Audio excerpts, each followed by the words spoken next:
All right, welcome in. It's Friday night. It's the live line. The first college bowl game started of the 2019 bowl season. Buffalo gets the win over Charlotte. Tonight we got the Frisco Bowl, Kent State, Utah State. We got that on tap. We got spread to cover basketball. Tyler's birthday. He's probably out getting drunk. God bless the kid. Max will be with us covering college basketball. Is he old enough yet? Here to break my balls. So what's going on, boy? What's up? How you guys doing? Well, I'm doing pretty good. If anybody saw me in the chat last night before I went to bed, I put into the chat a nice little play on Hoffenheim plus a half goal. That was an easy – well, actually, it wasn't an easy winner. They won the game, but it took them a while to get there. They got both their goals in like the last 15 minutes, but it still counted. Hoffenheim won 2-1. So, booyah. Carolina last night. I gave out our good friend Eric's model play on Carolina. Carolina won 2 in hockey, so booyah. And I got a couple plays tonight, including I think I'm going to have one on this bowl game. The who gives a shit whatever.com bowl. Is that what's playing? Frisco Bowl. Oh, same thing. Yeah, so I'm taking Utah State. I'm going to try to get I really don't want to take the 7 because we could have got 6.5 all week. So I think I'm going to bet the game live and try to hopefully I get a better number than 7. But I think they're a better team. We were talking about Jordan Love right before we came on. He's probably an NFL prospect. They play in a much tougher conference. Kent State's like 110th in yards per game differential. They're dog shit, man. They're really bad. So I think they should cover the game. To that, just to play devil's advocate, to your point on 110th in yard differential, that number is a little bit skewed though because they did play Wisconsin, Auburn, and Arizona State in their non-conference. And when you got a very average MAC team playing 3 top 25 Power 5 teams, that's going to skew their offensive differential numbers. So, but yeah, they do suck. Can't argue with any other point. So let's start here. I'm going like I do every day after the last night's show. I'm going through the record to see how we did last night.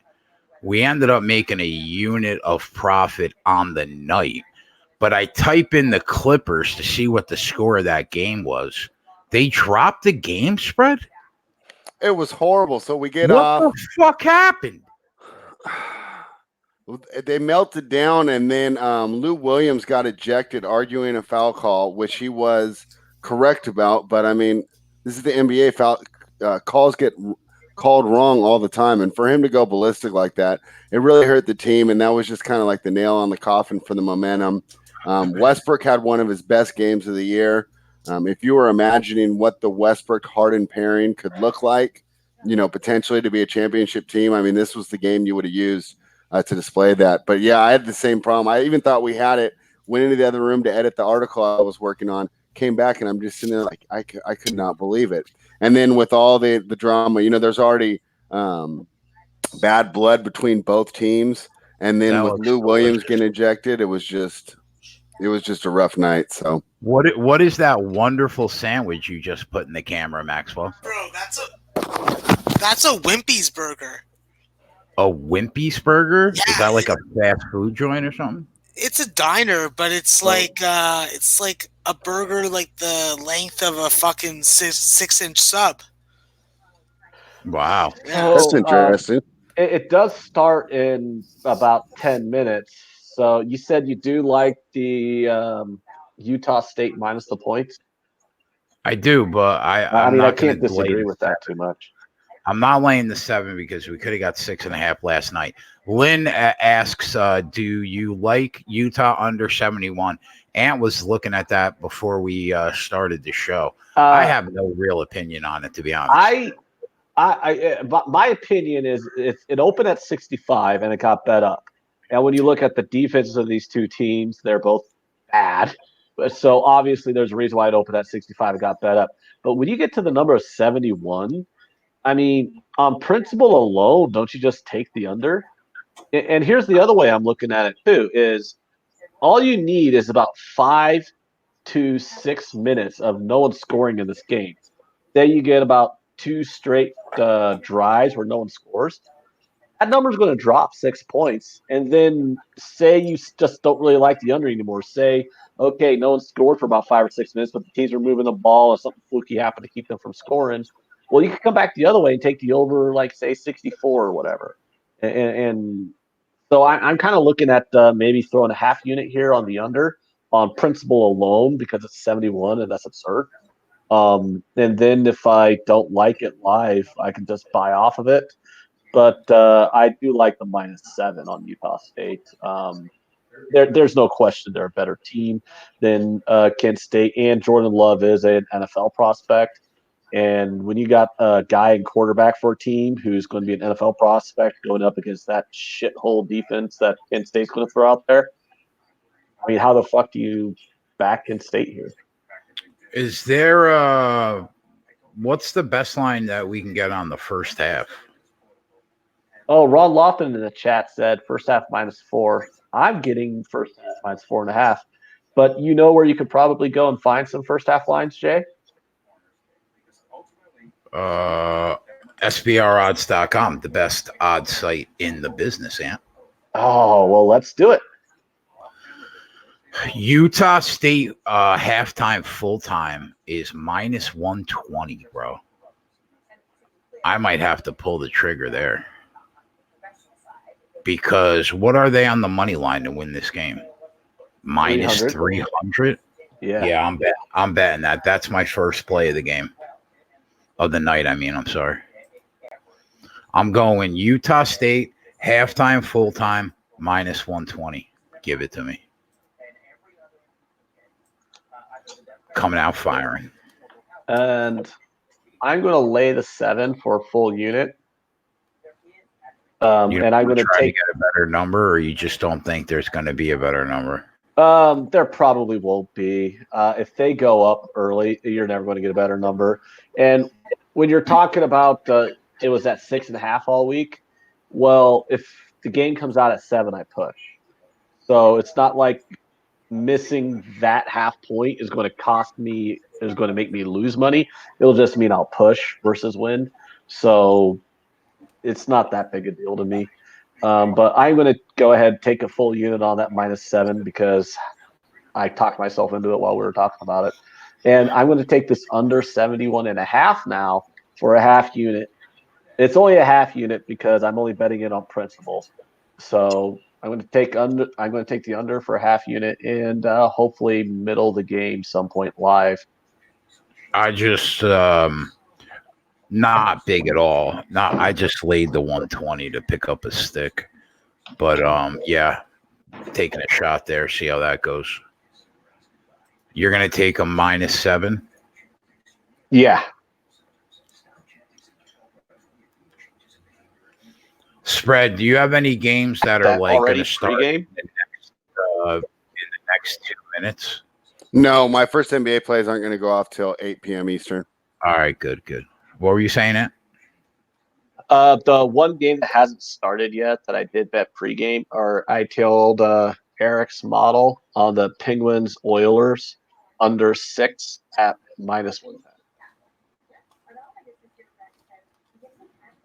Are you making that an official play for the show?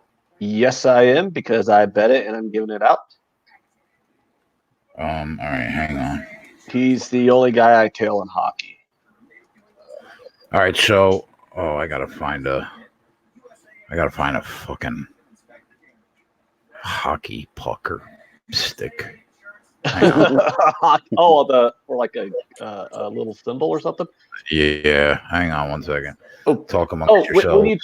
When you did the numbers or whatever, did you calculate the Carolina Hurricanes win that I gave out yesterday? I did not know. So that's add that. Yeah, that's not in there. Yeah, so you ignored it because it was a hockey match, but I gave it out like 3 times before the game started. Yeah.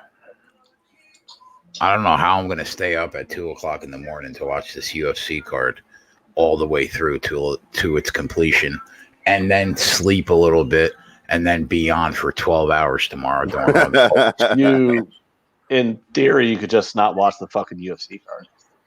How dare you? It's 2 a.m. Fuck that shit. That's prime sleeping time. How dare you? Jay, I'm hoping the pacing is a little better. Some of those cards can have horrible pacing. It's true. If it has bad pacing, that's where you might end up dozing off. But hopefully they'll be more mindful of that and have them quick. Yeah, it sucks that I got to sit through 3 hours of prelims before they get to the main card. That's what might make that might be a snooze fest right there. But hopefully they're entertaining. It's MMA, bro. It's like crack. I'm addicted. And sometimes the prelims are more fun because the fighters aren't as good defensively, so you get more knockouts and wild maneuvers that wouldn't get pulled off against players with better defense. All right, Ant, what's the play? Oh, the Penguins Oilers under 6 at -110.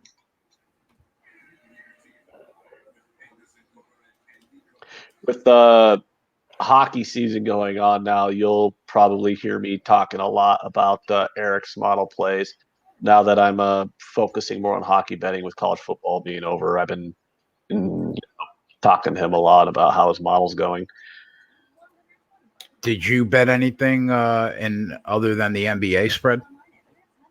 I told you on the Utah play, but that's just for me to have some fun watching the game, have a little rooting interest, to get some emotion for the show. But so what are you not a well-educated play? What are you liking in the NBA? What plays of yours do you want to make plays for the show? All right, so the first one I want to do is Miami -5, -110 on 5 dimes, and that's a first half play. Miami first half -5. It's on 5 dimes at -110. Oh, Jay, and you want Miami's to kill this. They're playing the Knicks. All right, hang on. Yeah, it's a Knicks. I like the Heat. I don't like the Knicks.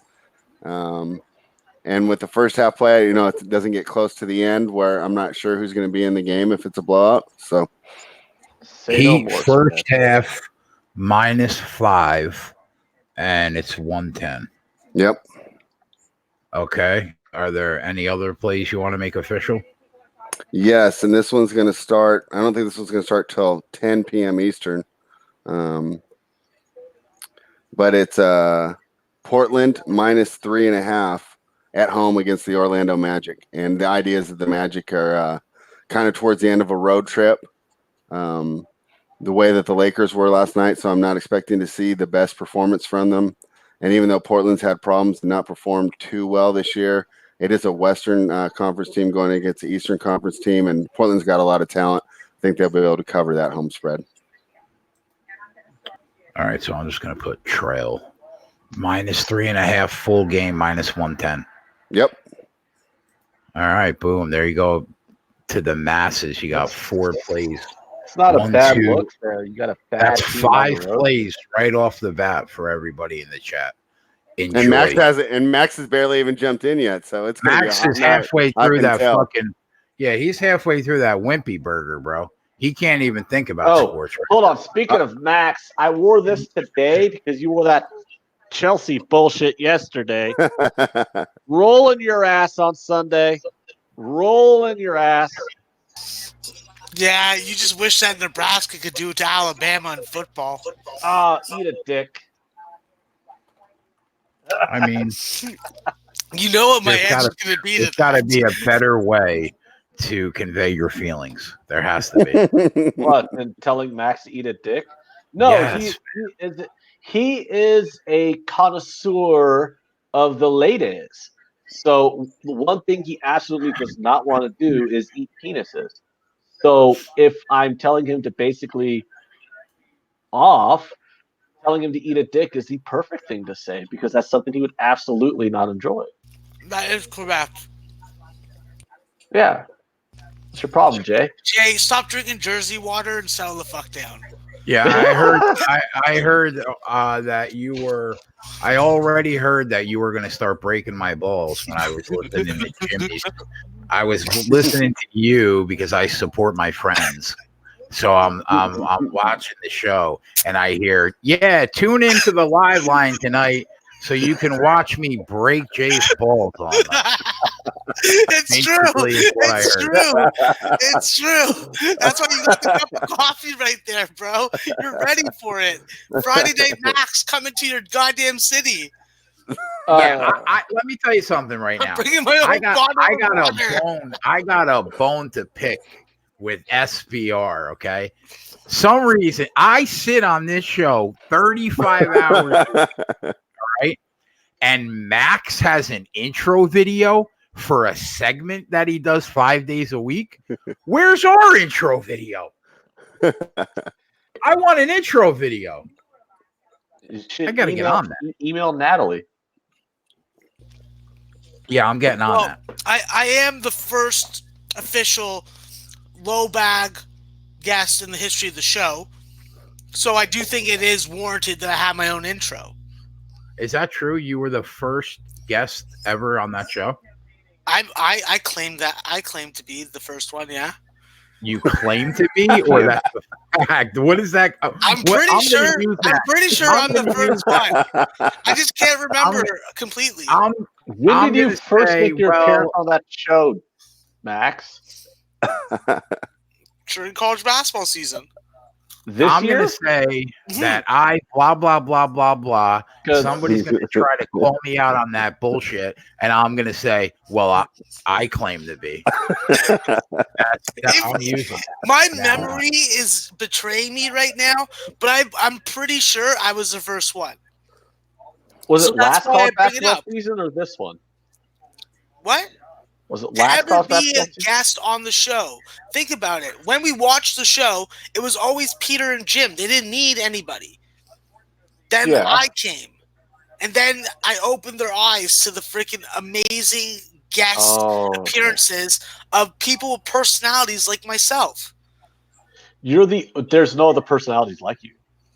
That is true. They've all gone extinct. I didn't kill them, I swear to God. They broke the mold, bro, when they made you. Hey, listen, bud. They wish they can get me back in Pandora's box, but they can't. I'm out. Yeah. I'm free, and I got rights. There is a Bellator MMA card tonight, but it's pretty weak. You know what's pretty weak? Baby elephants. Really? Because they're like 600 pounds. Yeah, no, they're not weak. I was talking shit. I was hoping someone would not understand. Have you been watching Safari Live, Maxwell? Bro, it's college basketball season. I don't have time to watch Safari Live. I miss it. I long for it. I dream of it. I'm banned. They won't let me in the chat. Yeah, but you can still watch. A few people in the chat spread, they mentioned they actually kind of like the Magic because you shouldn't be laying points with the Blazers. Do you have a counterpoint to that, or do you kind of see their point there? No, I definitely see their point. I mean, on a neutral field or, neutral site, obviously the Magic would have an interesting matchup because they do have bigs. Isaac is nice in the middle. Aaron Gordon has been struggling this season, but obviously has potential to go off at any night. But like I said, this is the end of a trip, and I don't know if we're going to get that same Magic team that we've seen the whole week. They're kind of getting tired here, and so that's why I like the Blazers here tonight. This whogivesashit.com bowl is underway. Yeah. Something about drinking smoothies and not giving a fuck, I think, is the name of the bowl. Utah State and Kent State. I'll just say Utah State and Kent State. Oh, they got the name of the bowl right there in the corner. Tropical Smoothie Cafe Frisco. Jesus Christ, these bowl games are getting retarded with their names. This might be this has the potential to be like a 48-14 game. I can see that, yeah. So is an Aggie some kind of steer? I'm looking at the. Isn't it just someone who does agriculture? I don't know, but there's like a steer on their helmet. So I thought it was it's like a cool word for a farmer. Like I'm an Aggie. I'm an agricultural guy. Living in a state where 95% of the land is farmland, I can tell you I've never heard a farmer say I'm an Aggie. Shout out to my guy Dave Betts, if he's watching. Flash and I did the segment. Spread and I did it with Flash, the NFL segment. There just so happened to be soccer on this week after our show, so I stuck around and I listened. And Dave gave me a winner. I couldn't even tell you the name of the team. But shout out, draw no bet against Stoke City. Boom! There you go. And I know that because I failed to play too. Dave will be with us tomorrow, even though there's no UFC tomorrow. He'll still be with us. Well, he's got to break down the Sunday morning soccer card and explain how Tottenham's going to crush Chelsea. Sure. Oh, Nick is going to be 35. No one's crushing anything except me crushing some bugs. Shout out to Nick. Happy birthday, buddy. Which Nick? Fat Fist Nick? Yeah. Happy birthday, Fat Fist, you sleut devil. Make sure that you're freaking entertaining those women on the polls. And I watched the other way around. They're supposed to entertain him. I was watching Betting with the Bag, and I saw Nick's MMA video claiming a Fugazi victory. How dare you? What was his Fugazi victory, Jay? Do tell. They beat us in the competition. Oh! You mean how they went 0-8 in their actual bets, but somehow beat you in the night? I don't think Nick did. I think Nick made money. I don't know. It just rubs me the wrong way when I see someone claiming victory in a competition against you when you won $5,000 on that night, and he tweeted out 8 losers. I don't know. It wasn't him. He cashed like 22 parlays tied to Amanda Nunes. I think. How the fuck do you tweet out 8 losers and then go, I won a contest? What, contest of losing money? Listen, happy birthday, buddy. Oh, happy birthday, Nick. It rubs me the wrong way that you would, for your official contest picks, submit shit you didn't actually bet.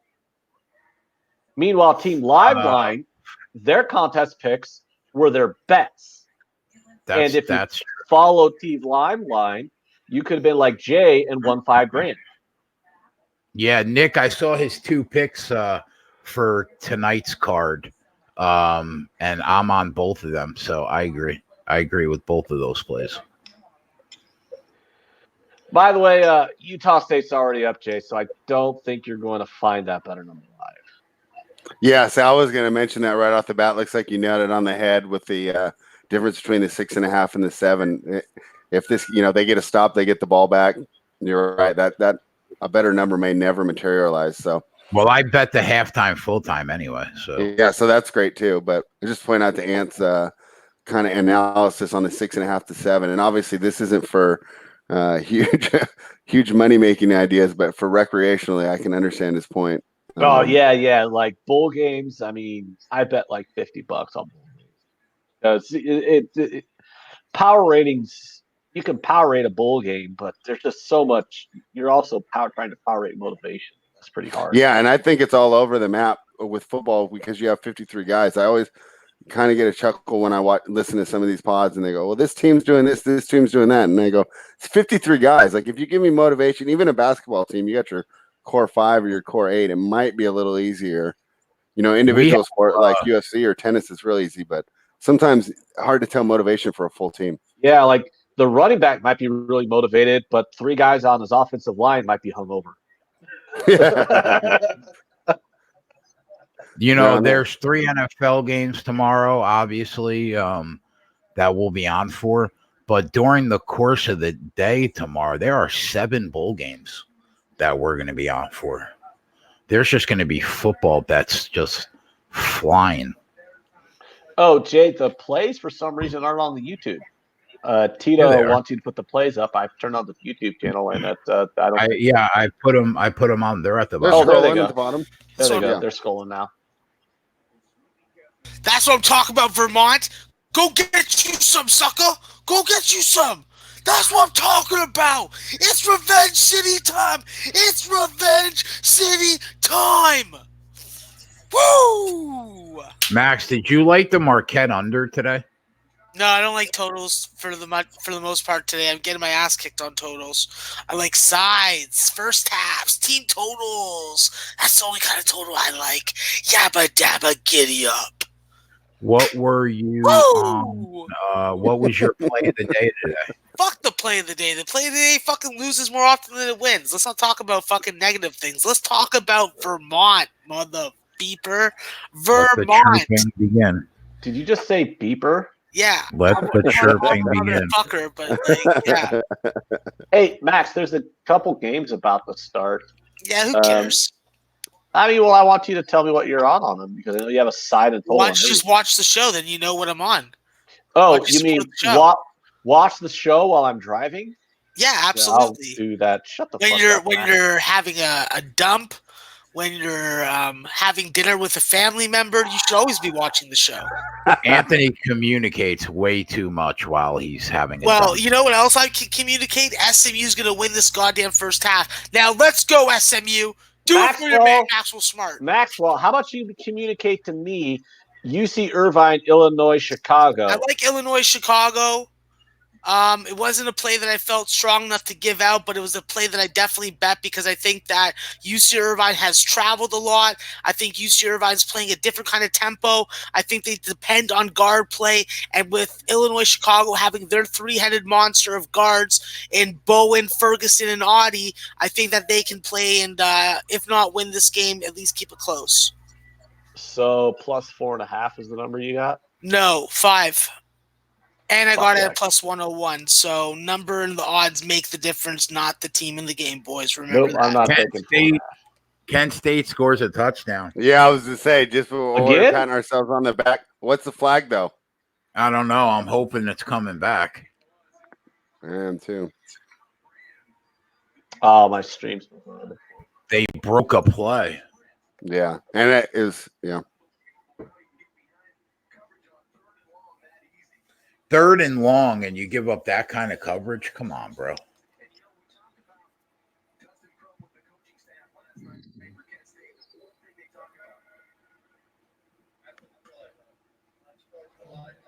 Oh, yeah, I just saw play's going to stand. An 80-yard touchdown pass. Yeah. Oh, the flag's because he took his helmet off. Yeah, that's bullshit. I mean, that's right. I'm not worried. Utah State went right down the field. Yeah, that's one of those things with the big plays for the sustained drives. Another couple going to the board. Total 71. Yeah, I was about to say, good thing the total was a half unit play. Oh, I forgot to put that at the bottom.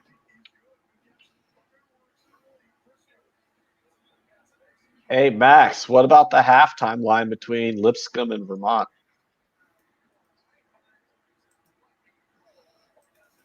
I don't know.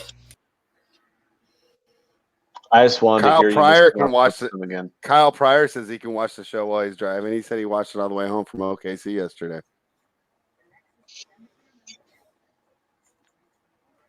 I actually didn't know if you have side or total in that at all, Max. I just wanted to hear you mispronounce Lipscomb again. He likes to add a syllable in them. I do too, though. Shut up, man. Tottenham's a bunch of fucking Muppets. You know what? We're at war, okay? Until this game is over, we're at war.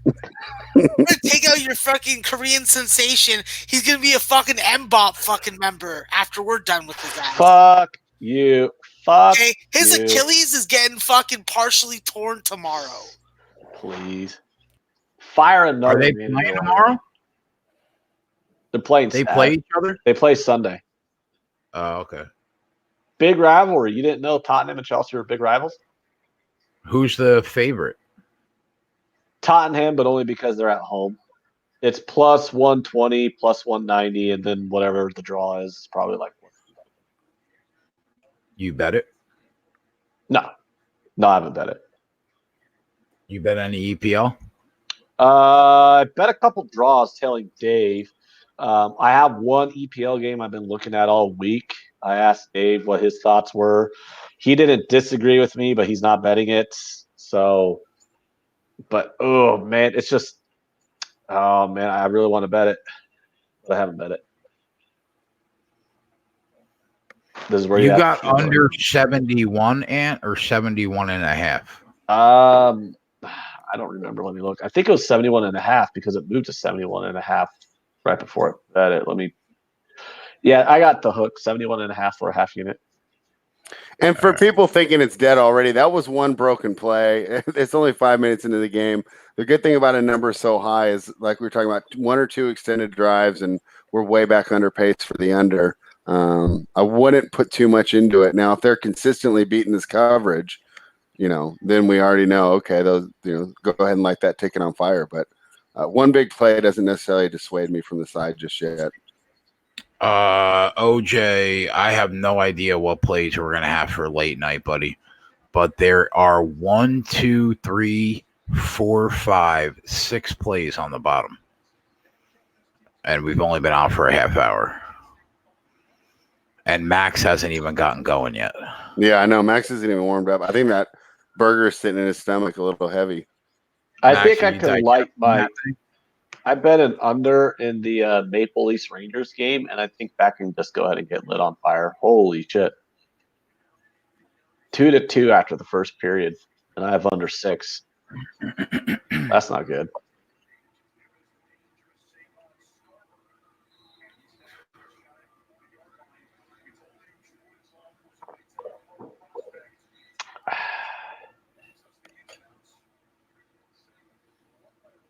Live totals at 82. It's gonna feel really good to not have to write an article after this show. Okay, Jay, I got an article. Give me a live play, bro. What do you got? Never mind. Me? Hold on. I gotta wait and see if the juice next. changes. Just went to -125. I can't give that. I gotta put it in the chat because we got no spots under the bottom.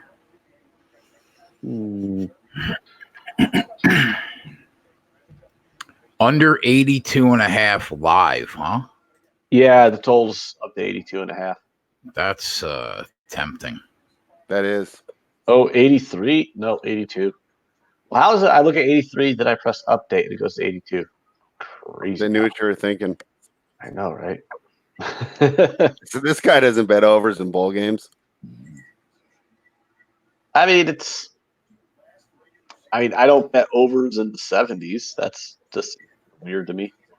I wonder how long it'll be before the online books that have skins that actually track your betting preferences and then shade the numbers to make it worse for you.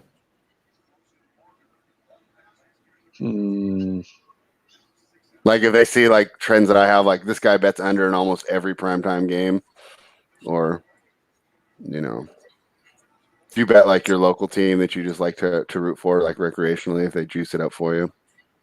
Well, I mean, local bookies have been doing that for years, haven't they? Yeah, but that's more just off localized. They're not actually using any information, right? Because then it would be pretty easy to exploit. Like if you lived in Philadelphia, you just bet against the Eagles every week if you knew they were shading them. What terrible blocking by that wide receiver. Yeah. Jesus Christ, man. That's why yeah. They're going for it. 4th and 3 on their own 46. Oh no, they're punting it. All right. I was gonna say, what the fuck? I mean, you should go for it on 4th and 3. Yeah, that wouldn't have been that crazy for them to go for it there, but it's mathematically correct. No one just ever does it because they're all fucking pussies. Is it mathematically correct on 4th and 3 from your own 46? Yes. I mean, it depends on your team, right? If you individually have a bad, I guess you would use down and distance conversion rates, but what's your yard per play average? And then you just factor in the idea that say you just have a mindset that you never punt. Yeah. It becomes it's mathematically correct almost all. There's virtually very few situations where it's actually correct to punt mathematically. That's something that like football in general has not caught up with. I'd say like within your 30, the math is never going to tell you though, right? Within your own 30. It depends. Like because that's essentially 3 points if you don't make it.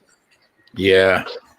Yeah, it gets a little shady down there, but like literally, like even on your own 40 with like a 4th and 3, it's still correct to go for it. Speaking of 3, number 3's out there hitting. That was a good hit by the safety there. Yeah. I think, Real Sports OJ. did a special on this a while ago, Jay, where there was a high school football coach in Arkansas. He's awesome. He's on Twitter too. Yeah, like he never ever punts. Wow. And they did the story on him, but then they also like went over the guys who were doing the math and the analytics behind it. And the guy was basically right. It's literally almost never correct to punt. And well, the funny part about that guy too is he threw the math out the window and he said, for my team, the attitude and the idea that we're never going to punt just fires us up. And a 4th down conversion is so mentally backbreaking to the opposing team's defense. That was another reason that he felt it was more successful. Yeah, plus you don't feel a lot of pressure on a 4th down if you just know you're always going for it. You know, like other teams, we got to get this 4th down. But if you're always in 4-down territory because you just know you're never going to punt, you just always know you have an extra play. Did you bet the Mavericks game spread? No, I did not. Boy, that's a big game. You know, both teams I think are kind of hard to cap right now. The Sixers are awesome at home.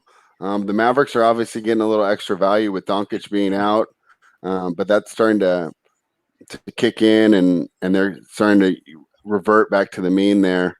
So I thought 8.5 was a pretty good number for the game.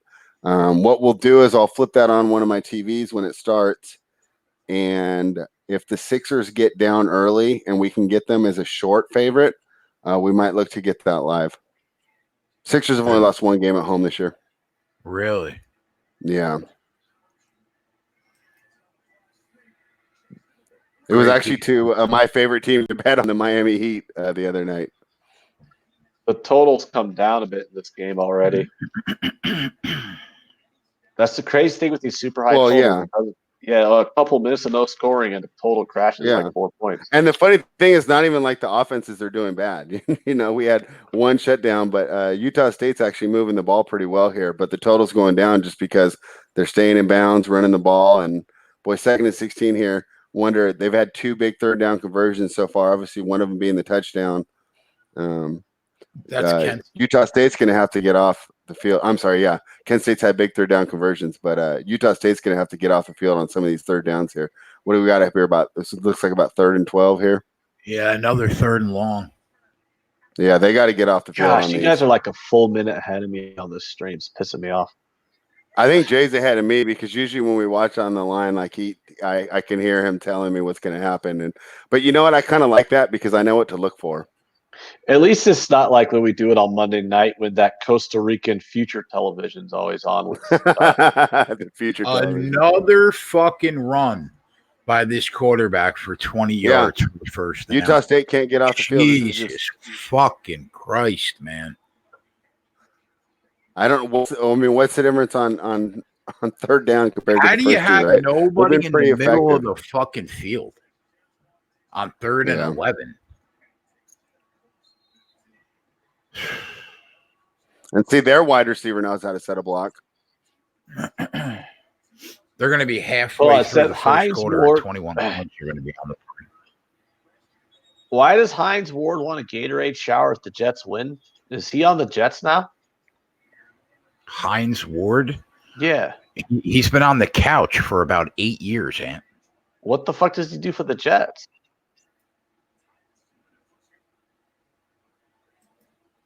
There's just like something on the scroll where it said like Hines my brain Ward. Just disregarded that as like something weird. Yeah, like Hines Ward wants a Gatorade shower if the Jets win. What does he do? Is he like some kind of coach for them? I'm not sure. I could find out though. Yeah, a couple people in the chat mentioned that what you were talking about earlier, spread about that the books shading lines based off your tendencies. Yeah, they think that might be coming down the line. He's a full-time offensive assistant. Oh, okay. There you go. The great Heinz Ward. Offensive assistant for your Jets, and you didn't know that, Jason. I mean, he's doing a bad job. I think everybody who's involved with the Jets had a job. But... So if you were to book it right now, does Gase come back? What would you bet? If I offered you even money, yes or no? From everything I hear and see in New York media, my gut says yeah. Well, how do you fire him that quickly, though? I mean, he took over a shit team. I mean, you expect him to not be shit all of a sudden? Well, I would have bounced him right. I would have kicked him right out the door after the press conference when I saw those eyes going all over the place. I got to plug in my laptop. I'll be right back, gents. Maxwell Smart. Max, you're pretty quiet. Reading lines. Because I'm busy. Busy watching games, reading lines, cooking up a play for us? No. I don't have a play for anybody right now. I know that. Half of these play that I'm looking at is Delaware, but the juice won't change, so I'm not going to take it at minus 125. I don't do shit like that. I took Long Island. Delaware second half minus 5.5. No, I don't like that. I like LIU second half. Plus 5.5? Yeah. Minus 115? It's okay, yeah. That's not convincing. I'm not going to bet it. I think LIU's winning this game. So, think about that. And this morning, I heard that I heard you're a live money line specialist. There's a rumor going around. Yeah, but a live money line specialist doesn't put you on a bunch of live money lines that are going to lose. So if the pregame positions are already fucking winning, then there is no live money line play to make. I could freaking throw piss into the wind and give you Delaware down 9 points, a minute 20 into the second half when they close as a 5-point favorite. And I said that's the ass end of the fucking line, but I'm not going to do that. I'm not a fan of piss in the wind. You know what? Anybody that gets hit with piss in the wind isn't a fucking fan of piss in the wind. But if you know how to control the wind, you know how to control the piss. Oh, let's hear this. How do you control wind? Let me hear this one. You just be Storm. Exactly. Be Storm. All right? Be an X-Man. What, you never fucking knew I was an X-Man? Fuck, bro. What kind of friend are you? I did not. Yeah, well, now you know, okay? Don't be telling anybody about it. Touchdown, Kent State, right in my ass. How? I'm not even going to fucking dignify that with a fucking response. What? How you had a touchdown up your ass? Yeah. Max, you shut the fuck up over there. You know what, Jay? You shut the fuck up over there, all right? You're lucky I don't have a fucking footstool by me. I fucking climb it and punch you in the goddamn throat. Oh, footstool. I love it. Triple Q Wilson says, I hope everyone wins their bets, but live game losing makes great TV. How dare you? Sometimes are we going to morgue status like we did last night and Flash wonders who's died. We pulled it out of the fire last night, though. We had some losing bets, but we made some profit. Yeah. Well, I would have stayed on and fucking made obnoxious comments all night, but you guys wanted to fucking sign off. Oh yeah, my bad. For only being on for 4.5 hours. So what? You could have been on for 5.5. What are you, fucking soft as butter? Yeah, you settle down over there. Huh? You'll get a chance to make up for it tomorrow, Jay. Yeah, seriously. Yeah, you tell them, spread. You put in some work, Jay. It's not like you haven't done enough work trying to get the show off the road. Fuck, it's not like you put in fucking 40 hours a week. You're right. I can also tell you something else, Jay. I What's bluzzed. I bluzzed? I don't even know what that means. That is the cleanest way that I can say that I passed some. Oh, okay. Okay. I can always use my headphones and use them in another region and enlighten you with a vocalization of it. Andrew Taylor says, I just saw Max and Drew on an ABC commercial. Yes, you did. Yeah, I'm on TV. Our Maxwell Smart is Max is famous with that 2-second clip. Yeah, that's why he barely speaks when he's on this show. Because I don't want people like remembering the commercial. You know, I don't want to be known for just that. He charges us per word. Yeah, it's true. I am that type of son of a bitch. I do that kind of stuff. So I try to tell him, like, try not to talk if possible. It's the smartest thing that Jay said in about 17 and a half months. So, yeah. Shoot him, McGavin. So Brooklyn Funk wants to know if Utah State at under 82.5 minus 115 is still a good look. What do you guys think? I mean, they put up 21 in the first half of the first quarter. Yeah. I don't know. But I'll tell you what, Utah State better get their shit together. Getting shit together? Yeah. Or I'm going to get some together and I'm going to put it in a box. Yeah, you're going to send some shit in a box, huh? You even know how to freaking wrap it up so it doesn't leak and seep out of the box onto the courier? Or do you not Did anybody just see that? Oh, wow. Bro? Oh, wow. No, I didn't. I can't catch a cold. I can give you a cold. Holy Christ. I can give you a cold really easily. This is how my night's going to go? Did you see that spread? Yeah, I saw it. I'll see in about 30 seconds. If that helps. Jay, you don't have to worry, bro. I'll rescue you from your night. It's what I do. It's what I do. Oh, yeah, you settle down. Sports Center top 10 nominee right there. I am Sports Center top 10. You're right. So I'll tell you what, the first drive by Kent State didn't really concern me. The second one, they looked a lot better. So really, Utah State, it's getting out of hand here. They need to stop. Look at SMU. I mean, they're dirty dogs. That's just a bad break right there, that interception. Oh, well, my God. I think we got a good break on the call on that play. That is bad. Oh, my God. They didn't call pass interference. You know what's terrible is that counts as an interception. We got lucky there. Those are the kind of interceptions you feel bad for the quarterback because that goes against his stats. You're like, how the fuck does Yeah. I usually think they overcall pass interference, but he tackled him before the ball got. You know what's really bad though, number Jay? 2 is going to keep running like this. This will probably piss you off. I'm on DoorDash right now trying to come up with some dinner. Guess who has the balls to charge $5.99 delivery? Who? Fucking DoorDash? IHOP. IHOP? IHOP. It's charging $5.99 for delivery. What are you in the mood for some pancakes, bro? No, it's just you're scrolling down and it's just one of the restaurants that said $5.99 delivery at IHOP. And I'm like, first of all, who the fuck wants to eat IHOP in the first goddamn place, let alone spend an outrageous delivery time? Yeah. They're not even on the Dash Pass, so you have to pay it. Fuck that. I got to find something delicious. First of all, I got to find something delicious and something on Dash Pass.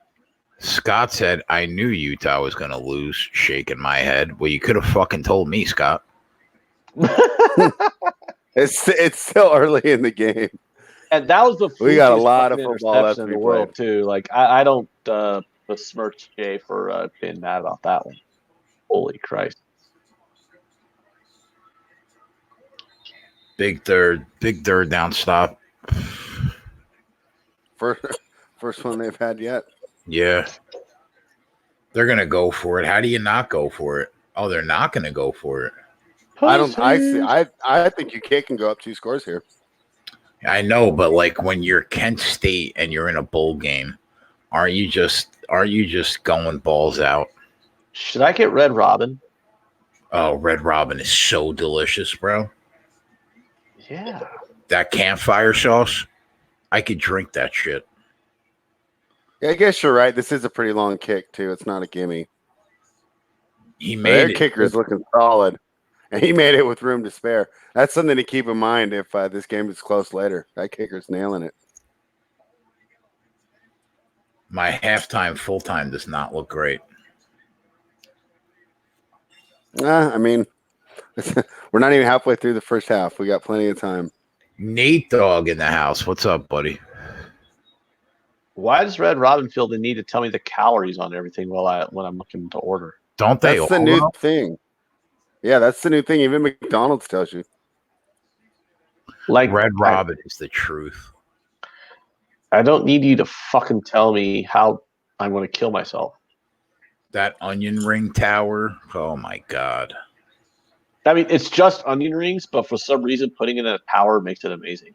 You're right, and that those garlic Parmesan fries. Red Robin is no joke. I ordered a wonderful sandwich for dinner. Connor in the chat says Bundesliga plays for tomorrow. Let me scroll up. Did he give any, or is he asking for some? I think he's asking for some. Oh, I'm not sure. I was on Hoffenheim today. That was pretty cool. But I bet you Maxwell Smart could name the sandwich that I ordered.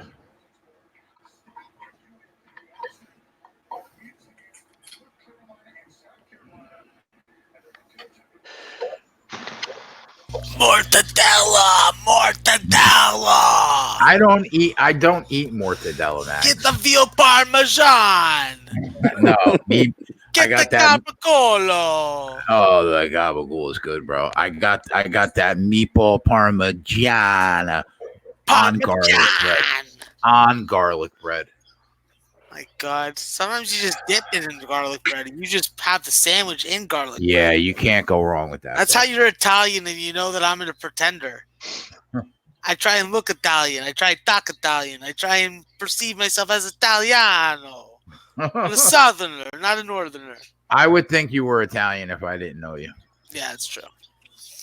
I love Italian. You like The Irishman, Max? I didn't watch that shit because Robert De Niro's a cuck. How dare you know? How dare you? They're like seven levels. He needs to stick to making movies and stay out of politics. If I see him talking about politics, I'm like, listen, you artsy fartsy motherfucker. Why don't you go run up in a fucking play and fucking read a line? Don't be getting involved in business that ain't yours. Okay? There were 3 levels of how dare you in that sentence. I don't give a fuck, okay? When he made a movie 25 years ago, he was probably a much cooler guy than he is now. Now he's just an old man. You mean the movie where he wanted to kill the politician? Pardon? What was that movie where he wanted to kill the politician? I want to kill Canadian politicians. Nick said it's got to be good meatballs, though. Come on, Nick. You think I eat a bad meatball, bro? Come on. Yeah, no, 100%. God bless you all. D Money in the house. D Money, Chiefs Kingdom. Represent loyalists at its finest. Thank you for blessing us with your presence. I like you a lot. And I like SMU. I like James Madison. I like Binghamton. I like Delaware, even though they're cucks. And yeah, how about that? You might see 31 points by the end of the first quarter.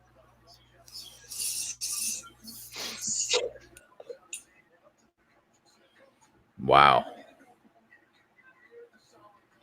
So I would not be. Wow. So for this Heat game, when I did my research on it, I thought that Dragic was out, but I'm watching the preview right now, and it looks like he's coming back.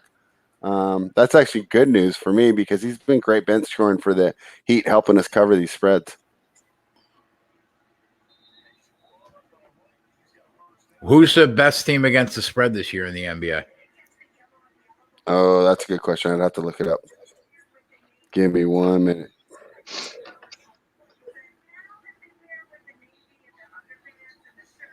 I know Miami was up there.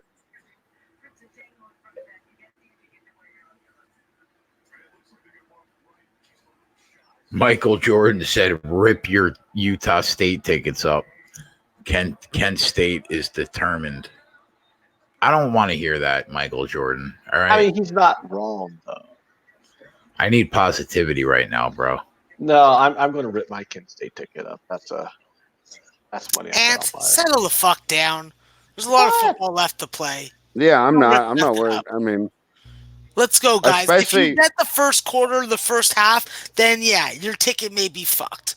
But this is goddamn professional sport or amateurs professional. Hold on, you won't put the cat out of the bag there. Don't let the NCAA know. Exactly. I know. Those cucks deserve what they're gonna get. It's called the fucking lack and loss of talent. We got 2 nice kickers out here. No, I mean got that halftime, full time's not dead yet. It's not dead. And for the full game, how many times in these bowl games have we seen a tale of 2 halves where it doesn't even look like the first half? So, especially underdogs, sometimes they blow all their energy getting excited to start the game. I like you because you understand that NCAA sports are tales of 2 halves. Thank you for pointing that out. Oh, right. Tyler in the chat. Tyler, why aren't you out enjoying your birthday right now? It's got to go to that strip where all the fucking bars and hookers are. Okay, Jay, should I just get the regular fries or should I get garlic fries or onion rings to pay the upcharge? I would say if you're choosing between one or the other and you're not getting both, I would have to go with the onion rings. Just pay the upcharge for the onion rings? Yeah, because they're so good. Man, I love NBA against the spread this year. I was right. Miami's number 1, 18-9-1. Boston's number 2 at 15-8-2.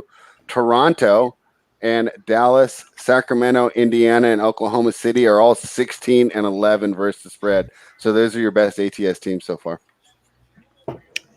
Miami Heat, huh? Yeah.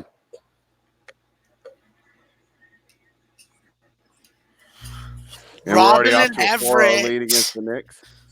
Let's go, Vermont. Fucking Catamounts, bitches.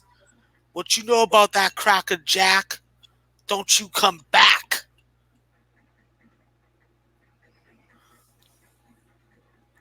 Find your brother. Go tag team a cheerleader. Coming through. Tag team a cheerleader. Harry coming through with the stats. 65% Miami is against the spread. That was Jay's favorite thing to do when he was in high school.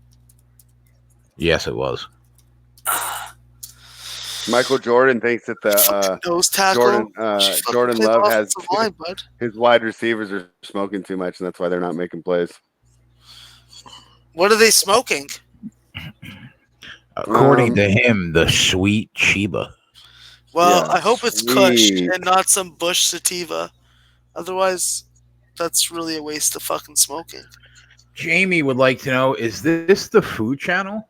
It's not, but somehow they talk about food all the fucking time. Well, food and sports go hand in hand, first off. When you're sitting at a computer all day betting, running numbers, capping games, yeah, food is what I think about. And other stuff I can't say frequently on this stream. Yeah, you're going to see like 2 or 3 meals be eaten on this show tomorrow. We're going to be on from 1 p.m. till like after midnight. I like eating. I get hungry. Yeah, I haven't even figured out how I'm going to do that tomorrow. I figure I'm going to have to hit to the store before we go on and have some little snacks ready. Yeah, get those snacks ready, Fred. Yeah, maybe like power bars or something to just get me through. We were going to go on at noon, but Jay Money was supposed to have his show at 1 o'clock, but they're bumping it up to 12. Okay. So we'll be on at 1. Okay, that gives me a little extra time. So we're basically going on right when the game goes on. Yeah. And then we're going to switch videos twice. And the only thing that we'll have to do, and then maybe we'll do it some downtime tonight, is from doing the show today with you and Flash, I kind of realized we're on the same plays for the later games, but we were kind of up in the air about the early morning one. So maybe we'll take a dive into that and see if there's any plays we want to start with on that game. Yeah, I kind of like Houston. The only thing that sucks is I think the line opened Houston -1. Mm-hmm. And now they're a field goal favorite. You know me, man, with those Tampa Bay team total overs. But, I mean, is he going to go over 23.5 with no Godwin and no Mike Evans? So can you count on Perryman to score 3 touchdowns against Fred? So who's going to be opposite of Perryman? I don't even know. Do you? Do you know his what would be, I guess, the fourth receiver? No. I mean, Illinois, Chicago, get it done, boys. I could pull up the Texans' depth chart, but I mean, I'll pull it up. He's going to be their number one option. Bro, what the fuck? Perriman. They're suggesting a $7 tip on a $28 order. Like the Red Robin ain't that fucking far away. What is that? 25%. That's outrageous. What? I mean, I'll do $6. No, $6 is generous. That's a good tip. Yeah, but now I feel like I'm being an asshole because they're suggesting 7 and I want to go 6, and I feel like I'm being cheap. But 20% tip is rock solid, bro. Yeah, you're right. I just don't want to sound like I'm being a cheap bastard because those DoorDash people do. For a delivery driver, standard is 10%. For a bartender, 20. For a server, 25. That's how you should. They tip in Canada? Of course we tip. We're not Europeans. I wouldn't fucking work in the service industry if I was just working for one wage. I gotta have all my different kind of money. Europe doesn't tip, Max? No. Europe, no, you don't tip. No, what Europe does is the restaurant what Europe does is the restaurants actually pay the staff. Have you worked for tips ever? I was a delivery driver. That was okay. No, I'm talking about like restaurant serving, making drinks. You make more in tips than you'll ever make in hours. I go to work once a week, and I make more in tips in that one night than I do in a month of hours. So that's bullshit. What Europeans do. I'll never work in a place where I don't make tips. You're never gonna work in a European bar. Never. That's stupid. Yeah, and like, you gotta pay me $100 an hour. And here's the question: why does it matter how much the bill is how much you tip? Like, just because you're in an expensive steakhouse, does that server work that much harder to bring you a drink and your food than the server at a diner? No. Why does that $150 bill at the steakhouse mean a $20? You're getting a more knowledgeable server at that steakhouse than you are in that diner. That's person at the steakhouse is going to be able to describe the flavor, what that wine goes with compared to what it doesn't with. There's a whole bunch of knowledge that a server in a fine dining restaurant has that a server in a diner does not. So, yeah, there is a major difference. Here's another question, too. How come the fancier the place, the more they starve you? Because that's how bougie people are. No, you go to you go to the Texas Roadhouse, right? You will never finish your meal at the Texas Roadhouse. Like, you go there. How does that guy get away from that tackle? Unbelievable, huh? Christ, Utah State's just not executing. Fuck. Is it time to buy off Utah State? No, I think that you're still not in trouble yet. Yeah, I think I'm in trouble though. This halftime full time is not looking great. Okay. So can you explain to me though? Can you explain to me, Jay? How is it when you go to Texas Roadhouse? You can never finish your meal there. Like, literally, you can't even start your main course because you're full before the main course even gets there. Off of bread and appetizers, and they got you the big ass oversized fucking sangria drinks. Like, I love the Texas Roadhouse, but when I go to like a fancier place, a fancy steakhouse like Charleston's, ooh, la di da. Mom says I want to go to Charleston's for my birthday, Anthony. I've been dreaming my whole life of going to Charleston's. Please, children, take your mother to Charleston's for her birthday. So we go to fucking Charleston's. You go to goddamn Charleston's because it's a bougie place. And I'm fucking starving when we leave, and I spent $200 fucking dollars. I'm like, wow, that was a great $200 meal. Now that we just left Charleston's, who the fuck wants to go to Burger King? Because I'm hungry. I just spent $200 and I'm starving. Fuck you, Charleston's. And you sound like my Uncle Gary, who has really smelly feet. I have never spent $200 at the Texas Roadhouse. I'll tell you what, if you go to Texas Roadhouse and spend $200, you fed an entire village in Africa. You go to Charleston. To spend $200. You got a piece of cake this big, and you got a nice little 6-ounce sirloin, and you got a half a baked potato. Jamie said Texas Roadhouse will fuck you up for sure. Jamie said, I give up. Chick-fil-A or Popeye sandwich. I haven't had either. So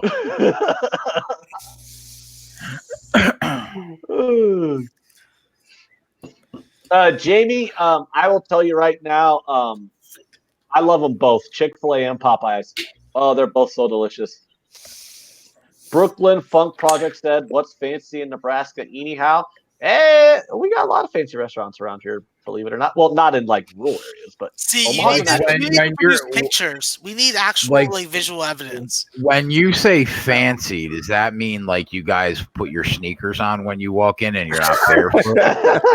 No, it's like people think like, oh, if you're in the Midwest, everywhere in the Midwest is like a fucking small town surrounded by farms. There are cities around here. You know, I live in a city with like 1 million people. Let me ask you this: do you go into town and always see Bud Crawford drinking wherever he is?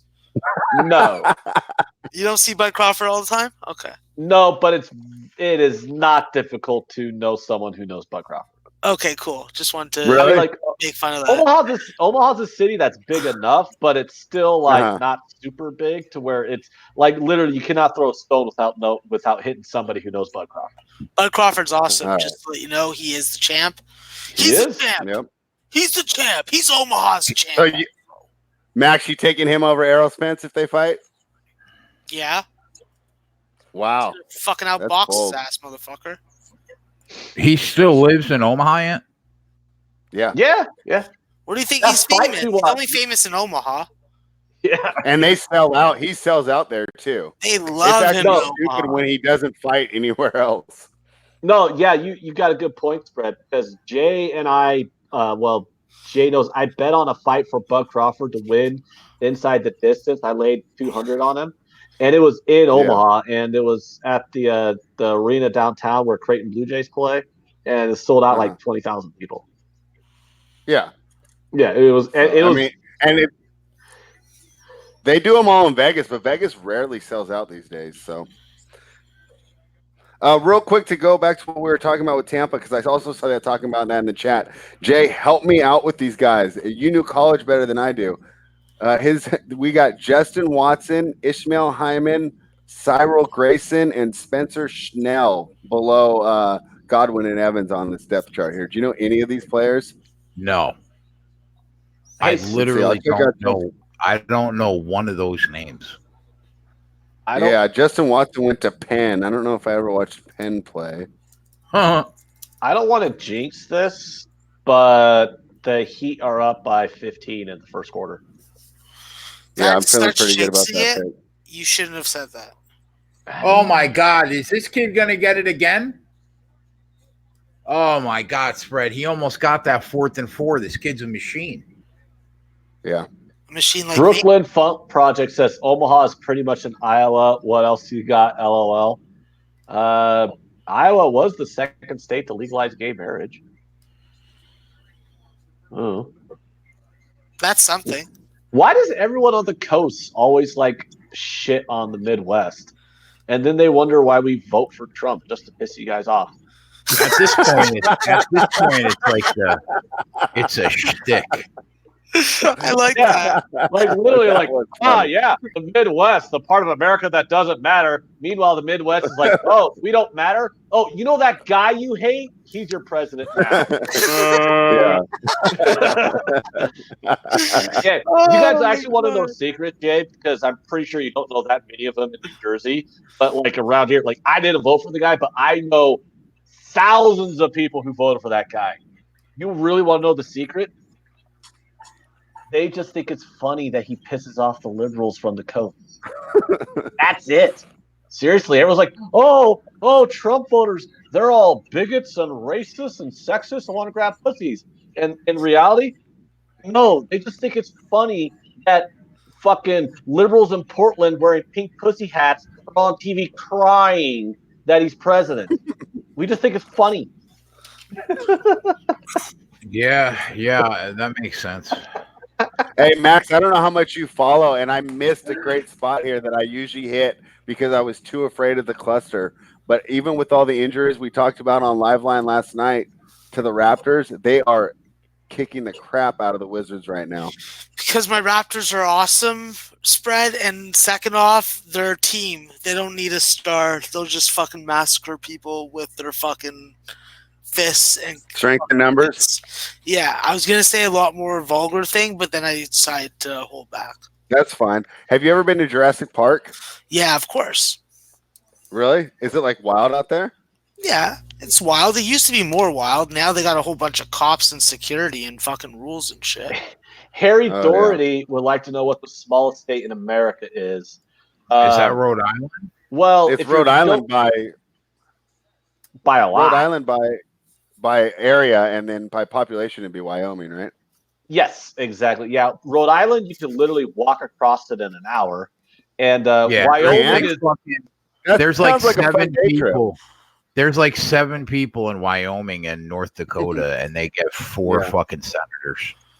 That is ridiculous, Jay. You're correct, and it's absurd. Exaggerations aside, literally, there's like 350,000 people in Wyoming, and you can fit 3 Englands in the state of Wyoming, and 350,000 people in there. Wow. Yeah, because the guy asked in the chat, he's got a Chelsea insignia, so I'm assuming he's probably from like England or something. Anyone who's watching Miami right now, anyone who's watching the Heat game, that was one of the highlights. That'll be on SportsCenter tonight. Tampa Bay will score 30 on the Texans. We'll chat after the game. Listen, man, I've hit the Tampa Bay team total over 9 of the last 12 weeks. So you're preaching to the choir, but it's a tough ask to get 30 tomorrow with no wide receivers. Oh, but Jay, we're sitting here tomorrow, and that happens, and Winston is just dropping dimes and making these guys look good. Would you be that surprised? I wouldn't. And their team total won't be 30 though. Their team total is going to be like 23 and a half. Yeah. And if you gave me money, oh wait a minute, is that offensive pass interference? I don't know. Tie this game. If you gave me money and you told me I had to bet on it, I would take the over. I see why people are bringing in on the under, but I would still take the over. I mean, Winston's going to throw that ball down the field. Hold on. Regardless. I have a question. Okay, so betting the under here is like as a baseball bettor, right? When a team's won 6 games in a row, and now you're trying to bet against that team to try and that can't be offensive. You know what I mean? That's what betting the under right now in the Tampa Bay game. Am I going to lose? Am I going to lose the first half of my halftime full time on a broken 80-yard touchdown pass? Well, let's see. We still got almost 9 minutes left. I mean, how much the scoring's gone on already in these 9-minute chunks of games? So we could be looking at a completely different game by the time we go to half. Let's not even start to think about the end of this game till we get. How about some halftime defensive adjustments? Huh?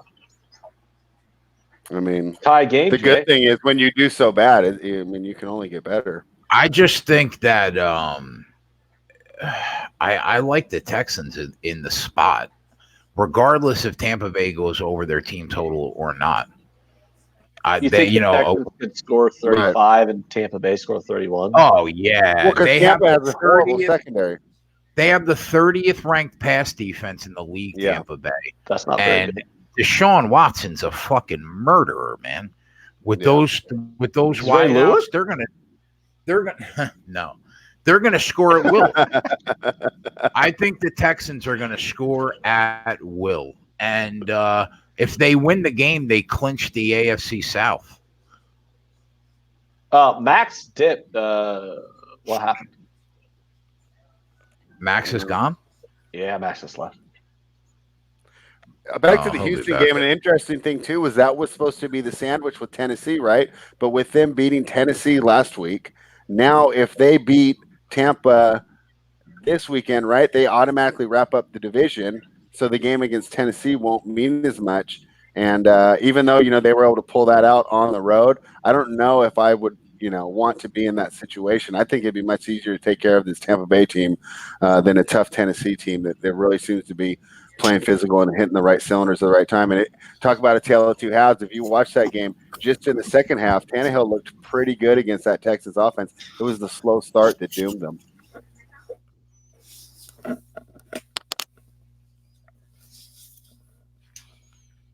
And Max is back. The chat rejoices. And a depleted offense. And a win, they clinched I had the to go division. get rid of my dirty I'll dishes. be on the Texans tomorrow. I'll tell you that right now. So is that going to be for anybody that? So if we're not on before the game starts? Yeah. Okay. Yeah, I'm probably going to take them on the money line too because they're only a 3-point favorite. Let me see what that. What is that going to be about -150? -160. That's fair. I think that's a fair price. I think your face is going to like my fair price. And I'm going to be on the Bills tomorrow. I'll tell you that right now. It's volleyball. Plus the 6.5. And you know what? Yeah, I might do what I never do and buy that hook and make it an even touchdown. Oh, so you're going to be a bitch? I just think that I know it's Foxborough. This is not the Patriots, the normal team. They jumped the shark. I have a question, though, for you because I kind of see where you're going there with the buying the hook, though. What if don't you think New England Patriots fans don't you think the public who's always on the Patriots are just going to see that up to 7 for you? I hope so. I don't know, Ant. I think the public side is Buffalo. What do you think, Spread? No, I think Ant's got a point, but because of the 6.5 to 7, they might be real hesitant to move it, and they might just keep moving the juice. I have a feeling like the public is probably. I must have some earwax in my ears or something, or these earbuds are off. Did somebody say the public side in a Bills Patriots game is Buffalo? Yeah, yes, that's gonna happen. I know that sounds absurd, right? Yeah, it was so absurd. It hit my ear wrong. I had to double check, make sure I didn't have. And earwax. It's in Foxborough. Yeah, but, the Bills are a 10-4 team. They played really well in that first game. Their defense is good enough to slow the Patriots down. Edelman's banged up. Josh Allen has progressed, I think, significantly since the beginning of the year. I just think that Buffalo is the play. I really do. Take those points. I'm not against you taking the points of Buffalo. In their previous game, Buffalo probably should have won. I mean, they lost because they had a blocked punt that got ran back for a touchdown. Yeah, and the first time I took Buffalo all year was Sunday night, last Sunday night. I might come right back with them and take them again. Yeah. I'm just staring at so many teaser lines tomorrow, man. So many teaser lines. Yeah, I was looking at maybe just a recreational teaser. Tease the Tampa under, Tampa over down to like 43 or something. Put Buffalo up to 12.5 and get the Niners basically at -0.5 point. Ant's gonna take those Niners down to a -0.5. And the Pats. Yeah, I think that's a great just look. muffed the pump, bro. To fuck me. You got to be kidding me. You know what? And I was watching. I was just about to say, this is turning in our favor. The game's slowing down. You can't play great forever. God, how would you like to be that guy walking to the sideline? They just got the ball to go take the lead before halftime, and the fucking kid muffs the punt on the 8-yard line. Yeah, it's to fuck you too, man. I know it. He was thinking Jay Pagley has got us bet. I want to fuck that guy over, so he muffed it. Can you at least say it right if you're going to say it? What? Paglia, not Paglia. Don't put a fucking L in there if you don't want it fucking pronounced. You know what? So it's the American way or the highway, I see. I'm not going to. This is a huge drive for us here. Yeah, you know we need what? to hold them to a field goal. Motion to it next time, or I'm not sending you fucking a case of apple juice for Christmas. I'm allergic to apple juice. You know what? How are we even on the same stream together? Allergic to apple juice? Yeah, it makes me break out in hives. Oh my! Is that a thing? Yeah. I can't tell if you're being serious or not. I'm not happy, but I'll accept this answer for now. Fucking peanuts kill children. Apple juice makes me break out in hives. Yeah, I know about peanuts. They taught me that in grade school. Look at that, boys. Delaware is only down 2 points. I think they can force overtime. I think they can. This is disgusting. You know what's disgusting? Rotten apples. That's disgusting. No, I'm joking. They're great. You make bourbon with them. Jay, did you tell spread on that Heat game? Oh, I didn't know. You'd be a lot happier if you did, because I'm like super stoked. I'm like, hey, Kent State might be fucking me up the keister right now, but Miami's dick rolling the Knicks. I honestly, if you gave me to bet right now for the pregame, I still think that Utah State is going to come out. We have a whole half of football after this. They've had so many mistakes, and they're still tied in this game. I think they're just Jay hit it on the game before it. This is a better team. They're just not executing. If they get their stuff together and they play like they can, I think you're right. Game by 14. Well, remember, like think back to the Big Ten title game. Wisconsin played their A game. Yeah, yep. Wisconsin plays their A game. Ohio State comes out looking like shit, and at halftime it was still a one-score game, and then Ohio State just fucking rolls them in the second half. Obviously, neither one of these two teams are anywhere close to that caliber, but still same concept, right? Utah State's making every mistake in the fucking world to give this game away, and it's still tied. Mr. Palia needs to have a little faith in his plays. See, that's I know, but I got him in the much. I got the halftime full time. I'm not, so it's going to get screwed by this first half. The problem with Mr. Palia is he can't just be happy if we win if he loses. Yeah, but can I win also? I would like you to win because the odds of us winning increase if you win your halftime full time. So I would appreciate that as well. I didn't. I should have tailed the Heat. I don't know why I didn't. It was that Heat's fading your Knicks. No one shits on the Knicks more than you. You Money love that in the bank. I don't know why. What's the score? Oh, they're up by like 20. They're up by 17. Yeah. 39-22. This is a 20-point win. No, wait, 42-22. Yeah, they just hit a 3. Boom.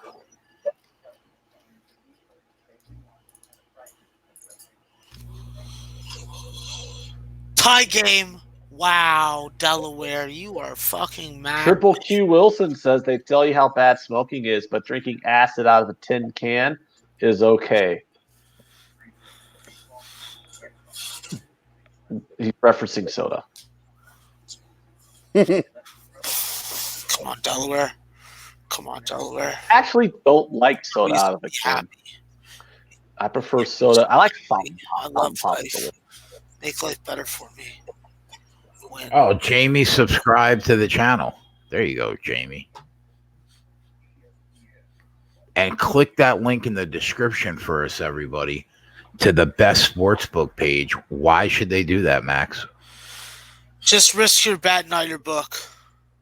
Wow, that was very, very, very unenergetic. Bro, why should they do that, Ant? Bro, I'm going to OT. Let's go Blue Hens. Let's go Blue Hens. That's what I care about, Jay.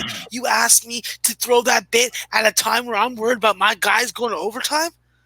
You listen to me on the radio? Yeah. Yes. Then you know what I'm on. You know what I care about. Vermont and Delaware. And why should they click the best sportsbook link in the description? Because the only risk you should be taking is your bet, not your book. That's right, everybody. So click that link. Overtime. It helps the metrics. Our show right now is good to go through the Super Bowl. If you guys want us back, you got to hit that like button. You got to click that subscribe button. You have to hit that link in the description for us. The metrics matter. And all right, Kent State gets the field goal. We hold them. And if you don't want to see me on the show, send $25 to my PayPal, and I'll make sure that you can see me. Okay? My PayPal link is in my Twitter description. Just hit that, $25 American. You won't have to see me or hear me. Gotcha. Why is Boston Nick MMA, who lives in Florida, referencing a terrible, overly long movie from the early 90s? Boston Nick. Yeah, why is Boston Nick living in Florida? See, my real question is what's with the blood in, blood out reference? I love Blood In, Blood Out. Don't you ever fucking talk shit about that movie. I'll fucking lose it. Don't you? Oh my god! Did it have to be 3 hours, Max? Did it have to be 3 hours? Loco Blood In, Blood Out. Oh my god! Like that dude, the best prison movie ever fucking made. The Hispanic guy with the blonde hair who was really white pissed me off so much in that movie. It's like, dude, could you all do us a favor and stop fucking up? For the love of God, just stop fucking up. Thank God you lost your leg. You deserved it. You're a fuck up. He just pissed me off. Oh, that's how Mexican prison gangs started, bro. He's a blonde white guy pretending to be a goddamn Mexican, and he's running the prison gang. Come on, they would have shanked his ass. Well, they tried to fuck him in his ass, but then he they did. White guy. Are you and I the only ones in this chat who saw Blood In, Blood Out? I've seen it, but it's been so long, I don't remember. Blood In, Blood Out is one of my favorite movies of all time. I had the VHS. I used to watch it daily. You watched a 3-hour movie daily? Well, yeah, I put it on when I go to sleep. And then I wake up in the middle of the night, hit a bong can, watch a little bit of the movie, go back to sleep. I watched it once, like 15 years ago, so I really don't remember that much about it, other than I was bored in those 3 hours, and the blonde white dude pretending to be Mexican pissed me off. That's like the gist of what I remember of that movie. And you know what the gist I remember? Fuck you. Oh, yeah. Don't be talking about my goddamn movie like that. And Delaware's up by 2, boys. Wow, have some faith in your boy Maxwell Smart. Have a little faith. Don't just start trolling me on Twitter, telling me I made a dumb play, when obviously if I made a dumb play, I know I made it. I don't need you to tell me. And also, if you have someone that you want me to block, I'll block them on Twitter just for you. Just send me a DM or comment on my timeline. Isn't that the worst? Like you tweet out a play on Twitter, and then if it loses, people tweet you, or like they get into your DMs and go, "Hey, that play lost." And it's like, well, yeah, I know, I bet it, so I was there. That's when I wish that I was a programmer. I followed it after I bet it. Oh my I god! What a terrible turn! Nice block. Get back. You got men. You got the. Yeah, well, it's like I tweet out plays during baseball season. Then it's like, so if I like go 4-0 on like a tweet, people are in my inbox going, "Hey, what's your plays for today? What's your plays for the day?" It's like, oh god. Oh, But then if I win like 1-3 on the tweets, like they'd be in your inbox going, "You fucking piece of shit." I'm like, oh, bro, there's a couple people that message me for parlays. So, like, they'll DM me, be like, "Max, yo, I want to fucking do a big parlay like you do." I'm like, I don't do big parlays. It's like, oh, shit, can you feed me a couple games so I can do a big parlay? I'm like, yeah, send me $50 my PayPal, and I'll send you all the games for your parlay you want. So they send you $50 and you just send them a bunch of random games and told them to parlay it? No, they don't send me anything because they're too cheap to do it. Okay. Because they don't want to lose twice. First of all, losing on a parlay, and second of all, sending you money. Lamont Williams likes that Tampa Bay over too.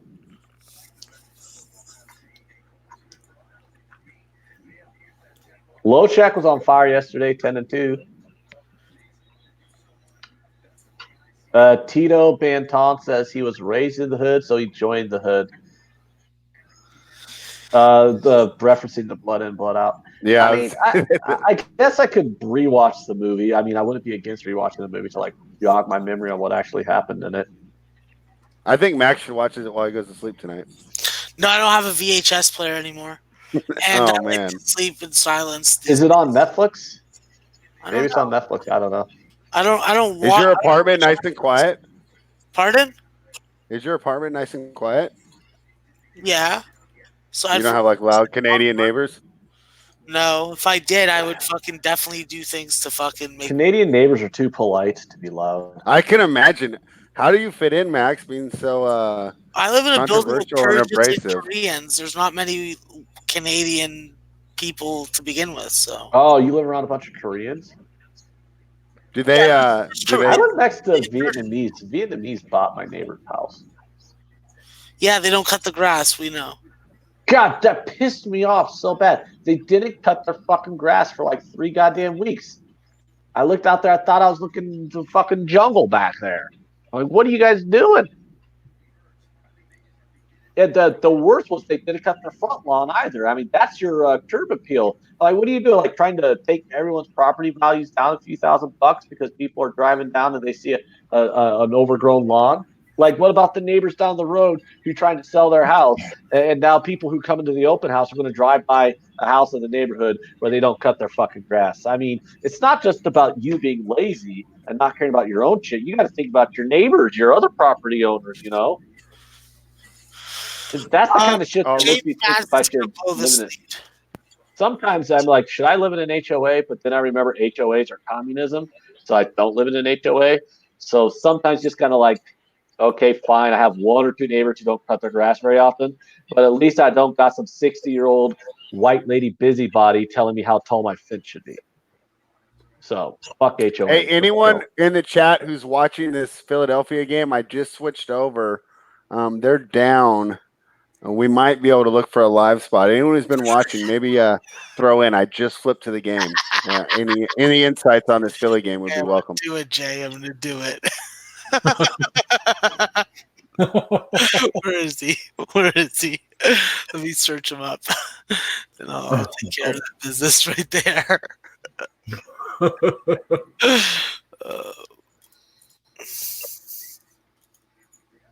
JC Alvarez. Chris Brady wants to. Oh, go ahead.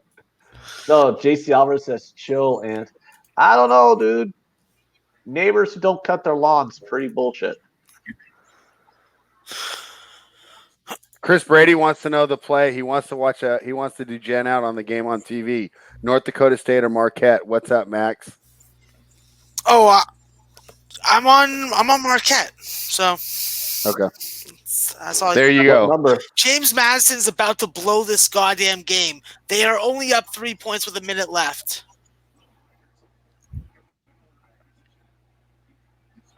North Dakota State minus 13. Wow, that's a big spread.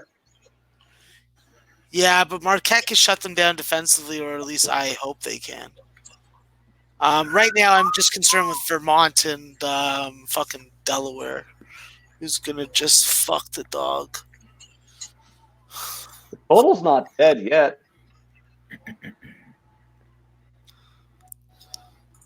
Jay, on your first half full game, do you push on first half, or is it you're dead if it's a tie? You're dead. Damn it.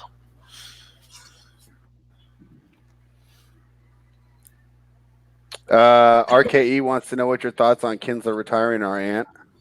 I mean, it's about. I mean, I don't really have any thoughts other than the guy was past his prime, so he was in his late 30s. He was one of those guys who was always a nice player to have on your team, but I mean, he was not somebody who was going to be making all-star games and things like that. But he was a pretty solid hitter. I mean, I don't really have any other. I don't have any in-depth thoughts about Ian Kinsler. He's just an above-average hitter. Had some really good years in the middle of his career, but other than that, I mean, nothing super notable. And now he got old and retired. I mean, Kevin Taylor jumped in on Philly. I think that's the best way to play this game. Why lay the 8.5 pregame when we knew we had an opportunity like this that might be available? And our worst case scenario was Philly blew them out and we just didn't place the bet. But now you're getting it at a much better number. And at -2.5, I like it. The Sixers, I mean, I'm looking at -6.5. Yeah, he got in. I'm reading the comment from. Oh, they must have gone on a little run. They're down by 4. Yeah. Yeah. But I mean, that's how Kevin Taylor did it right. That's how you play this game. There was no reason to lay the 8.5 pregame. My food's almost here. Because your worst case scenario was that you just didn't get a play on the game.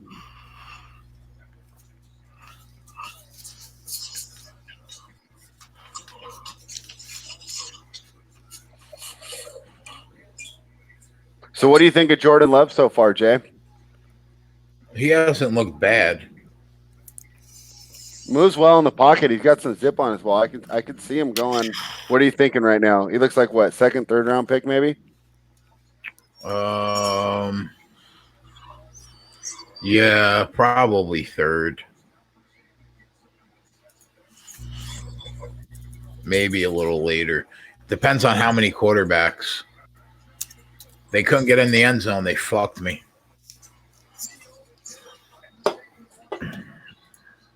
Unbelievable. That sucks.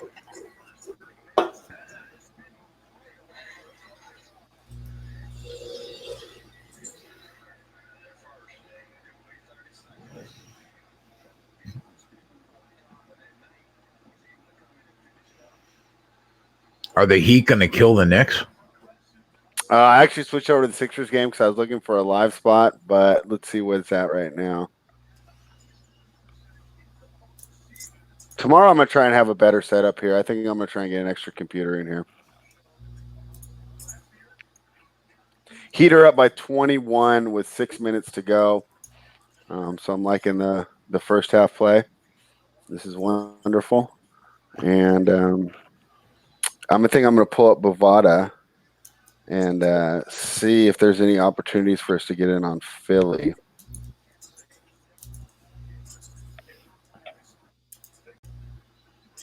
You think they win this game, Philly? Yeah, I do.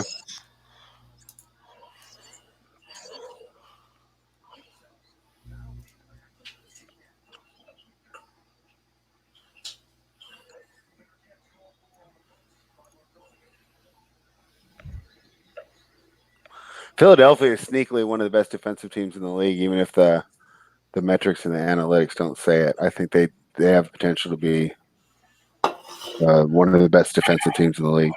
Man, that's frustrating. I'm fucking kicking ass and taking fucking names. There you go, Max. At least somebody fucking is. I'm fucking whooping some fucking ass. I'm going to be paying for some of that ass later also. Fucking high end. South Dakota, Northern Colorado got the total around like 137.5. We got 82 points in the first half. Feeling good.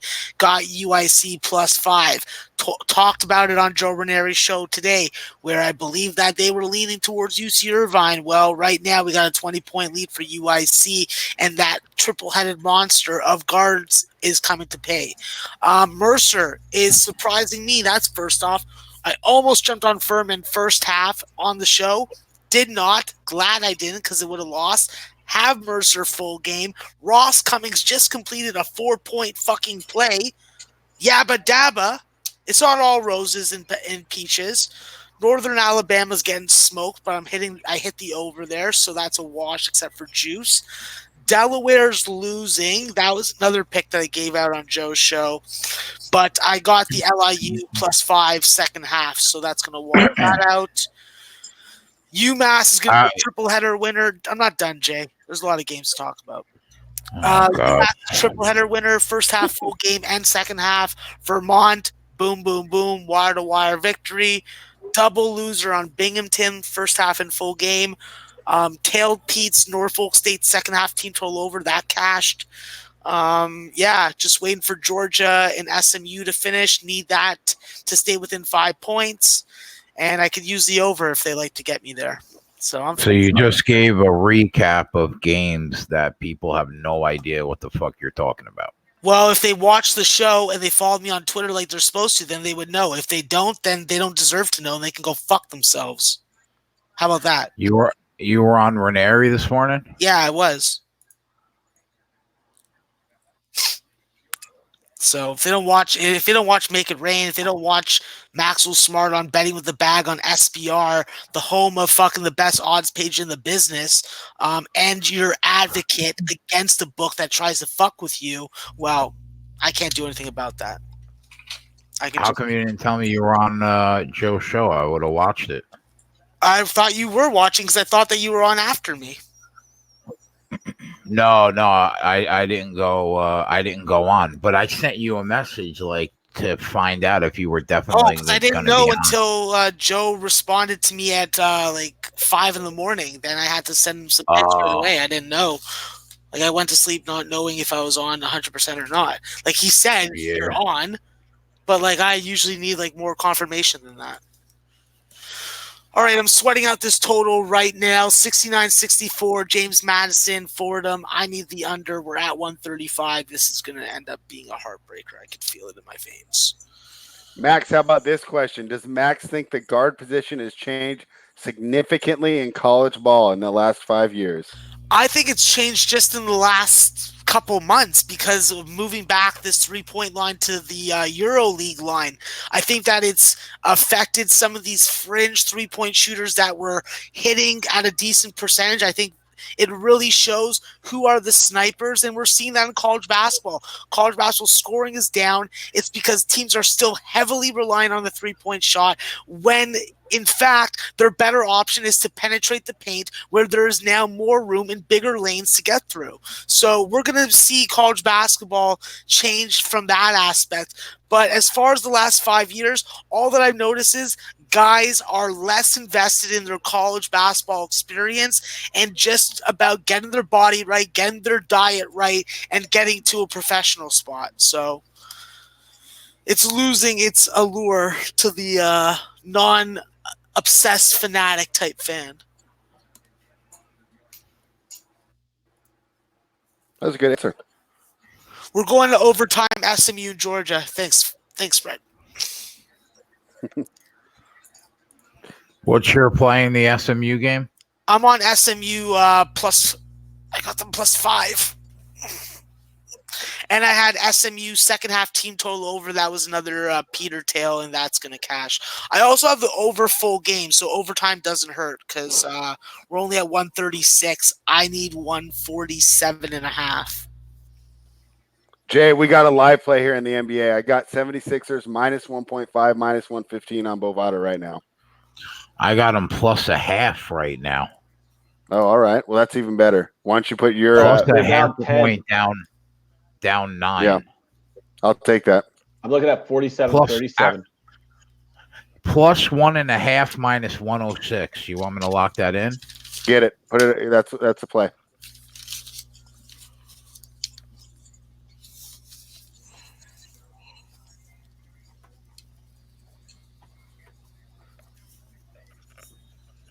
Oh, Isaiah Mike straight from Toronto, Ontario, lighting it up for SMU. Let's go, Mustangs. They're down 13 now, spread. Yeah, I know. You still like them at even money, or I could get them at +127 money line. Yep, get it. Oh, wow. You're just Game of runs. Fuck these. Game of runs. Philadelphia has been been kind of slow first half all year.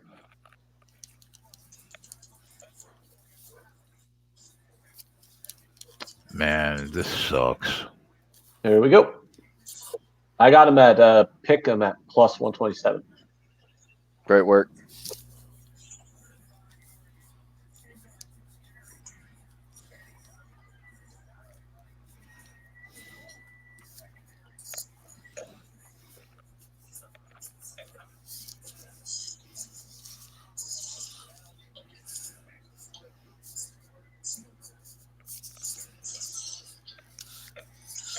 $141. Let's go, boys. I need points. Let's go this. You know what doesn't suck, Jason? What? These Red Robin onion rings. Are they soggy or crispy though? Crispy. I'm even on the day now. Are they soggy or crispy? Crispy. Okay. All right, halftime. Let me see what other games we can enjoy in the National Basketball Association. I'm enjoying this. I'm not watching it, but I'm watching the score ticker. The score. I'm definitely enjoying the score ticker on the Heat game. Yeah, I was gonna sweat it, but don't want to count it as a win yet. But I'm feeling pretty good. So let's see. Another game I was don't think interested there's here any sweat is on this the one, Thunder. There's Yeah, no I don't sweat think on this one. Yeah. It was All right, also Suns at probably the Thunder. easiest. This is an interesting match. The funniest thing is it's the fastest tale I've ever done of something you said. As soon as you said good. Heat, I looked it up. I said, "Oh, they're playing against the Knicks." Fuck yeah, The Knicks, yeah. The Knicks and the Cavs are two teams that I'm pretty eager to fade. I did not fade the Cavs tonight.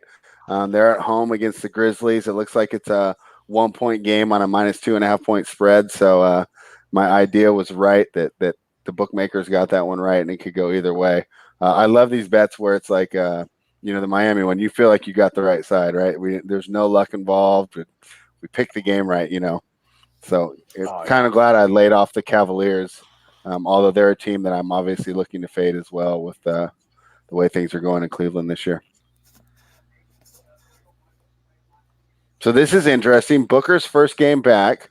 Thunder have been playing better than expected. They're up by 9 with 1:30 in the second quarter. Ooh, Von Polo's about to take a nap, Jay, so he can watch that UFC. He's going to be up with you, Jay, watching the UFC.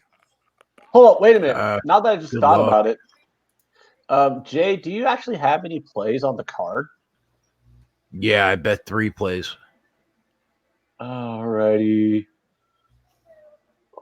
You will have to inform me. I bet Alexander Rakic. I got him at -138. FanDuel is showing him right now at -160. Alexander Rakic versus Volkan Ozdemir. Volkan Ozdemir, yeah. -155 right now. That's like 20 cents worse than you. Yeah. I probably would stay away from that at that price. I also bet the Korean Zombie at -138. So there's literally like 50 Korean names on this card. So be specific. Chan Sung Jung. And Sung Jun. Yeah, he's fighting Frankie Edgar. I got him at -138.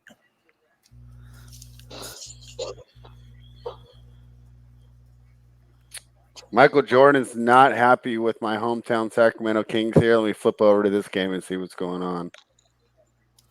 And they are down by 20. So I could see why he is not enamored with their performance tonight. Indiana's a good team. Holy crap, guys. Look at these names. Hey, Hailey Alatang. Said Nurmagomedov. Rayoni Nurmagomedov. Rayoni Barkalos. You know Nurmagomedov. You know that name from Khabib. Oh, yeah. Suman Mach. Is that his brother or just the same name? It's probably related or something. Go to it's the main event, yeah. Frankie Edgar against Chan Sung Jung, -138. Do Ho Choi. I almost read that as doo-doo, but it's Do Ho, so it's not as funny. Yeah, I also bet him and Chan Sung Jung in a parlay. A lot of Koreans on this card. It's in South Korea. That explains a lot. Like every other fight's got a Korean. Yeah, I got plus 120 in that parlay. For some reason, it's not giving me a money line on the chance on John Edgar fight. How many units on those? But just a standard 1 unit play, Martin. Nothing crazy. I feel a lot less better about these plays than somebody like Amanda Nunes. But just a standard 1 unit play. Well, I don't think you've ever blown anybody as hard as you blew Amanda Nunes the last 2 fights she had. Yeah, I love her. She's like one of my favorite people in sports. Oh yeah, I figure that out. You see the truck she bought her girlfriend? Yeah, bro. Did you see that? That's got to be what? What's that got to be, like $100,000? I mean, it's a Mercedes SUV. I mean, they're not cheap. At least $100,000, right? I'm pretty sure Amanda Nunes is buying one that's fully loaded. So yeah,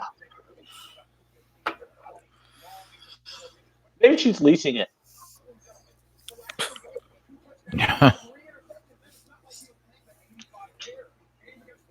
Do you think Kent State slows down the pace in the second half?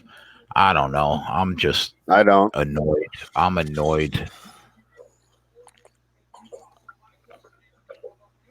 Shouldn't have lost that bet.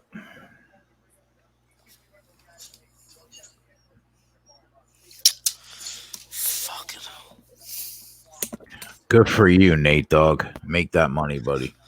That's my guy, Nate Dogg. Represent that T.O, bro.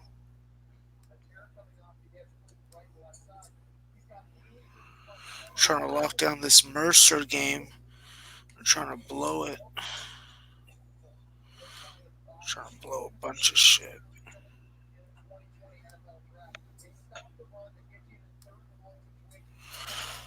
All right, got the over in the Georgia game. Now just trying to get this SMU fucking cover without them forcing a double OT. 24 seconds left on my stream. All right, Mercer, you need a bucket here there, boys. You need a bucket there. Call a timeout there. Call a timeout. You fucking cucks.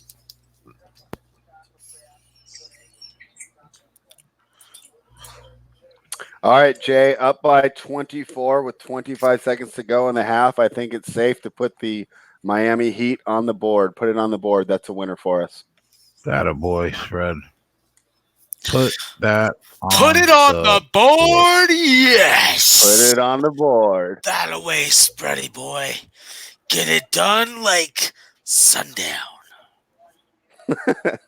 I have no idea what the fuck that just. I don't know. I didn't know what I said either. But it was already coming out of my mouth. I didn't know. I just let it happen. Yeah, I didn't know if that was a Canadian aphorism or if Max just made that up. Yeah, I just made that up, and it was just a poor job of creative fucking verbalizations. Yeah, sometimes that happens to me too. Yeah, I blame it on the weed.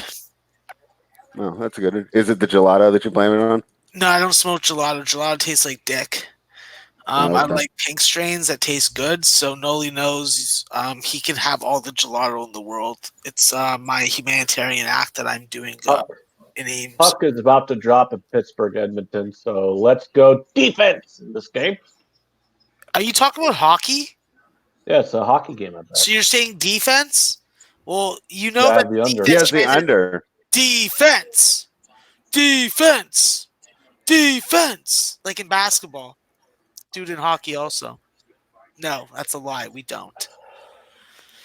Just cheer for fucking people getting smashed. Oh, boy. In the face. Was there an easier coast-to-coast winner than that Heat game? I think not. Thank you very much, Spread. That was a nice little Benjamin Franklin in my back pocket. Stick this in you, bro. There we go. I don't want this. Now I want Philly to close this half strong. We want to cut it to single digits going into halftime, and I'll be feeling pretty good here. Oh, yeah, I forgot. That's good defense. That's good defense. Let's go. There you go.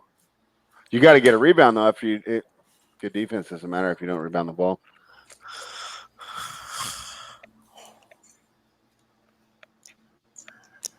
The Oilers are wearing ugly uniforms, by the way.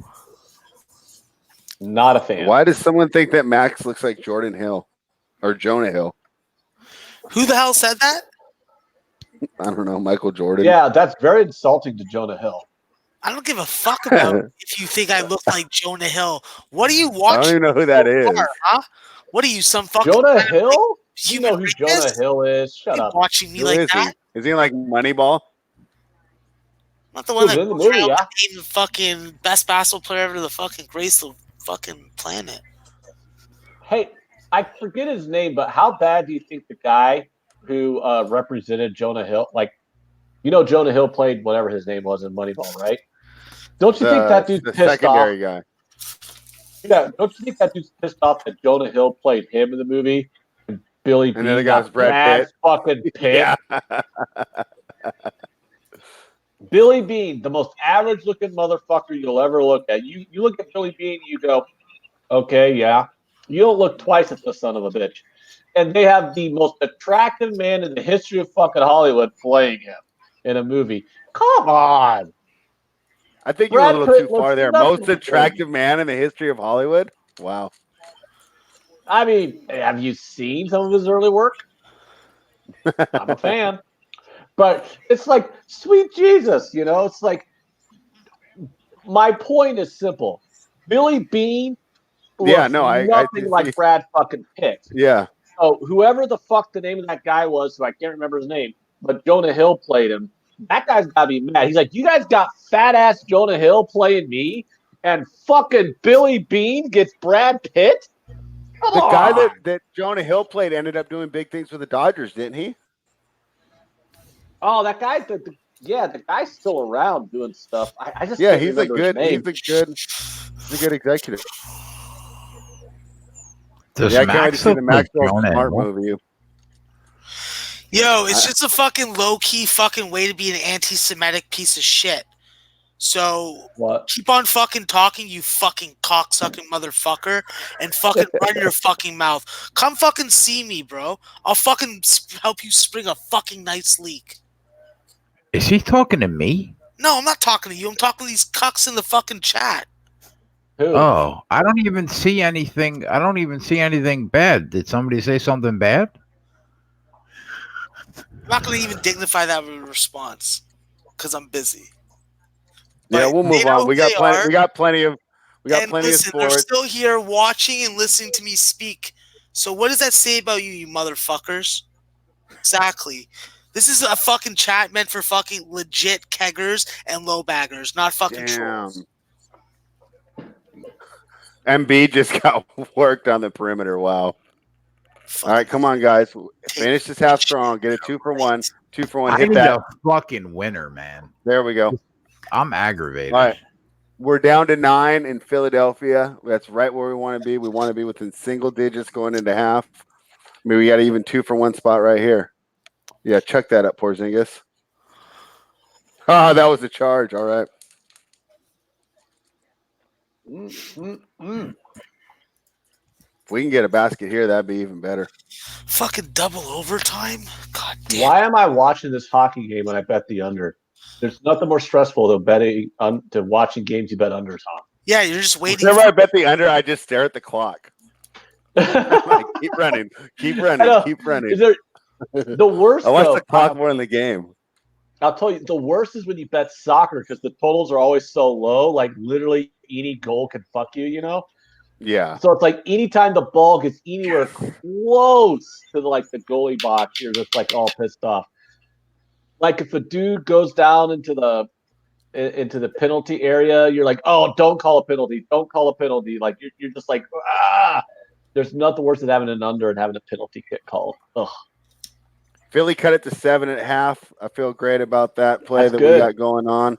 Wonderful. Yeah, it's so funny. When you bet the unders, that's when you really learn how quick the clock operator was. I remember I had the under on that Army-Navy game, and the guy wasn't starting the play clock for about 5 seconds, and I was just in there like, yes, just keep lagging. I'm like, you must have the under too. He wasn't starting the play clock, and Navy was running it all the way down. I'm like, this is just great. Yeah, you were like, everybody I talked to was like, oh, I like the over that game. And I was thinking to myself, I mean, I didn't bet it, But I was thinking to myself, I'm like, who the fuck actually goes, gee, I like the over in the Army Navy game. Like, I don't know how those words can be uttered by any sports bettor. That was the ultimate many people were contrarian on it. play. It was the I'll ultimate be contrarian right. play. I'll be right back. All right. Well, people are being Me and Ant will hold this down. Because I don't think that it had gone I'm just over off for like camera 15 to years. help people not see me. Oh, okay. Yeah, I didn't bet it, but I mean, I bet Army and Navy. No, games I bet the before. under, but it was more of a degen play than me really feeling like I had a significant edge. It was more like it was televised and everything to do. And that's honestly how I treat college football. That's my recreational gambling. I kind of just do a quick look before the game, maybe read an SBR article on a preview and tail, if I'm watching you guys on Live Line or read an article and just have some fun, bet a small amount and not really worry about it winning or losing since it doesn't really like go on my record for my official plays and stuff like that. So I enjoy college football in that regard immensely, especially because I think that unless you're really on it and you're just choosing conferences, it's hard to be on top of all these college teams. Yeah, the amount of effort that you got to do to power rate them all. Well, like I told Jay, I have people who I follow, and I get like their power ratings for these games, and then I just kind of compare all of their ratings and see, okay, what games do these guys all have agreement on, that there's value on each side, and that's kind of where I go. Because like I have a full-time job. Like my main thing is baseball. I'm all in on baseball capping and everything like that. But outside of the baseball season, that's what I do for college football. Is I just have these guys who I subscribe to. I get their ratings and I kind of go from there. And I mean, you can never go wrong tailing Jay in NFL. He's ridiculous great at it. He's ridiculous at it. So, and then this year I got Max for college basketball. I did okay last year with college basketball, not pregame though, but I'd watch a lot of college basketball games and bet them live. Found out betting college basketball live wasn't too difficult. That's one of the reasons why Jay and I started this show. Was neither one of us were big basketball bettors pregame, but we figured out like the live algorithms when we were actually watching the games were pretty easy to beat.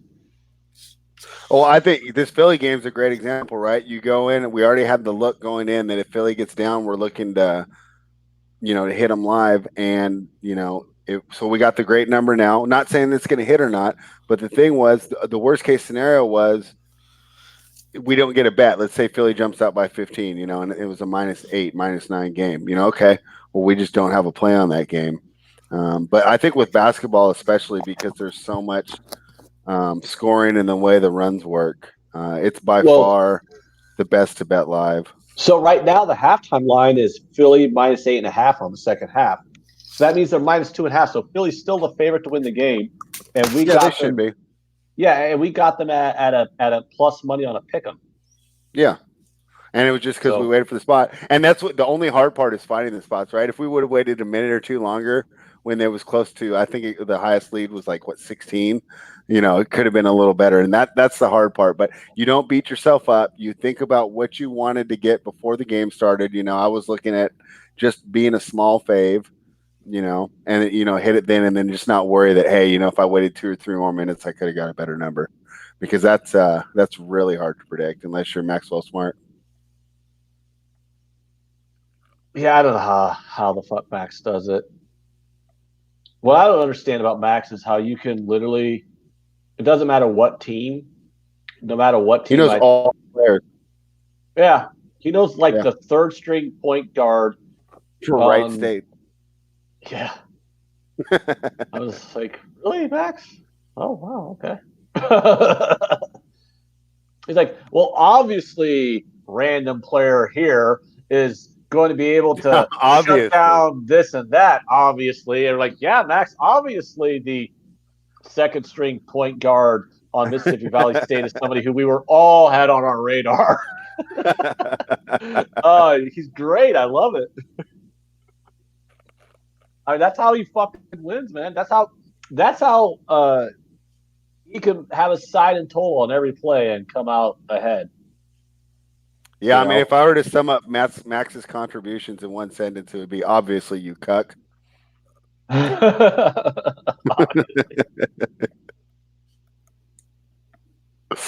All right, my Trailblazers game hasn't started yet. That's not till 7. Oh, let's go back to the Suns game. Is it still? Oh, it's still at halftime. Well, we did this show with Max for months before college basketball season started, and we were just waiting for college basketball season to start because we're like, Max would just hang out with us essentially for baseball season and before college basketball season started. So we were all just chomping at the bit for college basketball season to start to finally put him to work. Yeah, well, he's been working. All right, what we got going on in the chat? We got some good stuff we can read out here, Ant. What the fuck, SMU? Apparently, SMU's losing. Yeah, they're losing by 3 or more. I don't even fucking know. Harry Birthday boy hit the Cleveland you under. support. The guy with the Chelsea logo says you support Tottenham. Yes, I Better show 'em do. the shirt. I support Chelsea, so absolutely do. Chelsea's great. Tottenham shit. Just to let you guys know. North London Schweit. RKE says I need the Thunder to hit for us. Ant, be specific. RKE, are you talking about the under I'm on? He's probably talking about the football hockey game or the football game? I need a hit. I think the football game's still more likely. Probably. Yeah. I don't know. I think that's gonna happen though. I do want to point out though that all the hockey plays I give out on this show are model plays from my good friend Eric. He runs a hockey model and it's very successful for him. If you want to send Switek some money, he accepts all types of tips: PayPal, Venmo, e-transfers, your second children. He'll take them all, bro. He's a businessman. No children. He's got enough of his own. That doesn't mean he's gonna keep them. Trade them for freaking corn and livestock. You know, like a good ratter. A good ratter. Oh my god, this burger's so goddamn good. My burger was better. Tyler, how's your birthday going? Why are you in the chat? Are you trying to look cool? And are you playing hard to get down at the strip? Spread. He's getting a lap dance right now, and he's trying to fucking get himself so he doesn't fucking you know what.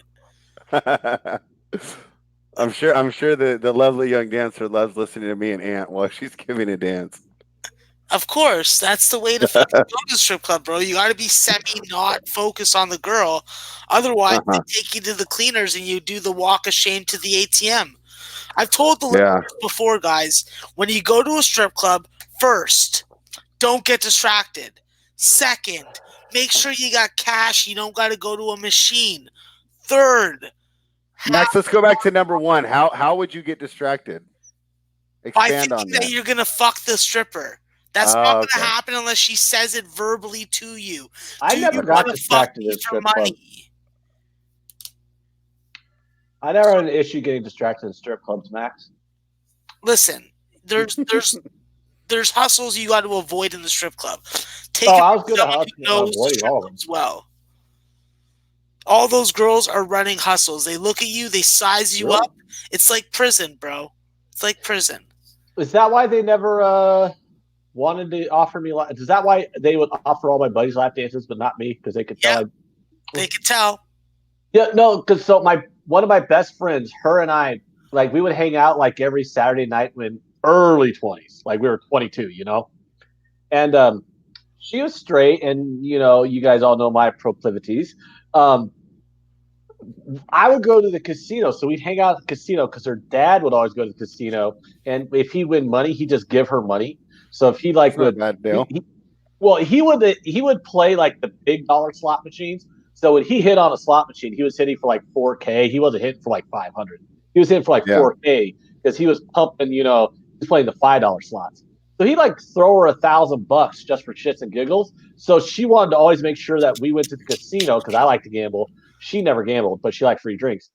She's like, hey, my dad's at the casino. We got to make sure we're at the casino in case he hits at the slot machine because then he'll give me some money and then we'll like, you know, or whatever. So, anywho, for some reason, like we would go to the strip club after the casino because it's like the only thing open at like 2 a.m. They're like, well, we're still open. It's like, well, the strip club's open at 4 a.m. neither one of us cared, but like we just went there, and then like with the money, I'm like, hey, you know what? So I just buy her lap dances all night. You must have been popular. I don't know. I'm like a gay guy and a straight girl going to the strip club, and I just bought her lap dances all night. It was a very weird combo. Well, it was a fun time. I do not regret anything I did in my early 20s. It was a fantastic experience being young and not having to care in the world. I cannot do any of that shit anymore. I'm too old. I have a headache. Have you ever tried going out when you're like in your mid-30s? It's like a lot of work now. Oh yeah. Wait till you hit your 40s. Oh God, I'm not looking forward to it. But I know now, just the thought of like getting out of my sweatpants and putting on jeans to go out somewhere where other people are to drink just seems just way too stressful. I'm in my 30s. I just get mad because everyone's so tall and I want to fucking knock them all in the face. That's what I do. But then I start to drink and then I start to get real mischievous. Yeah. The mischief. Oh. Tyler's in the car on the way to the strip club now. That a boy.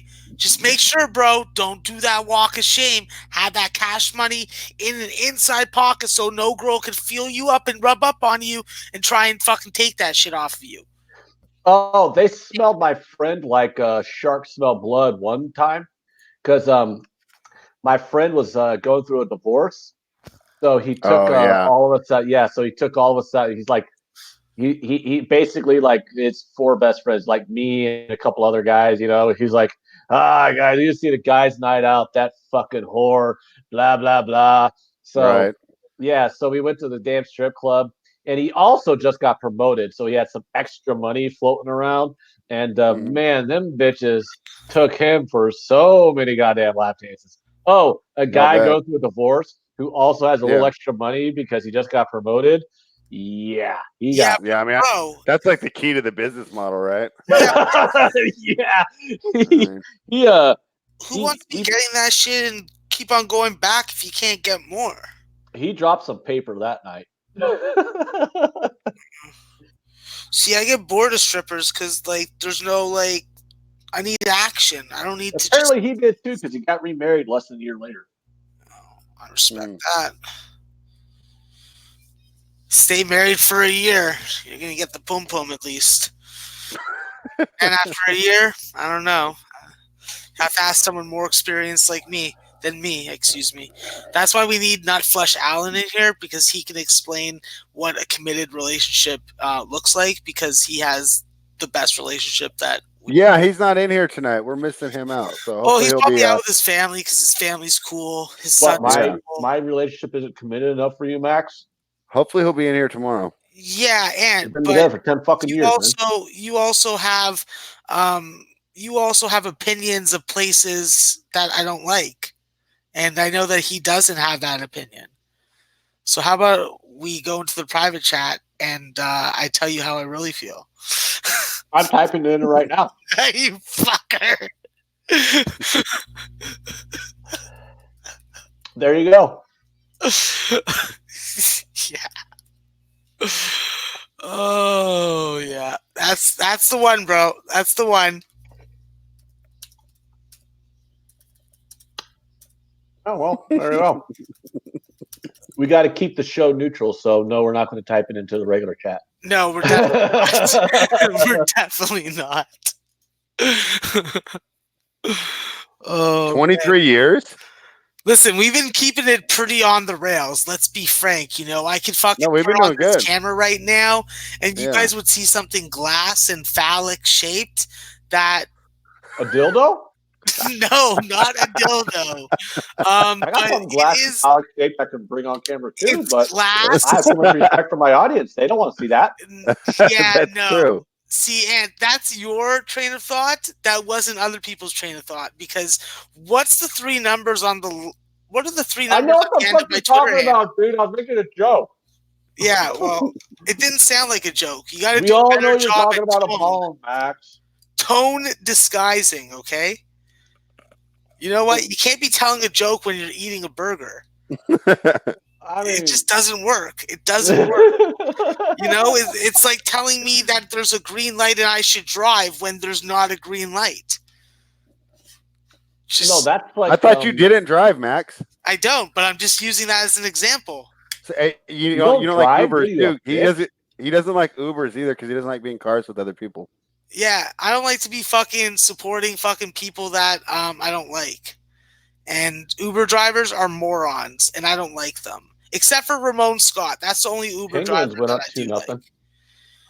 like. But for the majority, Uber drivers cause accidents. They don't know where the fuck they're going. They drive too slow, and literally, I'd rather fucking like just punch myself in the face than have to ride in one of those. I'd rather punch myself in the face than have weird people in my car. Yeah, it's true. Wasn't that just weird? It's like, hi, strangers, get on into my car. It's Saturday night and you're drunk. That's when they're most enjoyable. Okay, Georgia with a potential game-winning shot. Bad for anybody with the SMU money line, that's for sure. I think DeAndre Polk was one of those. It's a fucking dagger, bro. There we go, Jordan Love. Get me a first down. I'll get you a first down. The totals come down to 72.5. Look at these Georgia fans. D-Money, why are they so obnoxious? Who? Georgia Bulldog basketball fans. Like, come on, bro. You guys were Georgia Bulldog basketball fans cannot possibly be obnoxious. That team's never been good. That's what I'm saying. It's like, who's the best player ever out of Georgia? Georgia football fans are obnoxious because they keep trying to say that they beat anybody despite the fact their team looks okay-ish. History. I'm trying to think of a good Georgia player that came out of Georgia. I'm sure I could think of one if I spent time doing it, but no. Right. I could just Google it, but that would be unfair.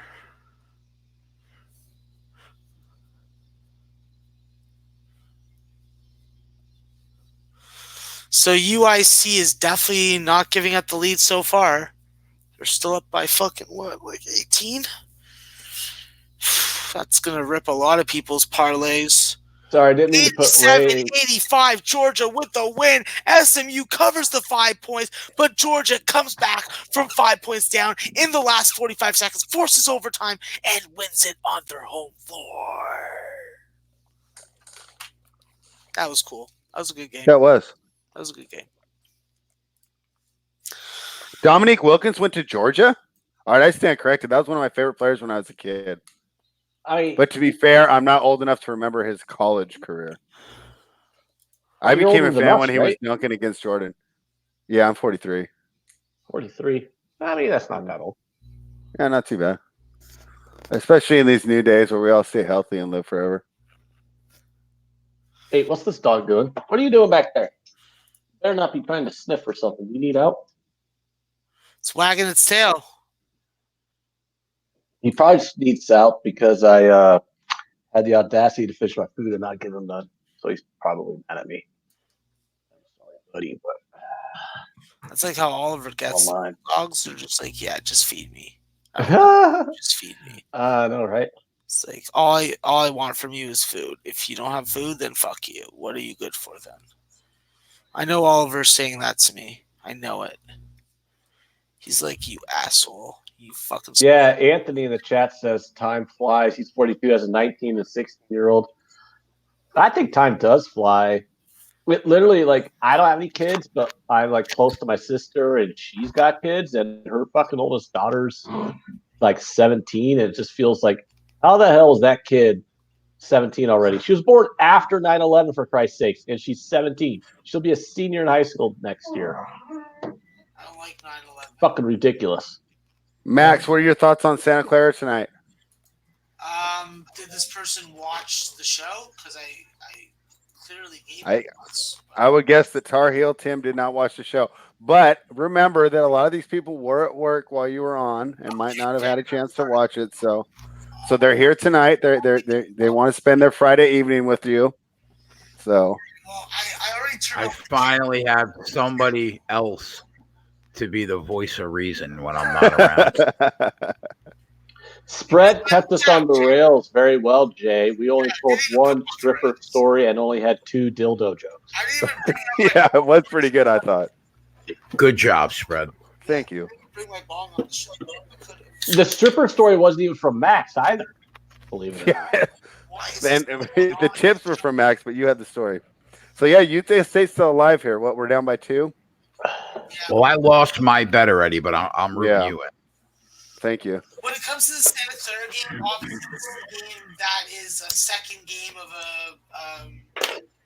a bye series, so it's going to be interesting to see what type of performance you get out of Mississippi Valley State. I think that Santa Clara beats them quite handily. I personally bet the under team total on Santa Clara, under 91. Listen, Santa Clara, Max, put your mic back by your mouth. I think it's by your head.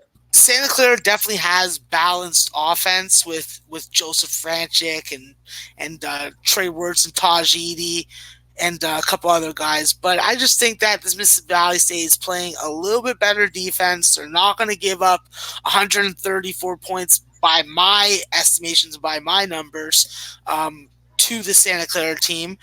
I think that Santa Clara covers the spread, but it's going to really depend on how fast and what kind of start they get off to.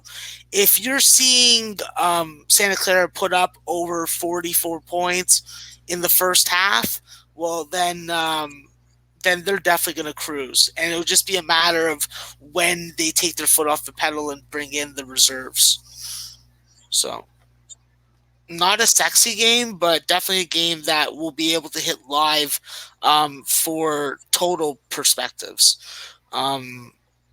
We've seen totals really balloon in Mississippi Valley State games, and I think that we can take advantage of that and get on the top end of it and then get an under. Dear Slayer, I see that you're asking for thoughts on the Orlando-Portland total. I'm already on the Portland side, and I don't really have a strong feel either way. Even at 218.5, it seems like a nice number. I don't really see an edge either way, but I'd love to hear your guys' thoughts in the chat if someone does think they've identified an edge in that game. Oh, look who came to say hello, everybody. Oh, there we go. Hey, Jay, favorite? Brock Lesnar wants to know what you think about gain by submission. Oh, Cyril Gane. That's not this week though. I don't think. Is he on tonight? Is he on the card tonight? I don't know, but I have an article to write after this, so I think I'm going to be watching this with you. Nice. If he is a huge favorite. Let me see. Oh yeah, he is. Oh wow, Tanner Bozer. Oh my God, that's going to be a fucking bloodbath. The guy's minus 700. Like what? You mean that they're both going to bloody each other up? No, I mean that one guy's going to get his head knocked probably right off his shoulder. That dog wants something. What the hell does it want? Oh, I don't really know. He came upstairs like a bat out of hell and just popped right on in the room and hopped up on me, and now he's acting like he wants to leave, but I just want to cuddle him. Let me go. Oh, just a unit count update. Boom. After last night, live line is 114 and 80, 58.8%, up 65.94 units. That average Carolina Hurricanes?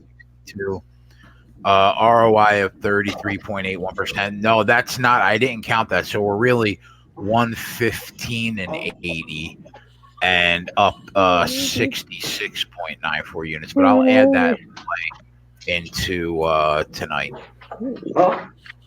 So to whoever called him a fruit bat, okay? Somebody in our chat called my baby a fruit bat a while back.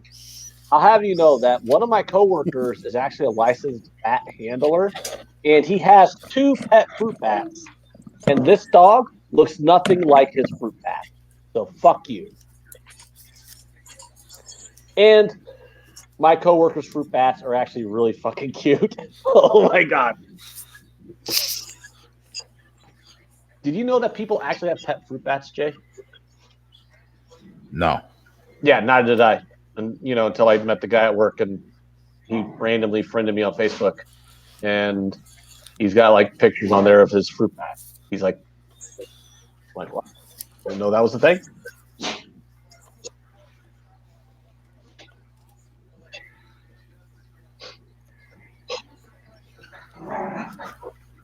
Yeah, Gane should really destroy Tanner. Ron Bolger, Lofton. Ron Lofton called him a fruit bat.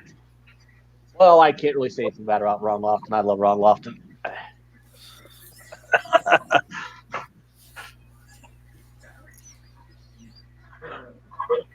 Oh, they're about to start arguing. So, Kent State needs to not score again. The under's still technically live, but I don't know, man. I definitely could see how this game got bet up from 65 to 71. Utah State does not look good in this game at all. What are the dogs doing?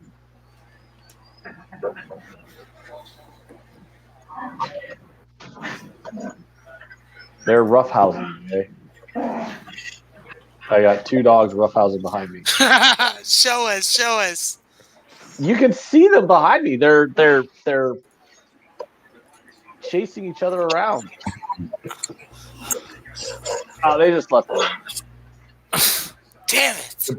Well, the big one knows how to open up the door, so he skirted out and the little one followed him out. So they're Fuck. Dogs fucking horsing around is always fucking funny to watch. It's adorable. It's fun, and that's what I like about you, Max. Well, is you're a dog they don't person. fucking start fucking biting each other seriously. Yeah. No, they don't do that. But I like how you never talk shit about my dogs, Max, because you don't talk shit about a man's dog. Well, you could talk shit about certain. Well, if you had a Labradoodle, I would talk shit about it. Oh no! I mean, if you have a Labradoodle, If you have a stupid Labradoodle, then you're an idiot. First off, Labradoodles, okay, they look all cuddly and shit, but most of them have very bad temperaments with strangers. I don't like Labradoodles. Oh, and another thing too. Okay, have you seen a Labrador and have you seen a poodle? Yeah. The only way that happened was someone jerked off a dog to get its semen and inserted it up that other dog, or there was some massive dog raping going on. All right. Way, well, we had a big fumble naturally. here in the Utah State game. Looks like Utah State's got the ball back. That should be good for us. I just think that's not natural. You're either jerking off a dog or raping a dog. Either way, I was a little worried about our -7 here, but with this big fumble recovery, I think we're definitely still live. Max, are we ever going to see you again? But the chat didn't want to see me, so I'm just doing what the chat wanted. Stop. That's one person. I don't care what the chat says. What the chat wanted. Also, why don't you do what I want? It's my fucking show. I would like to see you. No, but you've seen me. There's video of me. I'm in a commercial. You just watch TV, you'll see me. Famous. Famous as fucking Drew Martin. Jay, my feelings are hurt because you never asked to see me when I do this. We're all on it. Jay actually says, "Hey, Anthony, could you keep that up for a while?" And then Jay turns his off and goes. And then you start hearing. No. He's like, "Oh, there's nothing better than a grown woman looking like a teenage boy. That's what really gets me going." Shut that shit off. Max, come back. We need to know. We need to see an Alabama banner. There we go. I'm sorry, Jay, but that never gets old for me. I mean, it's been months, still hasn't gotten old. I would like to not be even on the night, so I need. Oh, you want to lose? I could probably find a loser for you. Hold on, let's see. Should I get on the Sixers at even money right now? Yeah, let's do it. Well, I already got pretty much in the same spot it was. Yeah, we were all on it already. They're still down by was it 6 or 8? I don't know. Went to commercial and I was watching 7. Utah State. I can get plus 1.5 minus 105. All right. Oh, and at first intermission, Pittsburgh is up 2-0. This is fucking so crazy. That's neither really good or really bad for the under 6. It's just kind of 13-point fucking cushion. This so. is terrible. Get some fucking defense going, cucks. I don't like seeing this garbage. Max, they're probably Canadians. You're the land of not. fuck. They're Americans. And they probably can't read above a grade 6 level.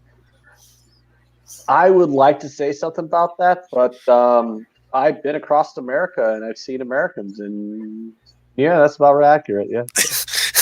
Thank you, Ants. I do my research on. Have you seen our president? Harry says the Mavericks are going to win.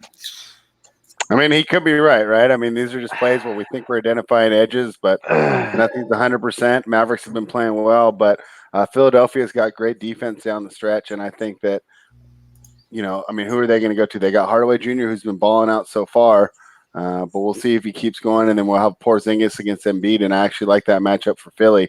They can get stopped, Simmons in transition. I feel like we're looking good, but, all these plays are just small edges, right? I mean, if we hit 55, 56%, we're pretty happy. I think we see an edge. Harry's going the other way, and we're going to find out here in a couple minutes. 56% is magical. I'm thinking because sometimes we hit these minus 115, so that's why I threw 56 in there. Well, right now we're at 58.5 with an average line of plus 65. That's pretty good. Yeah, no, and that's great that you guys hit those huge money lines that really throw you up. That way you don't get juiced to death hitting these, because sometimes you see a spot you want, it's minus 115. That increases your percentage a lot that you need to hit at minus 115 compared to minus 110. But you can mix in those other ones and kind of mitigate that. Yeah, a lot of people don't get that spread, but they don't understand how big that 5-cent difference is on what is it off the top of my head? I'm trying to think. It goes from what, like 52.4% to like 54% that you'd have to hit at minus 115. Yeah, 52.38 at 110. Yeah, 52.4 at minus 110, and then I think it goes all the way up to 54% if you're paying minus 115. That's why some of these books They piss me off when they don't just move the line and they just juice it because there's a side I want, but I don't want to pay minus 120 on a point spread. On a money line I can understand, but I'd rather if I'm going to play it, just pay the extra half point and be at minus 105. Yeah, I don't get the people who play totals and sides who could play a total inside like minus 125 or something like that. That just sounds outrageous. Anthony says ace king versus queen queen. Is that about 52% if I remember right from my my big poker days? The queens are slightly favored. No, ace king is actually like 72. No, versus queen queen. Oh, versus queen queen. No, queen. I think queens are about 52%. Is it 57? No, it's higher than that. It's like 57%. Okay. All right. I thought it was more even. No, because queen holds 2 of the queens that ace king needs to make a straight. For the straight, yeah. Yeah, and the so I'm thinking of like ace king 7-7 would be more. Yeah, even, right? You're actually in better shape against 7-7 because queen takes away 2 of the outs that ace king needs to make a straight, which is one of the ways that ace king beats an overpair. What's funny is during the little off season, I'll play like a ton of poker during July and August, and then I love it. Put it back on the shelf when for once the season start. Like when we get off, I'll be looking at NBA lines, until I go to bed, and then I'll be checking NFL stuff right when I wake up. But during the summertime, I think poker is a fun hobby, and I still like to play it live when I go to Reno and Tahoe because they're actually pretty liberal with giving out some. Of the hotel room comps and the food comps if you just spend a couple hours in the poker room when you go up there. Yeah, they do that at the local casino here that has the poker room. They'll give you like a food comp after like 2 hours or something like that. Yeah. I do enjoy playing the cards. Jay knows that.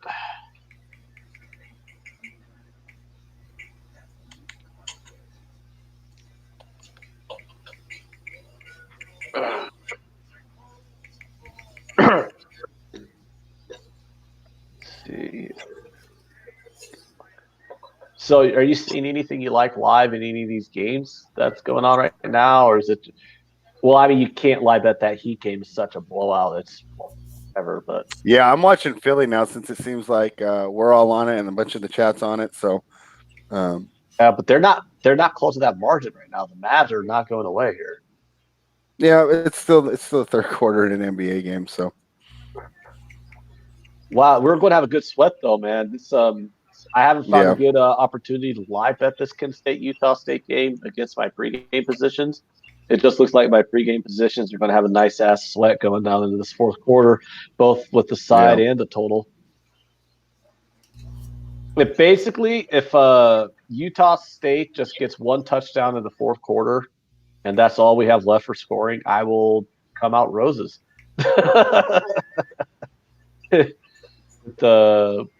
Both that under and why the fuck are intermissions in hockey so goddamn long? God, it's like it's got 2 halftimes that take forever. And it feels like this hockey game with the intermission, this Pittsburgh game with the intermission, like 3 hours ago, and they still say there's like 10 minutes left. Yeah, so quickly, I like Chan Sung Jung in the main event tonight. I like Rakic in the co-main event. I like Doohoo Choi in the third fight on the main card.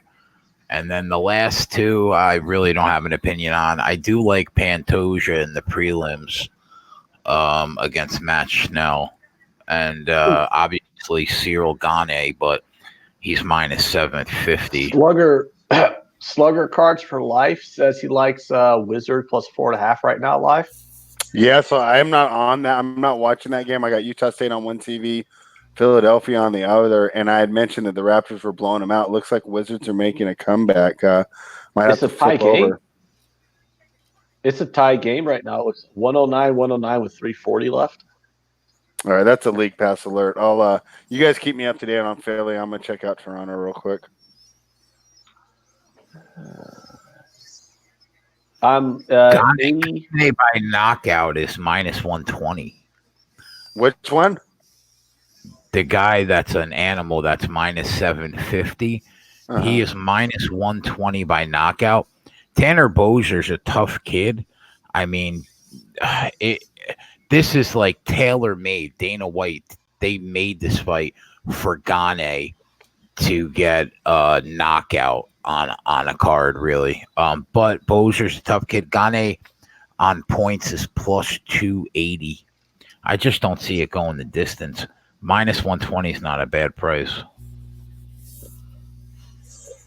Is he sometimes when I see those on the big favorite though, is that guy like to get a lot of submissions?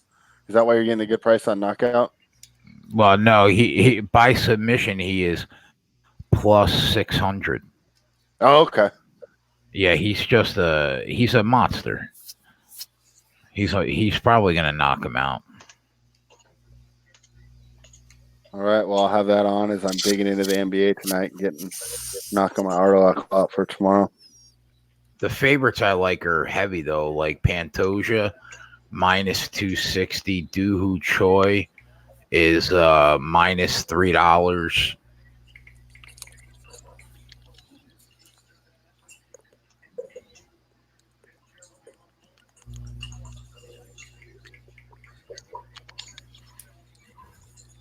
So do you guys see any live plays worth taking?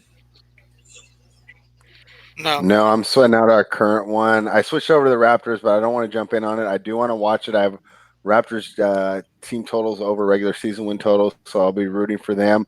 And the interesting reason I'm watching this game is I want to see this new closing lineup with all the injuries and kind of how they look in crunch time. And because this is a pretty easy lineup to score on, so. Utah State's got to win this game, right? They're up by 1, so it's looking good. I think the better question is whether or not they're going to cover. I might take them on the money line right now. They are. Let's see what I can get on their money line. The money line's probably minus 170. Minus 170? I'm looking at something higher than that. What do you got? Almost $3. It's like $2.85.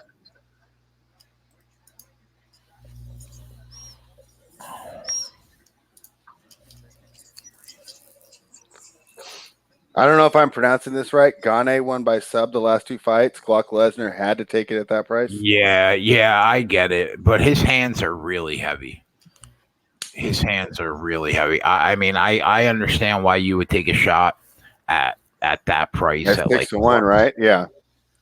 Yeah, but I mean, there's a reason why the knockout prop is minus 120. Although the kid that he's fighting is a pretty durable kid, so it wouldn't shock me if it went the distance at plus 280. Mm-hmm. But I think the best chance is probably knockout. I think it's tailor made for him to get a nice knockout win.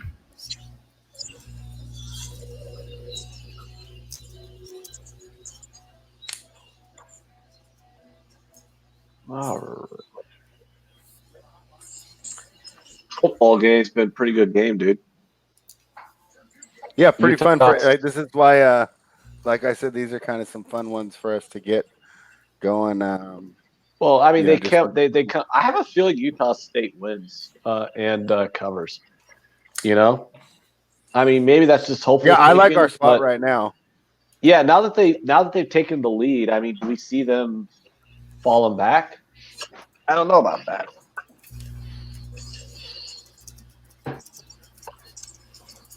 Next Saturday is going to be a fun show.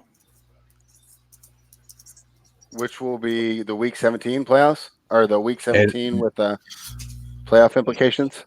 Next Saturday, we'll be on at 3. And we'll have 4 o'clock Oklahoma LSU, 8 o'clock Clemson Ohio State. Ooh, that college football playoffs, dude. They got me excited. Yeah, time flies. I can't believe that's only a week away. I'm actually kind of glad that the game, I'm looking at the number right now. I'm really happy that the game is staying at 13.5 at the moment because I don't want it to get to over 14. Because I don't want to have to bet Oklahoma because I think it'll probably lose. You know what I mean, Jay?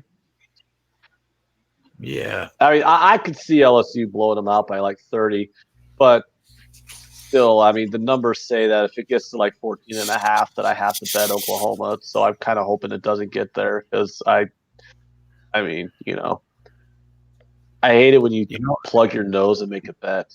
They win a lot. You know what's crazy, bro? Is it would not shock me if they got over that total. Oh, Oklahoma's offense is elite, dude.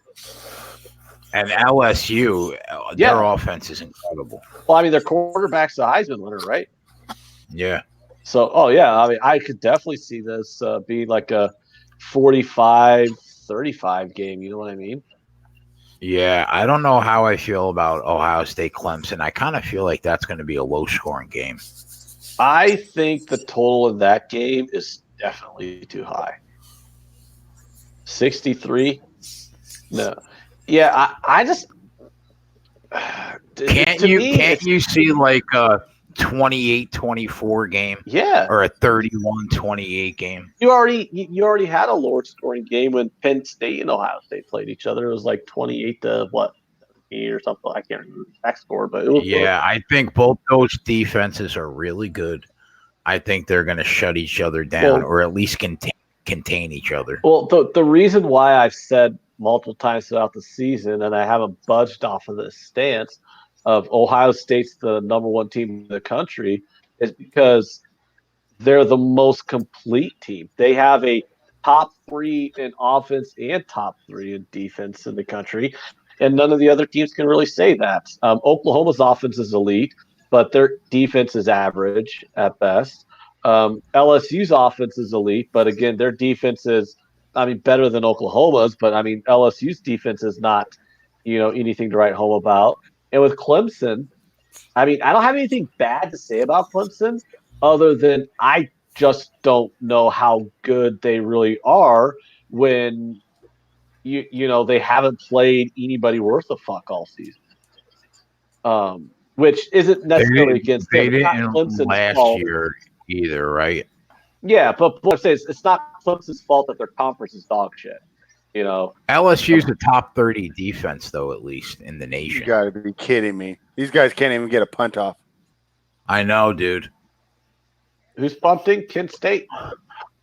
No, Our Utah guy, State Prince is- of the City. Yeah, I saw says, that. Cowgirls kill the Eagles. You know, Prince, Spread and I were talking about that on the Odds Market show, talking about that game earlier today. I know Spread likes the Eagles, right? Yep. I'm on the Eagles in that game. Yep. I lean Dallas because I think if both play to the best of the ability their football team, if they both play but we have to the best of their ability, but they're two of the most inconsistent teams in the league. And I love getting Dallas coming off a big win where they it looks like it. Nope, he got tackled at the 5. With Dallas coming off the big win, strutting around all week, I can imagine Zeke showing up, getting his jacket put on him again, in his Bentley or whatever. I love the fact that we're getting them off a big win where they're going to be swaggering around in practice all week with the whole media telling them how great they are. I'm going to stay away from the game and just root for you to win. But I would lean the Cowboys, but I'm not going to bet the game. I would say the Eagles are a perfect teaser. You're going to take a home team that's an underdog, get them pushed up past the 7. They'll make them +8 on a teaser. And the total is below 50, so that's in the total that you need. So take the Eagles from +2 to +8 and find someone else to pair them up with. And there's a lot of teams. I say you pair them with the Niners. Bring the Niners down to 0.5. Down to half. Yeah. Yeah. I mean, because, the teams that are teasers that I'm looking at right now that are teaser lines, Patriots to a half point, Niners to a half point, Falcons to -1.5. Colts to -1. Yeah, the Redskins. No, wait, that's a +1 now, so the Redskins wouldn't be it. But Dolphins to +8. That's another one. The Colts to -0.5. Broncos to -1. Chargers to -1. That's so many teaser lines this week. There was like no teaser lines last week, and this week, literally every game's a teaser line. How do you not take the points with the Giants? They're both 3-11. They both suck. Actually, I need you to explain this to me because the game is now a 1-point game. The Giants were the dog, right? Because the Giants were a dog. Yeah, they were plus. I was seeing +2.5 when I wrote the article yesterday. Yeah, it was +2.5. But I'm looking at the Giants -1. What are you looking at? Oh, is that true? Yeah, I'm looking at the Giants -1 now. That makes a little more sense to me. Yeah, because I was looking at the Giants +2.5 yesterday, and that's when I said, "Oh, you got to tease the Giants up to +8.5 against the Redskins here." Yeah, I wrote an article for that game on SBR, and it's a deadline. There's no home field. There's no home field advantage in the Northeast in the 3rd week of December for a 3-11 football team. I'm telling you, there's none in Washington. So my thought was I gave the Giants out. They're both shitty teams. They're both 3-11. Give me the points. I'll take the points. Yeah.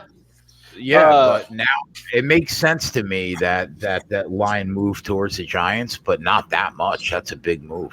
RKE says, how do you not take the Ravens down to -4 versus the Browns? I definitely see that logic, RKE. But me personally, I never bet a teaser unless I cover the 3. Jay knows that. You're only going through the 7 and the 3. Yeah, the long teaser, whatever it's called. Yeah, if it doesn't cover both the 7 and the 3, I don't do it. I'm very. I see the logic though because I think they cover that 10. Yeah, like I said, I can see why you would want to take the Ravens down to -4. I can't blame anybody for wanting to do that. It's just me personally. I only cover a 3 and a 7 in a teaser. And That's how I personally don't do it. understand why anybody's on the Minnesota Vikings this week. So I would give you the reasons to take the Vikings, and I'm not on them. But let's say you said I have to write an article and I have to tell you why to take the Vikings. Give me the reasons why you're laying the 5.5 right now. It would be that number one, Aaron Rodgers, his home road splits have been horrible, especially the last 2 years. Yeah, Aaron Rodgers hasn't quarterback on the road. Yeah, he hasn't been as good this season, just objectively by eye test. If you watch him, he's obviously still a great quarterback, but he's missing some throws, so he's not necessarily maybe the same quarterback that we think of when we think of Aaron Rodgers. The team sets up well, even with Dalvin Cook out. That's obviously a loss, but Minnesota can still run the ball, which is a weakness of the Green Bay defense. And but they're going to be running with a third string running back. And I agree with just about everything you said, which should make the line 2.5 to 3. It's 3. Yeah, and it's funny because I thought that Green Bay would be a much more public team than Minnesota here, and I'm surprised to see the money going the other way. I think that you'll see a buyback before kickoff. I think if you want Minnesota, wait around. I've had Minnesota rated higher in my power rankings than Green Bay the entire season. Yeah. So I think I do think they're a better team. But Kirk Cousins in prime time shrinks under the lights, right? Dalvin Cook, best running back in the league, in my opinion, out. You know, I think it just sets up to take those 5.5 points. And I wouldn't be against anybody taking a small shot on the plus 230 on the money. No, that's a great price. That's a great price to fade Kirk Cousins in prime time. Even if you're not with the Packers, if you just say plus 200 to fade Kirk Cousins in prime time, it sounds like a good deal. Then you find out you get Rodgers with a team that's 11-3. Yeah. And the great thing about taking that money line is that you wouldn't have a high threshold if you want to try and come back and hit Minnesota live if Green Bay jumps out to a lead. Yeah, that line just does not make sense to me. Yeah, especially with the injury report going towards, it seems like it's favoring Green Bay, right? I mean, does Green Bay have and the line? Yeah, and the line moves another 1.5 in Minnesota's favor when Dalvin Cook is ruled out of the game. Yeah, and he is the difference maker. So that's going to be a fun one. So I don't have a play for that one. That's definitely going to be I'm going to be on here with Liveline and just tell you guys and have a good time. Yeah, man. I'm looking forward to it. Prince of the City says love Green Bay money line. Yeah, man. I agree completely. Flash and Jimmy, what? No, I said they'll be having fun rooting for Green Bay, drinking all the Jameson. Oh, I don't think we're going to have Jimmy because I think he's going back to Canada to visit his family. Oh, for the holiday? Oh, okay. Yeah, so we'll probably just have Flash.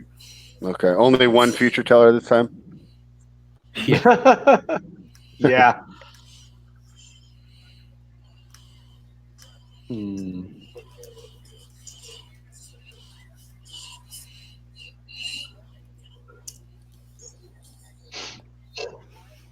Thoughts on the Dolphins +1? Bengals literally no motivation. That's just I don't know. I mean, I see your logic of taking the Fins, but do you really want to have your money on the Fins in Week 16? No. Yeah, you know what? I've been hovering over that one too because I kind of like Miami in that spot too. I like their coach Flores. I can't wait to see what happens when he actually builds the system that he wants. I think he has the potential to be maybe the best from this Belichick tree so far because Patricia's been a disappointment. I have not been able to hit submit yet because I just have flashes of how bad that Dolphins defense can look in my mind every time I go to hit submit. And then I just say, hey, the bet's not going anywhere. no one's forcing me to bet this game, so I'm laying off right now. But if we were doing a contest where we picked every game, I'd lead Miami. Prince of the City wants to know if Max is alive. He is, but he charges me by the word. So I try to not have him say much. Well, I don't know. Like, there's a lot of shit going on right now, and I'm trying to cap tomorrow's card. So I have to fucking do a bunch of things at once. And unless I see a live play, which I haven't seen one that I liked enough to give out, I don't know. It just is what it is. That's why you watch me on Betting with the Bag. You get all my fucking information that you need right there. I could obviously go on a rant. I got a lot of things I want to rant about, but that just takes away from productivity. And if we hit another low point, we'll check back in with you for a rant. But I think we got plenty of sports betting content right now. All right, good. Oh, look out! That is a big touchdown by Utah State. Santa Clara's having. Well, isn't any touchdown by them big for us since it's the fourth quarter and we need this cover? Yeah. Yeah. And it's funny. It's like in my head, I've already kind of chalked this up as a loss. But now that it's tied game with 13 minutes to go, I think I might have jumped the gun. And you got a whole the quarter yet. Still alive. Yeah, they could win this game. Game. They could win this game by 2 touchdowns. I think the bad part, though, is if they do, that's going to go over, right? What are we at now? 68. 68, yeah.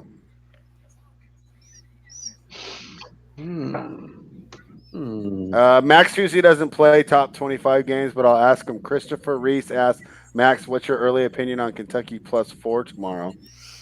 That's the only way that I'm looking at it.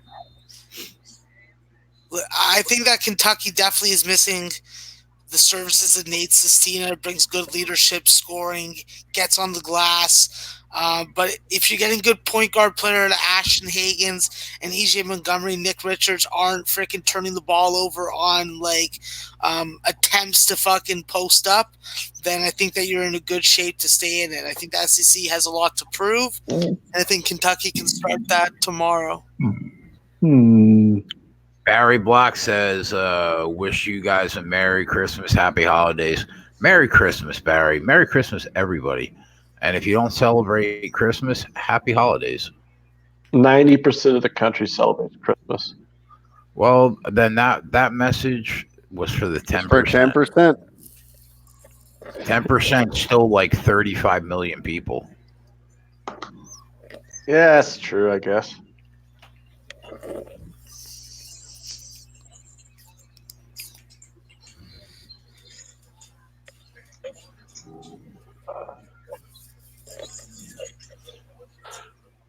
Rich G just joined us. What's up, Rich?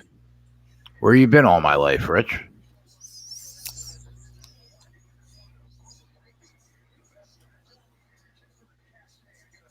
I'm trying to narrow down my plays for tomorrow, Jay. It's kind of why I've been quiet.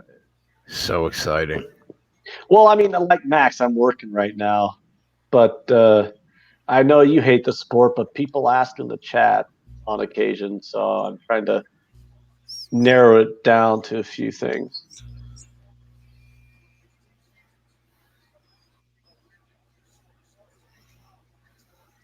Let's see. We got DeAndre Polk says Sixers done. Ben Simmons has been the same player since his rookie year. Agree with you that Simmons has kind of had disappointing lack of development, but I disagree of calling any NBA game done unless it's like 20 points with less than 2 minutes to go. NBA is the wildest swings of almost any sport I can think of. I thought it was a joke earlier this year when everybody was like, Ben Simmons hit his first 3-point shot of his career. Yeah. I was like, is that a joke? Yeah, I can't believe that was I don't even true. think he even attempted one last year. While I was going over those numbers, the Oilers got a goal. Son of a bitch! Come on, stop scoring in this fucking hockey game. What's the Prince score? of the City can't 2-1. wait for tennis. Prince, I put out a little WTA pod today with some tennis futures that we put out. Did you really? Yeah, we started looking at some futures already for some tennis. You cover tennis for odds market? No, not for odds market. Tennis, huh? It's actually a great sport to gamble on. Yeah, well, fuck tennis. How about that? What about the Nuggets T-Wolves game spread? Have you looked at that game at all? I saw the Nuggets were ahead pretty comfortably earlier. What's the score right now? Well, it's halftime, 61-51 Nuggets. Yeah. Look And that's at right around the number. I think it closed at 9.5, so I think that's right around the number. What about the second half total of 104.5? That seems I like would a lean low over in a total. Nuggets game. I would lean over in a Nuggets game. Yeah, I was about to say, does that 104.5, does that seem like a low total for a half? Kind of, but the Nuggets they're slowed down their pace a lot this year. Jokic isn't moving that well, and so their transition pace isn't the same. And when he gets the ball in the half court, even though he's effective, he can dribble the air out of the ball a lot of the times. Max is giggling about Great performance by Porzingis tonight. He's got 20 points and 17 rebounds. And an interesting thing that we had going on with Luka Doncic being hurt was Porzingis being able to step back into the number one role. Wow, great block on Horford right there by Porzingis. But he's doing great doing that. And I tell you that bodes well for the Mavericks' future. They got a great number 3 here in Tim Hardaway Jr. He fits really well as a number 3. But with Porzingis carrying the load, even with Doncic out, that really bodes well for the Mavericks and their development as a team. Shout out to Jay, a real trucker. I'm driving a big rig through Victorville, California on 15, and I got you guys on the dash. Thanks for helping kill the time and the miles. Shout out to you, bro. I own a bread route. I own a bread route, and I drove a truck for a long time. So I appreciate what you're doing. I get it. So shout out to you. Yeah, those are always great chats to get, great comments to get in the chat. I crashed a truck about 2.5 months ago. You did? How did that happen? Hydroplaned. Impressive. It was pouring rain. Glock Lesnar says tennis is a great sweat, and to that I say, fuck Serena Williams. How about that? Because for the life of me, I do not understand that. In which one? I don't know. The spread. What final was it, Ant? Get this. Wimbledon. Wasn't she in the Wimbledon final? It was Wimbledon. Okay. Yeah, I tell this story better than you, before. Jay, because you just cry when you tell this story. Get this shit spread. So Jay's very, very frugal with it, with where he bets his sports. You know, yeah. If he's like, he trusts you really hardcore, and he tells you on a play in a sport you're an expert at, he'll tell you for $50. That's how he's with his bankroll. He's got like a $50,000 bankroll. He'll tell you for $50 if he really trusts you, hardcore. He's like, "Oh, Anthony, Max, that's not true, bro. Plays. I would say 100. If I will tell you for 0.005% of my bankroll because I trust you guys so much. That's how Jay is. And then out of the blue, out of nowhere, a sport this guy's made 2 bets on in his entire fucking life. A sport he has no idea how to handicap. It's so true. Where he doesn't know what the over-unders in it mean. He's literally probably made 2 bets on this whole life. I just randomly get a message on my phone. Man, I think Serena's about to fuck me. I'm like, well, why? He goes, well, I got a granddaughter to win this fucking match. I have no idea why. How could she lose? And that was my rationale. How could she lose? It's Serena. And I'm like, wait a minute, Jason. Let's back this up for a minute. You bet 50. You bust my balls over like a baseball game that I give you, and if it loses, that you bet for $50 fucking dollars, you'll bust my balls for 10 minutes. But just out of the blue, randomly, you're like, yeah, I'll throw a dime on Serena Williams, even though I don't handicap or know anything about fucking tennis. Dude, that's almost embarrassing that I have a solid bankroll, and if I really trust you, I'll bet like 100. I'll back you, but most of the time it's like 50. That's like embarrassing. I don't know why, but like my unit size in the sports that I cap is big. Yeah, I know. That's what's crazy. It's like I know you're betting like 500 an NFL game. I know you've when you really like those UFC fights. I mean, I've seen your fucking stream. I've seen you show me your tickets on those Nunez fights where you got like multiple thousands on. But it's like, yeah, Anthony, I really like your angle on this baseball game. $50 bill. Listen, bro, you got to get me in the black one baseball season. Stop. Kent State's gonna win this game, bro. Yeah, they are not going away. This team. 3rd and goal at the 1 in a tie game. Fucking under's dead. So I mean, yeah, there's that. Touchdown.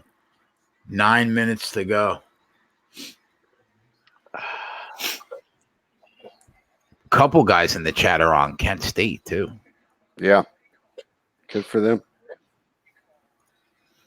Oh God! Oh, this bowl game, fucking.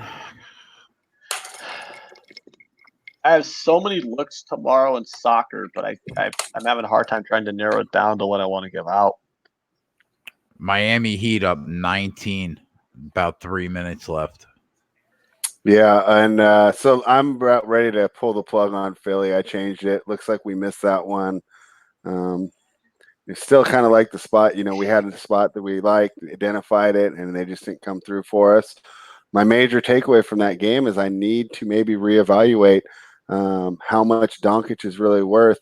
Not that he's not, an MVP candidate and all that stuff, but a lot of times when we do this, it's above replacement, right? And if they're replacing him this well, he might not be worth the 3 or 4 points that I've attributed to him. So definitely need to reevaluate the Mavericks, and I'm glad I'm not writing about them tomorrow.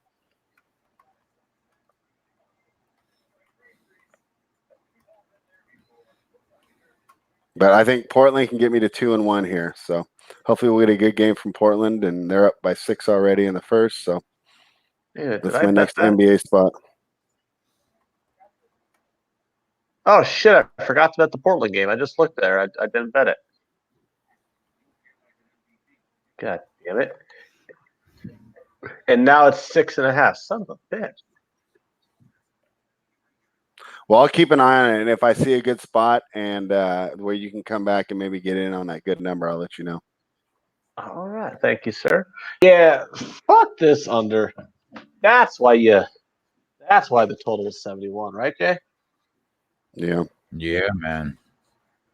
I don't know if I'm going to sweat this total out or not in this hockey game, but it's 2-1 right now with about 5 minutes left in the second period. So. I mean, the under's not looking bad, but it's not a slam dunk either. So we're still got a little bit of a sweat here. Harry Doherty, good call on the Mavericks. You're right. You did call it early in the chat. You're not coming in late, just saying I knew it. You posted that over an hour ago, and you were right. So nice call there, Harry Doherty on the Mavericks. Shout out to Harry. Yeah, a Chelsea fan. Chelsea. Man, I only have I tailed Dave, our buddy Dave, on some draws. I don't know, dude. I just really think I want to take Leicester. Max, do you have like a 8-room flat there in Toronto? I see you in a more high scale looking room. Max is smiling and not saying anything. That'll keep your price down for this evening, Jay. I just turned the desk. That's all. Oh, okay. So I could look at the fucking screens and not have to be looking at the back of my head. That's how you. Why aren't you like that all the time? Because I don't like to. I like to fucking be sitting the way that I sit. I like to choose the way. But if you're gonna fucking mention it more than 2 times, the 3rd time I'm liable to turn snap. I have literally mentioned it a dozen times a show for 2 months. Well, I don't like it like this. And when I move my fucking other furniture in here, I'm not going to have it like this. What is that picture of behind you? Yeah, Max? it's pretty cool, huh? It's fucking all the best rappers of fucking all time. Yeah, I don't see Dua Lipa in that Dua picture. Lipa's not a rapper. She's a fucking sexy white bitch. If Where's she's on here, like, she doesn't fit. Where's the Rikishi 69 guy who darks on everybody? And settle down. Max is a that's huge bastard. Got fucking Flavor Flav, Ice Cube. Got fucking Pac, obviously. Biggie, Dre, Jay-Z, 50 Cent. Fuck. Max is a big Dua Lipa guy for the chat. I love Dua Lipa. Dua Lipa's great. DeAndre Polk says the Sixers are everybody's pick to come out of the East. He doesn't get it.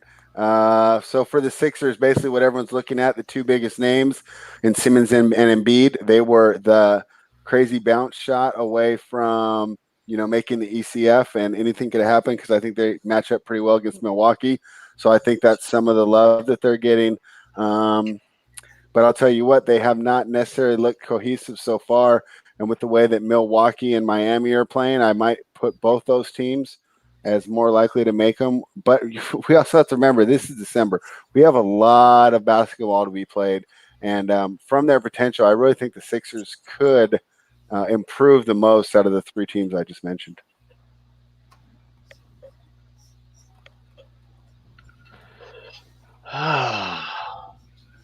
Chris All Brady, right. Let's go Blazers minus 3.5. I'm feeling the same way. I want to get to 2-1 tonight on my NBA picks. Well, the Blazers have come out hot, so it's already minus 8.5. Yeah. So, Flavor Flav isn't a rapper. He was a pretty good hype man, though. Yeah, I was about to say he was a hype man. I don't really know. All right, you want to start fucking correcting me? Why don't you go fuck yourself? How about that? Jesus Christ, Max. Want to fucking turn the desk again? How about I fucking put a fucking picture of fucking dick behind? You there's that all the time, huh? You seem more irritated than normal. Because I'm fucking sick of these dumbass fucking comments. All right? Like, yo, trying to fucking antagonize me if you like it for entertainment purposes, fine. I will fucking indulge you. This is the career path you chose, my friend. I didn't choose wow, did we get another fumble over here for Utah State? I mean, talk about literally giving the game away. Yeah, this is brutal. And I am so mad that I'm disinvested. Having to be fucking looked at. I'm so irritated that I'm disinvested in the whogivesashit.com poll. What did you say, Max? The tropical smoothie. I said on other shows I go on, I don't got to sit here for 3.5 hours and be looked at. Oh, excuse me. Yeah, excuse you. That's fucking right. At least on the other channel, I was allowed to fucking verbally assault anybody I wanted. Yeah, that's true. I miss those days sometimes. Jay was very lax on the rules on that channel. That's very true. Fuck. So nice. Jay tried telling me what to say. Jay would tried to reel me in, and I just let him know to. Buddy, if fucking Epstein had been fucking killed back then, holy.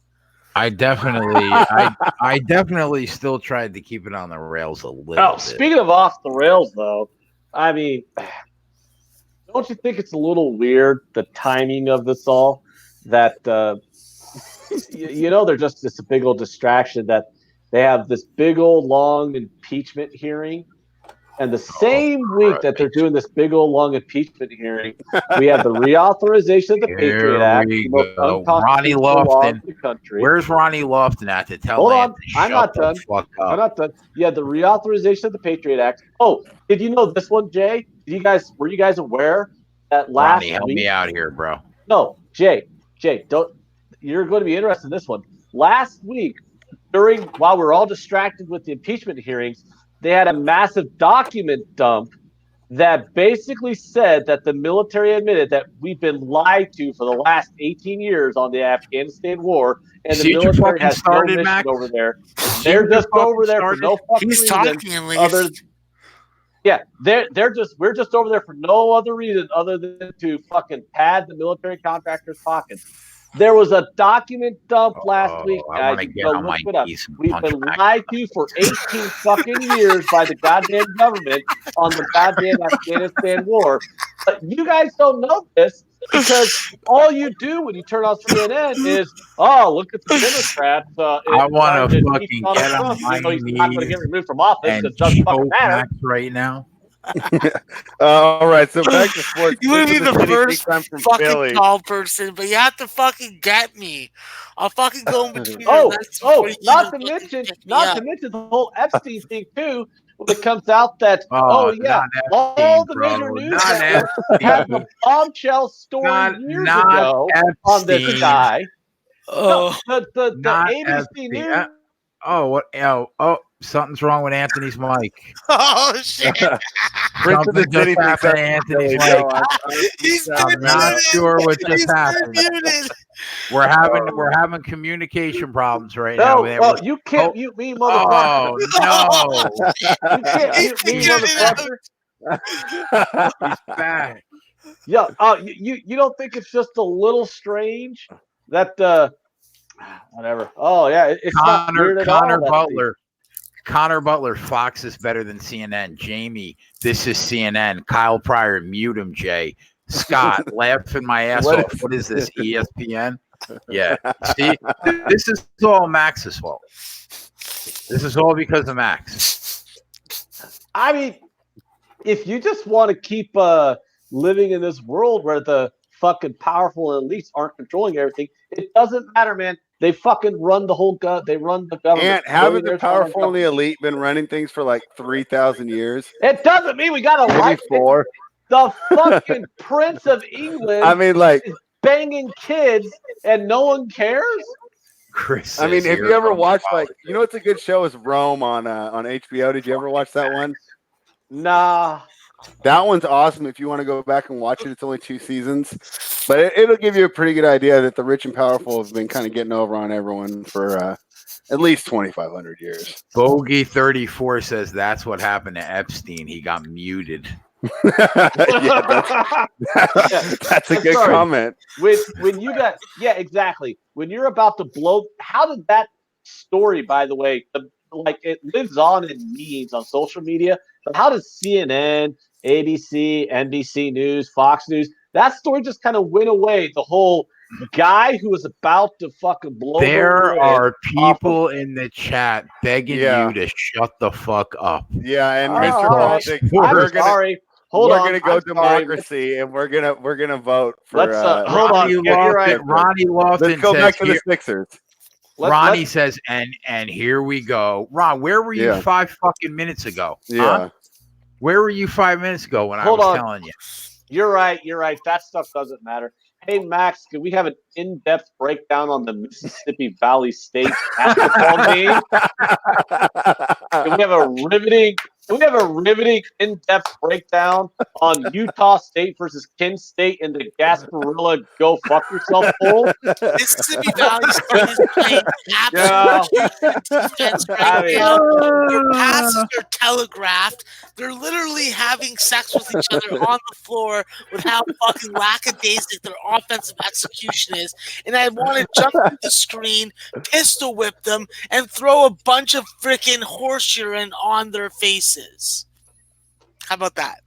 You like that? All right. DeAndre Polk says the Sixers weren't thinking when they contracted this roster. Kind of agree. I've kind of been an advocate that they should get rid of Embiid. I think that Simmons would look better with more space, and I think Simmons has more long-term potential. DeAndre Polk or anyone else in the chat, what would you guys think that the Philadelphia Sixers should do, or should they stick with these guys?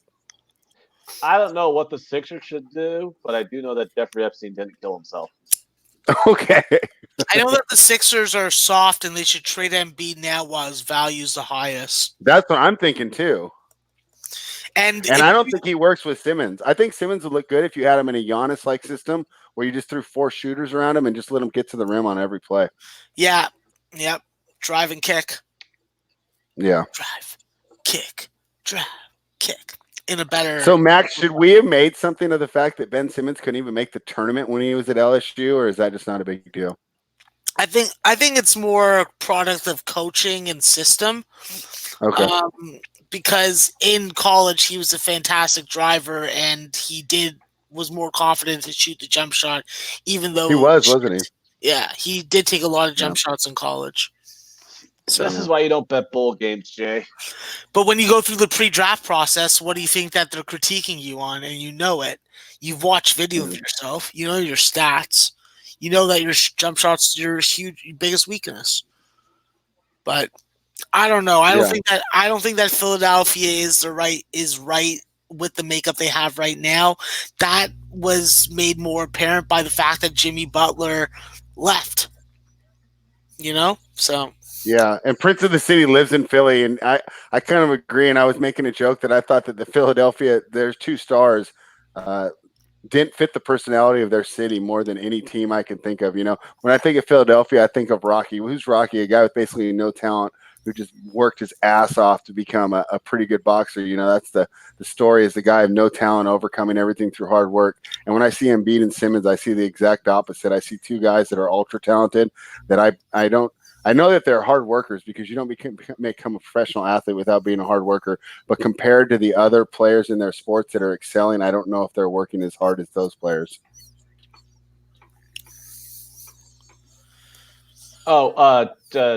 Someone mentioned in the chat, just letting you guys know, I am not a 9/11 truther. Just saying. Anthony OWSU. This game went from 2-1 to 3-2 real quickly. So we were looking like we were in okay shape. We are getting, and all of a sudden, in a couple of minutes, bang, bang. We are getting fucked up tonight, man. Well, I think the Trailblazers will give us another unit, so that'll give us at least 2-1 on NBA. I don't want to count anything before it happens in the NBA because it's wild. But Spread is making sure that he wants everyone to know that Jay, me, and Max are getting fucked up. No, that wasn't my intention. I'm sorry. But when he came out that way. No, because I was like Biggie Smalls last night, right? I got killed by LA. You could call me Biggie Smalls last night because LA killed me. So it's not that I think I'm the best, but trying to bounce back tonight. I'm happy that you're winning because you're fucking. You're taking the edge off the shitting of the bed that I just undertook while me and Ant and I mean, to be honest, with this Kent State Utah State game, right? I mean, we didn't really have a huge edge. We're just kind of having fun, and bowl season kicked off. Yeah. And, you know what stings the worst though is that I didn't bet Buffalo today.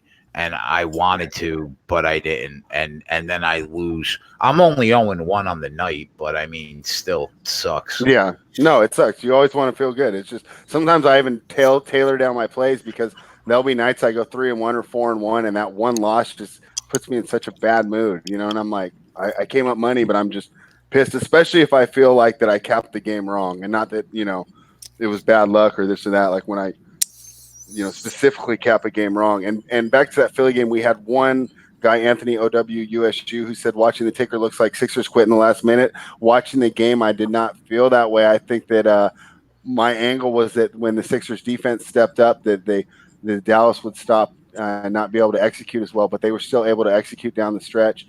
And Porzingis played really well against Embiid and got down low and kind of proved that he can post up because since the injury, he hasn't been getting inside.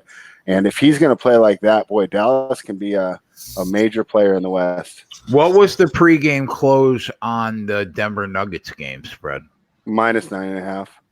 So they're up 2 right now, 6 minutes left in the third quarter, and I can get them -5.5. Do you think that's worth a bet? Let me flip over to that game real quick. I got the Portland game on, but I'm feeling pretty good about that. And we're definitely actually pretty much only bad stuff can happen, right? If we're already up by 15 here. So let me see what channel this Nuggets game's on. Tim rolls at Nuggets. Am I okay to turn off the Kent State game? Which game? Yeah, I think I'm pretty okay to turn off this full game because there's like not a chance in hell for the -7. Yeah, we're not going to cover, you're- but we can still get a fun ending. Oh, Sumner in the chat asking about some soccer plays. Uh-oh.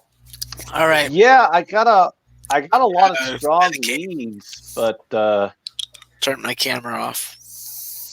Why? I hate you. Shut the fuck up. Yeah, so look at that Nuggets game spread. All right, Ant, give about your bullshit soccer plays. Go ahead. Why do you call them bullshit? They've done pretty well. The one that I gave out yesterday. I'm sure they have. I'm sure they have. All right. So I don't know which ones I want to give out because actually the two that I do like them. I like Augsburg. This is a Bundesliga game. I like Augsburg on the Asian handicap against Leipzig. I think Leipzig's probably the best team in Bundesliga this year, but Augsburg has been pretty good also.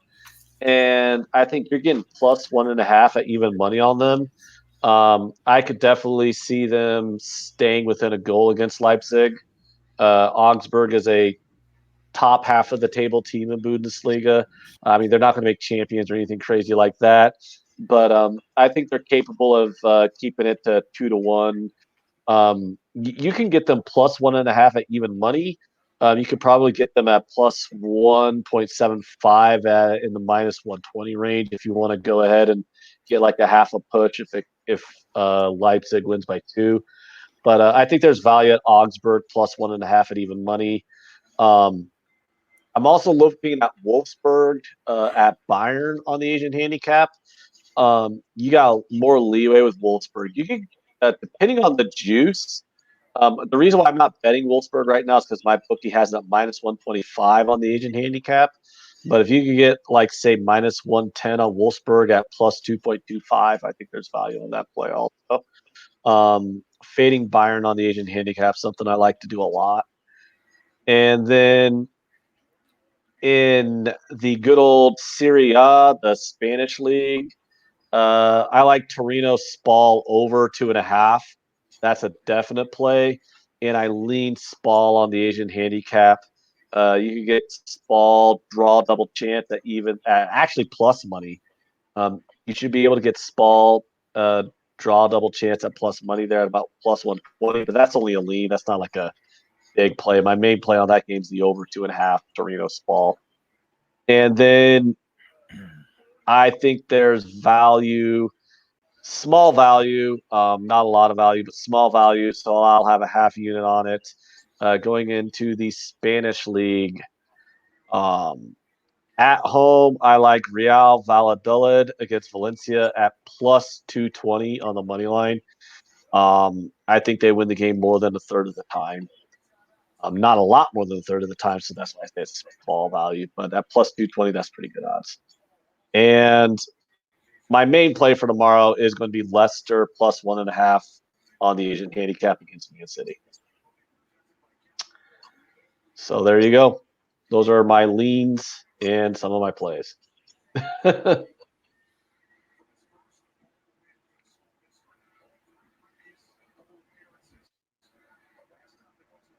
Connor, my opinion on Cullen is no. I don't like that game at all. I think FC Cullen, if I'm going to bet them, I want them in like the +120 range. I think they're right -105 right now.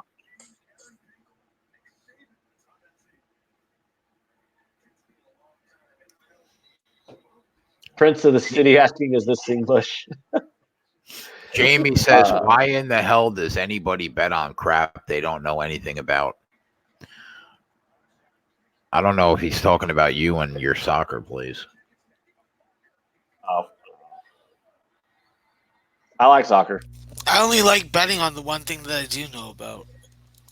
College football, basketball? Yeah, because let's be fair, guys.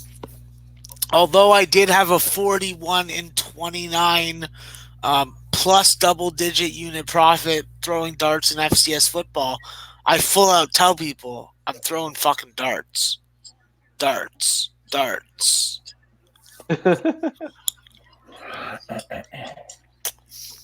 Odds market was pretty big on the darts championship this week. Jamie wants to know who I should bet in cricket. I have no idea, Jamie. I'd rather watch darts on TV than poker. Let's just put it that way. At least that takes some sort of fucking like physical talent. I don't know. Anthony letting everybody know LA's money line over Barcelona. I mean,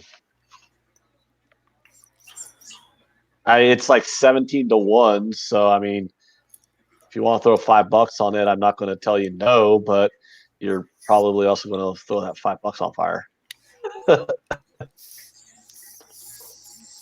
Sorry, Slugger, I didn't mean to jinx it, but this is the NBA game of runs. You're never really safe. I was on the Nuggets game for a little while. I didn't really see anything that indicated to me that there was a good play either way. Minnesota's playing spunky without Towns, and I think they're all energized by their extra usage. Yeah, they're up 6 right now. Mine is 8.5 now. You think Minnesota hang stuff? Yeah, I would just leave that game alone. Denver definitely has more talented players on the floor, but Minnesota looks like they're playing pretty hard, and I don't really see an edge there. Fair enough.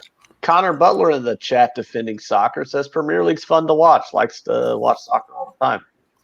And that is true. I like Connor Butler, but I'll tell you, Connor, I like soccer for one reason. If I have insomnia, that shit. How often? Well, of course, because you're Chelsea. How often do you have insomnia, Max? I can imagine you can't get the fucking activities. You can't get the fucking kid to speak, but when he does speak, he throws fire. Did you bet this? Hey, I'm not trying to lose money tomorrow, bro. I had a really good Saturday last week, and I want to break the curse. To let everybody know, I'm cursed on Saturdays. So if you tail me and you didn't pay me to tail me, well, you're probably going to lose money. Just so you know. I did not bet Pelicans Warriors. I have a horrible feel on the Warriors games. Those are two terrible teams. I left it alone. All right, stay away. You're going to work tomorrow, right, Max? Yeah. Yeah. Are you gonna be here at all, Max, or not? No. Smart 420 tomorrow. Oh no, I'll be sitting here, but I don't know if I'll be sitting here on the show. Oh, okay. But it's football. You guys will take care of business, and I need another fucking lollipop, and I think I have one more. Good. Ron Lofton says 0-0 games are mighty exciting. They are when you have the under. Yeah, or like when you have the under 2.5 and then they score a goal in the 88th minute to beat you. That's real fun also. Oh god, dude, I've had under 2.5 and it's 0-0 in the 88th minute and I lose. They were like, oh, score in the 88th minute. Score in the 91st minute. Oh, penalty called in the last second of regulation. Were you watching Bulgarian soccer? Bulgaria? No. Was it Slovenian? No. Oh. I had that happen. I had the over. I guess you didn't see where I was trying to take the comedic, Oh, that happened to you? Yeah. Okay. Slovenian soccer? No, I was just gonna make a Slovenian Bulgarian jokes, but now the time has passed. Because we all know those Slovenian and Bulgarian jokes are so topical for us here in the United States. Well, if Donovan's in the chat, then yeah, for sure. I'll find what country he's from, that piece of shit. Oh, that guy. Maybe we should ask, maybe we should ask the Europeans in the chat. I mean, is Bulgaria and Slovenia like the Alabama of Europe? What? What did you say?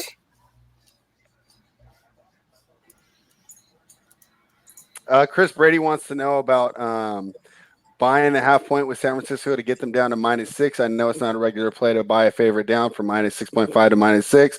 Just a thought, everyone getting on Rams. I can't bet on Rams. I agree with you. I'm on San Francisco, and I don't think that the value on the point, the amount of juice that you would pay, is going to equal the number of times that the game lands on 6 or 6.5. So if you like San Francisco, lay the full 6.5.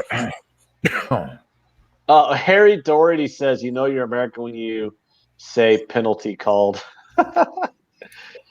Max, do you get those? I don't get it.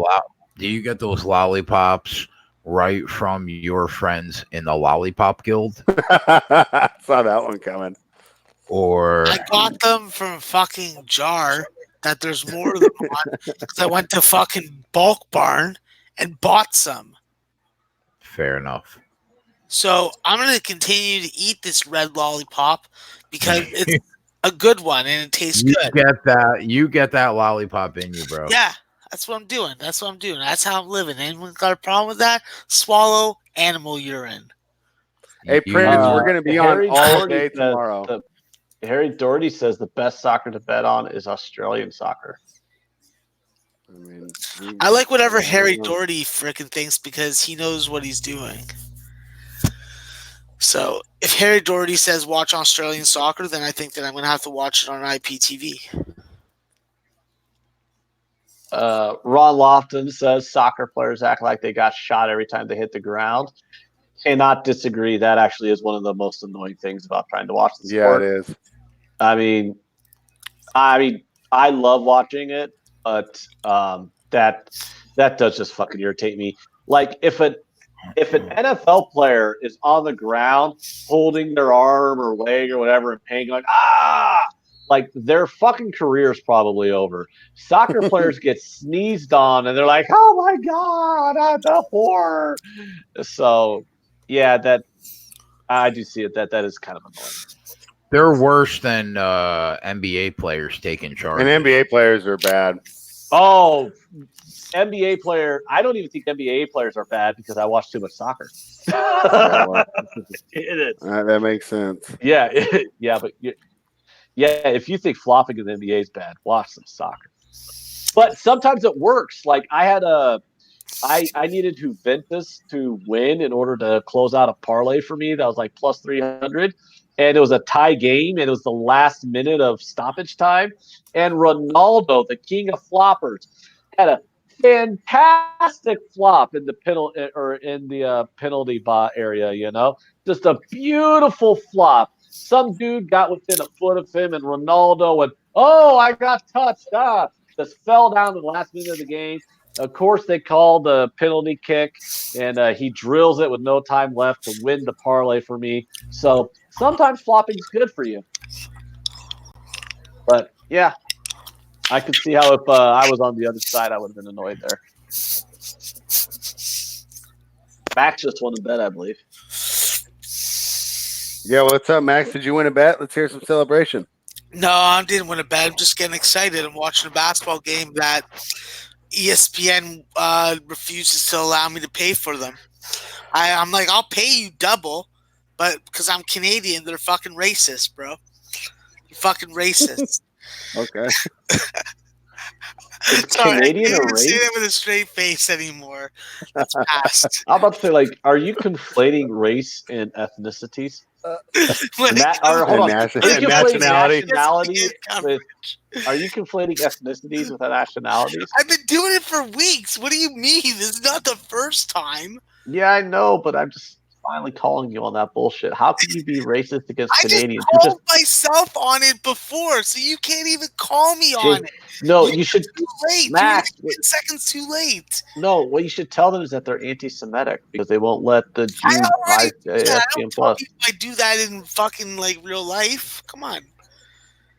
You don't tell people that you accuse the fucking free clinic when they tried to charge me.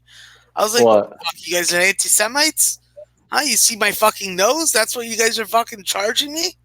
I don't got the money for you, even though I did.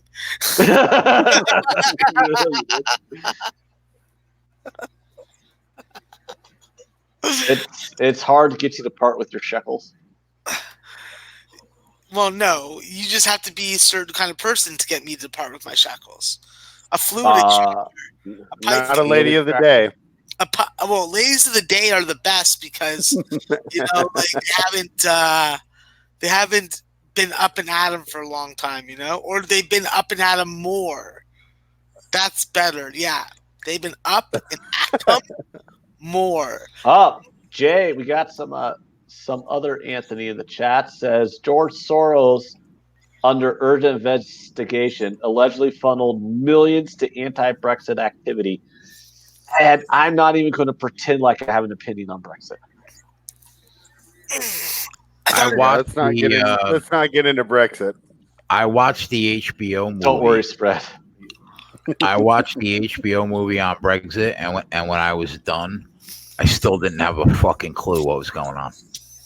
I kind of want to pretend like I kind of know what goes going on with Brexit, but basically they're like, do you want to be part of the European Union or not? So it seems simple, but then like apparently Europe's like really weird. Like they pretend they're a bunch of different countries, but they want to act like they're the United States in the sense that, like in America, we could cross states and no big deal because we're really one country. And in Europe, they all want to be separate countries, but still be able to cross across each other and have economic ties, even though they're not the same country, but they want to pretend they are, but not be the same country. That's how I understand it. I'm probably completely wrong, but it just seems like, I don't know. It seems like the United States back in like the early 1800s when people still cared about being from a certain state. I don't know. Like they want to act like they're one country, but they still want to pretend like they're other countries. Who the fuck knows? I don't understand Europeans in that sense. Call this Fresno State game more wrong. We bet against the team that won their first bowl game in the history of the program. Buffalo was second appearance in some huge years. Someone in the chat had thrown it in. It was like their second appearance in 44 years or something. Unbelievable. Did Buffalo beat Charlotte today? In the chat to start smoking me for my Buffalo ignorance. Killed Charlotte, Max. That sucks. Jake the Degenerate wants to know, when are they going to can Gentry? That's an interesting question, but who would they get that would be better? That's a young team. They've obviously had a lot of problems, and coming together, I don't see how firing a coach would help at this point. I think they need more stability than maybe turnover. I don't think that they're in a position where they should get rid of their coach yet. But obviously, with coaching, everyone's got opinions on coaches. Everyone's really mad at the coach at all times. So I can kind of understand where you're coming from. I just don't think they would do any better. Spread, not me. I blame it on the players 100%. When it comes to NBA, it's always the players' fault. I don't know how much dollars. I mean, other than like designing plays outside of timeouts and really just setting the standard for the team and making sure everyone's on time and stuff. I don't know how much, say, a really good coach NBA has. I know, like for Phil Jackson, people consider him to be one of the best. He was more motivational and getting his players to try hard than scheming up great plays out of timeouts and things of that nature. And look at what Phil Jackson did. He didn't try and coach any bad teams, right? He knew that you needed the talent to win. So sometimes when you have a team that doesn't have a lot of talent, you can put any coach you want in there. And I think the Pelicans would be like that. I think they're still going to struggle regardless of the coaches. Best case scenario in this Pens-Oilers game is we push. So we have 17 minutes to hold on for a push. Marcus Howard is so good. Good luck with that. Is back. I know, right, Jay? It's happened before, but it's not likely. I'm just going to go off for 18 points in the second half. You're going to suck on my dick, and I got a new haircut. How do you like that? I mean, I'd rather not. No, that's what Marcus Howard's been saying to North Dakota State the whole night. He's like, yo, bitches, yeah. Like my haircut? Yeah, you be sucking on that still. So I just dropped 18 on you in the second half. It broke you. I thought it was funny how completely offended Jay was at the thought of sucking your penis, Max. You should be offended by how offended Jay was. Can we please stop? Can we just stop? We'll jump in. But some people are jumping in on Howard, though. Is there anything left on this we board missed to that bet? fucking 3. Max, are The you going to only make me one some fucking money tonight, or am I just going to hear you suck on a fucking lollipop all night? No, because there's no fucking live bet to fucking make. There's a blowout. There's a fucking tight fucking game on the spread. Max is right. It's all blowouts right now. There's like 4 games on, and they're all blowouts. A couple guys in the Barbara's chat have down. come back. I don't even have a line for them. I can't even bet the fucking game if I wanted, you mother cunt. A lot of people in the chat are coming back in on Orlando plus 10.5. If you want to play it safe, I think that's a great move. I like my position here with Portland, so I'm going to ride it out. But for those of you, especially if you have a larger unit size coming back plus 10.5, it's not a bad idea. What is that spread? A lot of people in the chat are, that were on the Portland minus 3.5 are getting the middle with Orlando plus 10.5. Oh, okay. Nuggets so I'm not going to do it, but I think, Nuggets up 11 now, man. Should I have? Yeah, I got that one. At 5.5. There's still 8 minutes to go. I wouldn't worry that we missed a great spot there. Wow, the Pelicans have like 8 points. Connor Butler wants to talk about Tampa team total over again. Oh, please no. Long story short, we're unsure, but we lean over, but we're not playing it. Yeah, Houston tomorrow. So what do you think of Bill O'Brien? I know he gets a lot of hate. It seems to me like on Twitter and with the analytics community. I think he's a fairly good coach and leader. What do you think of him, Jay? I think he is average at best and makes some really questionable calls sometimes. Mm-hmm. He also thinks he sucks. He's being polite. He thinks he sucks. No, I mean, it's just throwing some conversation out there. I get it. I don't know. I don't think he's good, man. I think Patricia is way worse, but I'm not a Bill O'Brien fan. I kind of like Patricia during the year, and it's one of these things. We're sitting here and we're trying to predict the future, and sometimes you just got to admit when you're wrong. And I'm going to go ahead and eat the L on thinking that Patricia was going to be a successful head coach. What year is this for him? His second. 2. Do you think he sees a third? Yeah, the Ford family's already kind of backed him, and they said they're going to give him a chance to build his culture.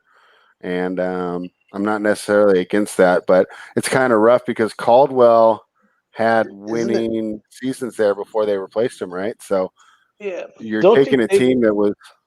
Go ahead. No, go ahead. I was just saying, you're taking a team that was pretty close to playoff contention, and now they're in contention for a top 5 pick. So I think that they'll give him next year, and if he doesn't turn around, he's out. And if he doesn't turn around, he's back to defensive coordinator because I can't see him give him a head coach job ever again. Rich said, I think Bill O'Brien thought Tom Savage was a better quarterback than Deshaun Watson. That's all you need to know about Bob. Yeah, these back-to-back playoff appearances are going to save him. Yeah. My question is, don't you think sometimes they pull the plug on some of these coaches a little bit too fast? It's like, oh, let's fire this guy after his first year. It's I definitely agree. They're saying like Matt Gase, is Gase going to survive with the Jets? Well, it's his first year with the Jets, and they were a terrible team when he took them over. I mean, were you expecting to hire Gase, and then all of a sudden that they're going to be like 10-6? Yeah, that's why I think some of the problems. Back. I think some of the problems with Gase though have been the communication, especially like the Osemele story. And I tell you what, it kind of rubbed me the wrong way when they kept asking him, "Have you talked to these players?" And he's like, "No. Why would I talk to them?" And it kind of just got the idea that, hey, buddy, if you've that attitude, you're a coordinator. As the head coach, you need to be talking to the players. That's your job. You're a communicator. You need to understand the role of the team. It's just not drawing up the best plays or diagnosing how you're going to attack a defense. So I think that's where some of the reticence on keeping Gase is coming from, especially with Osemele. What is that? Is that going to a lawsuit? I've liked Vrabel. I think he's done a really good job. Oh, Vrabel's good. Team. Yeah. Yeah, Vrabel's good. I think they'll keep Gase another year, but I think they would be justified if they got rid of him. How shocked right now, Jay, are you that my under 6 on the Raiders win total is live to push right now? Well, I mean, it's not live to win, but it's live for a push. I thought that was done. So did I. They've lost. It should have been done after that game last week. That was poor. Yeah, they've lost like 4 in a row. I mean, if they lose the last 2 games, I'll somehow miraculously push this under 6. Like, what the hell happened? This team looked like they're going to be the story of the year, and now they just completely fell off the rails. Do you think Chucky just sucks? I don't know what to think about that. Jake says the Pelicans lost 10 plus games in a row. Is the coach at least not somewhat responsible? And let's go ahead and just say he is responsible. Let's say we fire him right now. Who are we bringing in that turns the team around? Who's the coach? Alvin Gentry? Alvin Gentry, who's a pretty respected man amongst the NBA. I don't know. You got a young team. I just don't see how blowing it up helps you at this point. He was the assistant at Golden State, right? Didn't he coach for with Kerr at Golden State? I don't know. He might have. Was that before Mike Brown came? I'd have to look it up. Yeah, I like him. I think he's definitely respected, right, among the coaching community. Yeah, and his job right now needs to be develop these players and make them better. Ingram's development has definitely been everything you could hope for. Lonzo Ball's has been everything you could not hope for. So he's 1 for 1 in that regard. But if you can get Ingram to be a real player, and then obviously missing Zion Williamson, they based the team and they built the team around the idea who'd be there. He might redshirt this whole year. So I'm surprised the 76ers haven't offered Jay Wright an obscene amount of money to leave Villanova and come be the Sixers coach. He wouldn't be good NBA coach. What are you talking about? You don't think so? No, I don't think so. I think that because eventually people would be annoyed with him. I don't know if he would be good or bad, Max, but like I'm just surprised that somebody hasn't approached him. Max, did you think Brad Stevens would be good? Yeah, Brad Stevens is a real nurturer. I don't see that with Jay Wright. Jay Wright is good because he has a lot of really good assistants. There's a lot of other guys behind the scenes that help Jay Wright achieve the development that he gets with guys like Archie Diacono, and like there's a whole bunch of guys that like you wouldn't think of that will be solid pros because of like the coaching staff, and I don't really attribute that a lot to Jay Wright. Jay Wright's is good to work for, and talent flock to work for him. So you think he's overrated then? Yeah, I think he is. The chat's making me feel young, offering up Larry Brown and Bobby Knight as replacements. Those guys they were 10 years behind the game when they left 10 years ago. I don't know. I mean, it's just a different game. You couldn't get away with treating the players the way that either of those guys did. And the fact that Larry Brown was able to make it work with Iverson for so many years was a credit to both men, I thought. Blatt just got hired by the Knicks, so he's in a front office position. Mark Jackson, I actually agree with that. I think that he'd be good for a developing young team. Oh, definitely. Gunny, I'm not sure you're talking to. Thibodeau, no. Thibodeau runs young guys into the ground. He'd be the last guy I'd want for a young team. And we just talked about Jay Wright. Give me Jeff. Who do you mean on Gunny? Give me Gundy. Give me Mark Jackson. Either one I'd be happy with for the Knicks. The thing I like about Jackson is he'll get any team to defend. And if you get any of these guys to start defending, especially on these lower levels, these lottery teams, that could be the difference between like 5 and 10 wins. And I really credit a lot of the Warriors' success to the fact that Mark Jackson really drilled into Clay and Steph's head how important defense is. And even though Steph is still a net negative defender, he's always out there hustling on defense. And I think that translates to the rest of the team. Yeah. I'm going to type in my plays, Jay. I kind of just scratched off the leans, and I'm just going with my full unit plays for soccer. Or I'm typing them into the chat.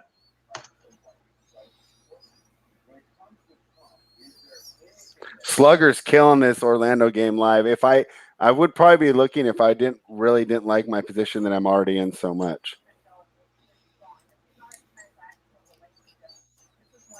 I'll throw Pelicans Warriors on, but I'll tell you what, the chance of me having a live play in this game are pretty slim.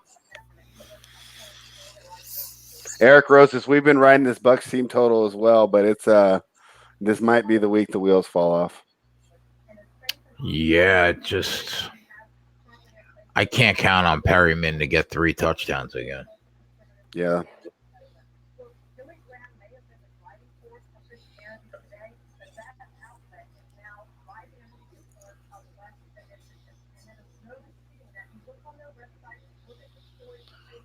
Oh man, what a long day we're gonna have tomorrow. What time are you coming on? What's the early game? 1 o'clock. Which game was that? Is that the? That'll be the Bucks game? Texans. Yeah. Yeah, and then at 4, we'll probably cut the video at 4, and then start the next video for the Patriots Bills game. And then after that, it'll be the Niners and Rams. The Niners will be the nightcap, yeah. Plus, there'll be bowl games going on all day long. Bellator, there's a Bellator event, I think, tomorrow night. NBA will be going all night long. Be a ton of shit to cover tomorrow. I'm going to try to stay up and watch some of this UFC event, but I don't know, man. I'm looking forward to a really good night's sleep because I've been up in the middle of the night writing articles all week. That's going to be me tonight. Double T's asking, how do we feel about the Buffalo-New England game? We both gave out Buffalo and take the points there. Yeah. Yeah, man. Which is absurd that we're saying that in Foxborough. It is. Shows you how much things have changed. But, I mean, we're betting against a 42-year-old quarterback. I mean, Tom Brady thinks he's Daryl LaMonica. I mean, this is wild that he's playing at this age. And the zip has definitely gone off his passes. So it's going to be interesting to see if he can take advantage. I thought it was a joke when he was like, I'm going to try to go to 45. Yeah. And if they would have kept Josh Gordon and Antonio Brown and weapons like that around him, he might have been able to, but not with the way that this team is constructed. And Edelman doesn't look fully healthy. He looks banged up. So wait, Rick Castillo's going to bet on a Chavez Jr. fight? What's the line? Is it chat? StreamYard.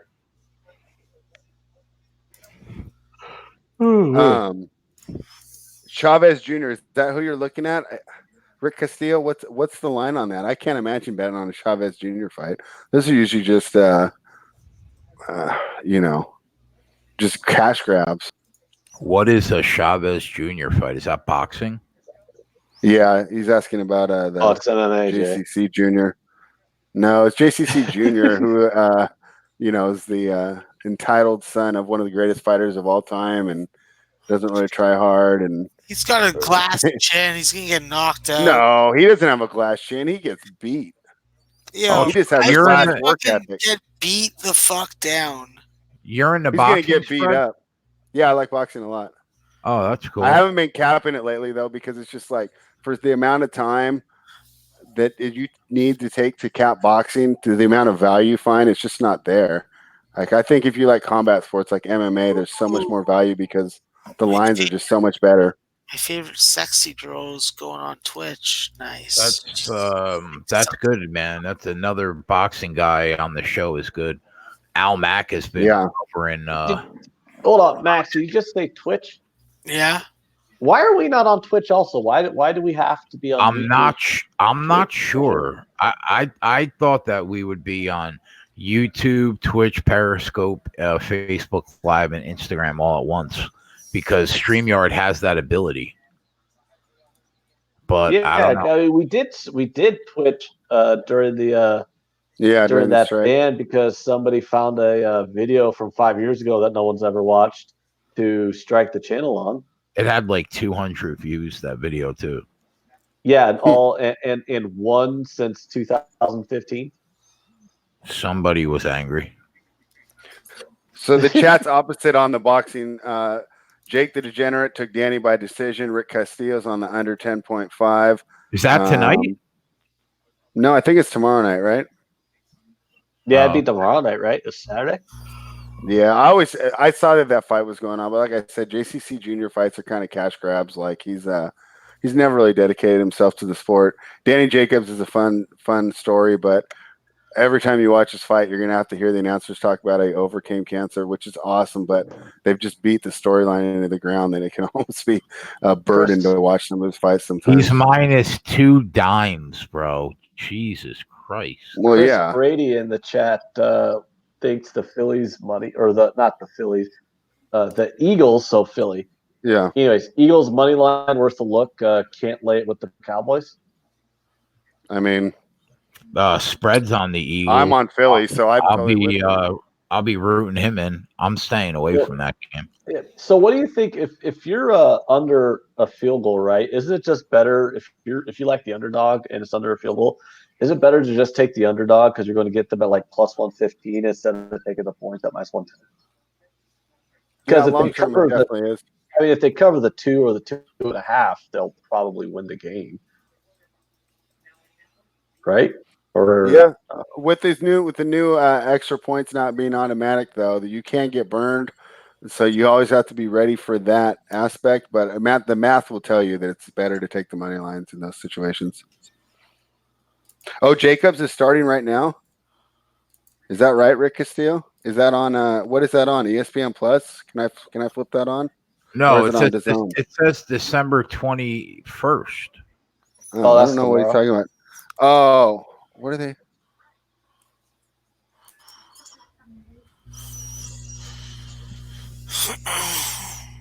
Jacobs by decision, Jake, is even money. Well, that makes sense because I could see Jacobs winning by stoppage. Chavez Jr. has a bad habit of not letting his hands go, which will make the refs more inclined to just stop the fight. Well, I've never seen this before in an MMA fight, but the knockout prop and the decision prop are the exact same price. They're both even money. You never see that in an MMA fight ever. What do you think happens, Fred? I would probably think that the ref stops it, but Chavez Jr. would have a little bit of. Well, Jacobs is pretty big actually at middleweight. I would probably go stoppage, but I definitely don't think there's an edge. JCC Jr. fights, anything can happen. Like I said, he's there for the money. He's not. I don't consider him like a real competitor, so I definitely don't see an edge. They're saying that it's happening right now. It's on DAZN. Okay. Bro, I'm going to Crack Streams and watching it right now. Should we throw something on it? I don't have a good edge. No, definitely. I don't. This fight's on tonight, dude. Yeah. Yeah, like right now. Daniel Jacobs minus 1,000 or minus 1,100. I'm looking at somebody singing the national anthem right now. He's minus 1,100, and then wins for him to win inside the distance minus 120. I have even money on both distance and knockout. Man, I wish I knew what the fuck I was looking at. No, I'm telling you that line seems about right. Anything can happen here. He could just show up, throw his hands up in the what did they call it, the little peekaboo or position, and just not move, and then it could be a stoppage, or he can move around enough to keep this going. JCC Jr. was 5 pounds overweight, and not a surprise. He's never been too into training. I mean, training is a lot of work. Yeah. I mean, especially when your dad is like the biggest celebrity in your whole country. Chavez was 5 pounds overweight. Is that a lot? I mean, I don't know. Yeah, that is. Yeah. That's almost a full weight class. Oh, wow. Ooh, fingers crossed. Fingers crossed in this hockey game. Holy crap. Rich G has some Bellator questions. I don't know anything about the card. Jay might be able to help you. Honestly, Rich, none of those fights interest me at all, man. None of them. Jay, I would have to watch. You bet Bellator twice in your life. Yeah, I bet Bellator for the first time in about 5 years when I faded Rory McDonald about a month and a half ago. But I would have to do some serious tape work to watch these guys because most of them are nobodies. And the worst part about the Bellator tape work is a lot of times the guys that they're fighting against in the fights that you find are guys like me that just like maybe went to a gym and know some basic stuff, but they're not really. They shouldn't really be fighters. So they all look really good in these real local regional shows, and for me it was hard to glean a lot of information. From the lower level a lot of them are tomato cans. Yeah, they just give guys tomato cans. Hey, go ahead. Speaking of tomato cans, hey Max, how big of a tomato can is Mississippi Valley State tonight? Jacob's fight, boxing, Rich. He's trying to think of something funny to say, but he's just like, yeah, they're getting kicked. Freddie Roach still doing the damn thing. God bless you, Freddie.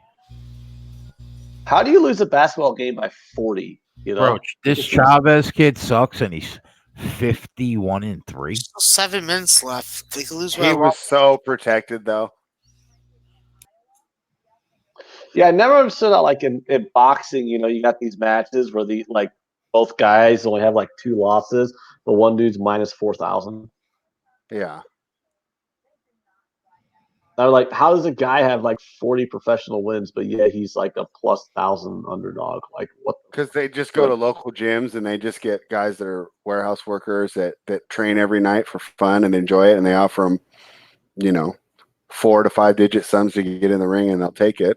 Chavez missed weight, and he gave Jacobs $1 million for the fight. Yeah, I mean that guy.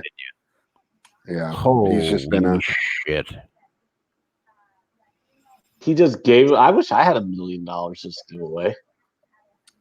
Well, I'm sure his purse is pretty high. He still has a pretty loyal following among the Mexican fan base, just because his dad is like a god in Mexico.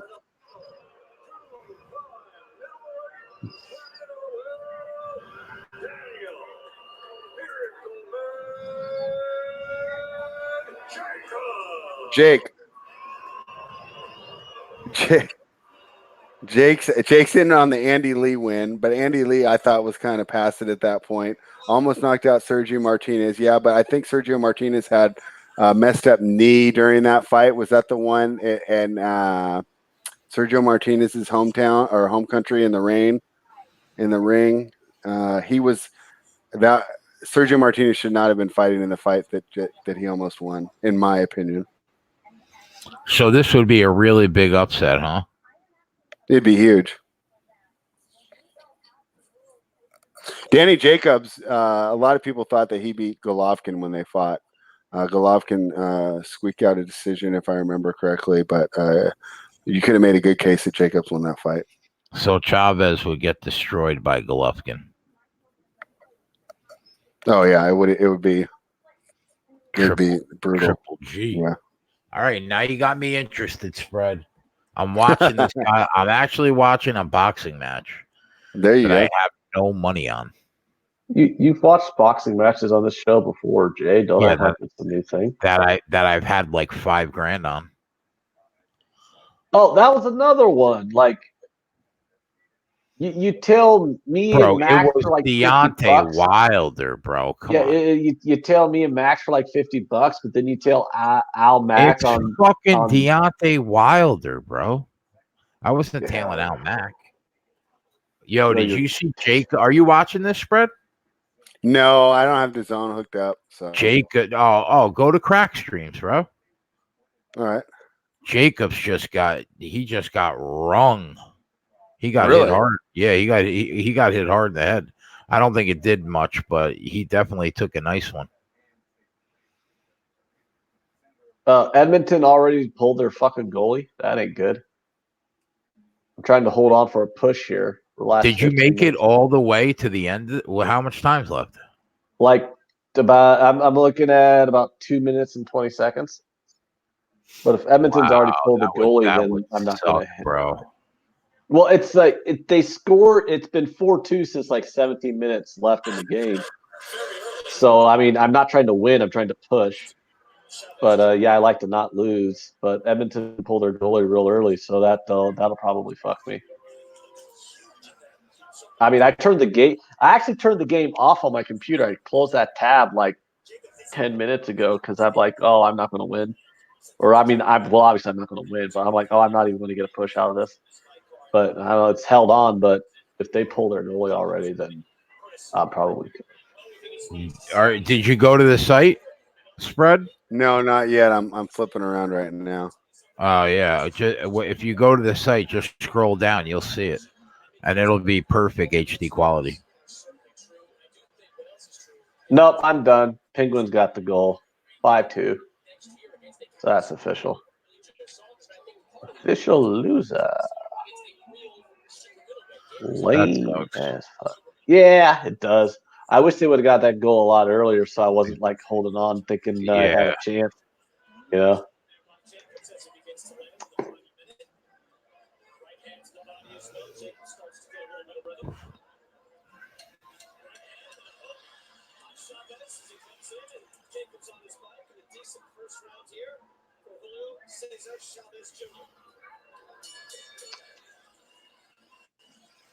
So we took a double dick up the ass on that Utah State game, and then the Penguins Oilers lost. Fortunately, I tailed spread on that Heat game, so that was pretty cool. We went 0-3 on that bowl game. Yeah. And then fortunately, we have plenty tomorrow to come back on, right? Yeah. Yeah, we'll probably lost a unit or two tonight, depending on what happens. But that's all right.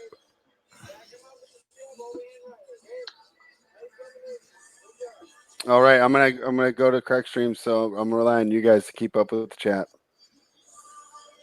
Let's see. Yeah, Connor says they gave up a bullshit shorthanded goal to end a second. Yeah, it was 2-1, and then all of a sudden it was 3-2 in like no time. That's what really fucked me. If it was Chavez Jr.'s got blue hair. Wow. Jake said, I wish I took Chavez money line at like plus 900. It looks like a full weight class above Jacobs. Yeah, but he's looked like that before and not come through. Let's see. If he was 5 pounds overweight, I think that would be an indication that his conditioning isn't the best. We'll see how he looks as these rounds continue. Yeah. Harry Doherty. I mean, Jacobs looks like he's faster. Go ahead. Just Harry Doherty in the chat says, "Imagine betting on ice hockey." But Harry Doherty has that Chelsea logo, so I'm assuming he bets a lot of soccer, and a lot of Americans are like, "Oh, imagine betting on soccer." But I like betting on everything if I can. If I got good people who are really good at certain sports, I'll tell. I like watching them. I like watching Chelsea beat Tottenham. I'm going to love watching Tottenham beat Chelsea. Chelsea can. They'll be waiting a while for that to happen, though. Fuck off. You know what would be awful is if it's a draw and neither one of us get to chirp each other on the show on Sunday afternoon. I got my Frank Lampard shirt ready to go. I just took it out of the fucking bag. Did you get a Pulisic shirt yet? Pardon? Did you get a Pulisic shirt? Huh? Pulisic? Huh? No, I'm not going to get one of his. I don't even like him. Oh, America. Yeah, so what? That'd be a big deal. If he becomes a big star, that'd be a pretty big deal. That'd help. I want a fucking Davies jersey from Bayern. Bayern. Why do you like Bayern? Alphonso Davies. I know that. Canadian. Oh, he's Canadian? Oh. didn't know Canadians even played soccer. Hey, Max, are you a big fan of Jeannie Bouchard? No, I like Bianca better. Oh, okay. But Harry I like Doherty to watch. says I like to watch Eugenie on like a stream because she says some pretty interesting stuff, and I like looking at blondes. I always tell people, boys, party with a blonde, settle down with a brunette.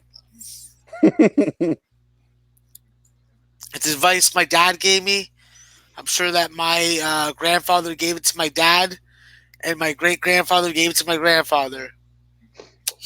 It's relevant.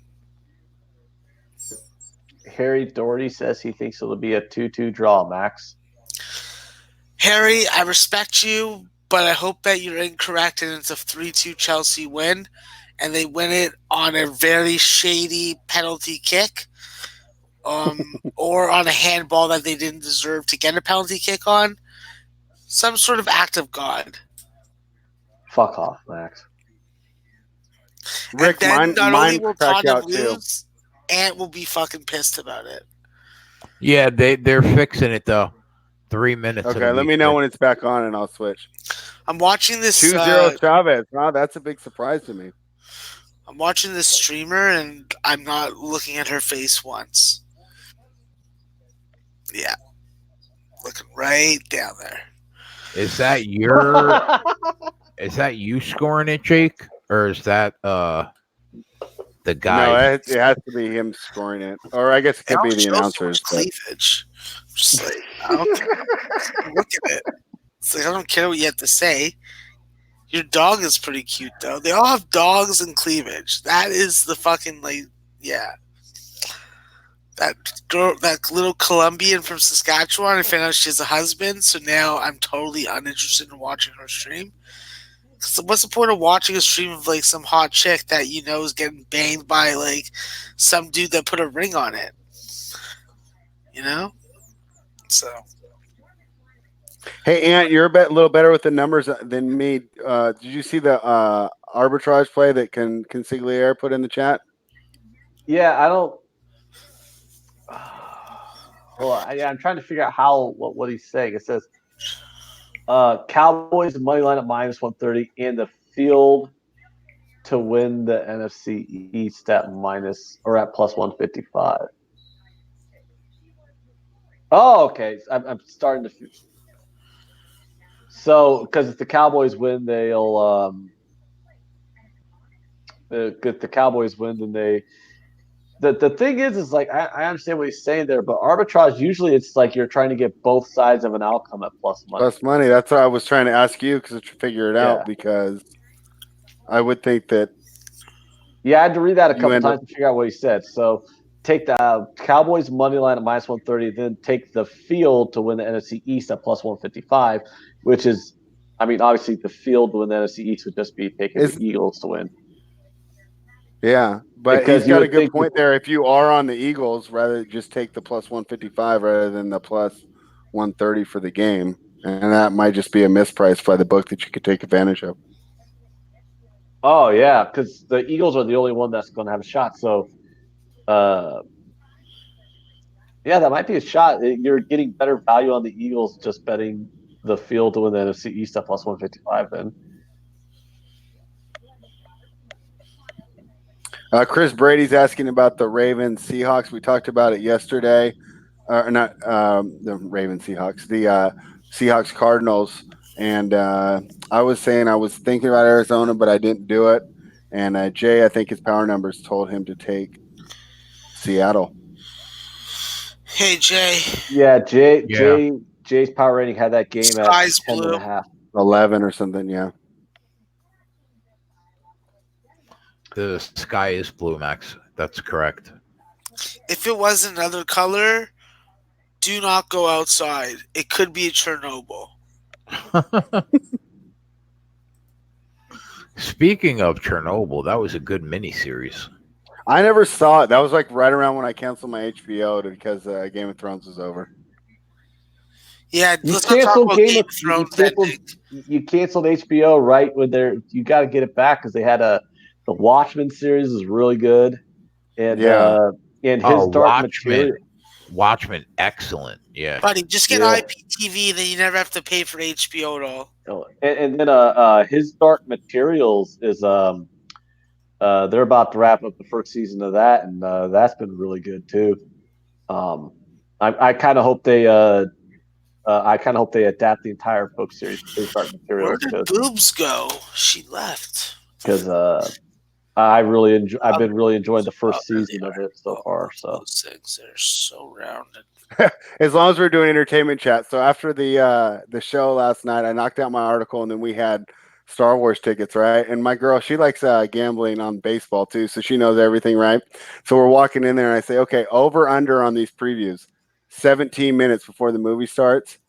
That sailed over so far. It was 29 minutes from the scheduled time that the Star Wars movie actually started. So are you serious? Heads up, anyone going to see it? 29 minutes. It was a 10:45 show, and it started at 11:14. Holy shit! Because I even told her at 17, I said, "Okay, live bet from here. Would you go over and under the another 7 minutes?" She said, "Okay, we go under again." You know, we're just messing around, but couldn't believe how long it was. Was it a good movie? Was Star Wars a good movie? I'm probably going to go. I plan on going to see it maybe on Tuesday. I enjoyed it, but just go into it with the idea that you're going to have some fun, you know, and don't get too caught up in all of it. Oh, in other words, if you go hardcore Star Wars fan, you're going to hate it because Star Wars fans hate everything Star Wars. Yeah, like we walked out and we had a great time, and you know we thought it was awesome. And then when I got home, I looked at a couple of the reviews, and they were all trashing it. And like I can understand what their point, but I was like, I don't understand why you wouldn't just go and just enjoy it for what it was. So I had a good time personally. Oh. So Jay, do you think they're going to do a second season of Watchmen, or? Yeah, I think so. Because it's like really weird because the way they did that show, it's like it doesn't necessarily need a second season because its actual plot line kind of wrapped up at the end of the season, but you could definitely just start another one. Oh, did it make you want to reread the comic? Caught up on all the references and stuff?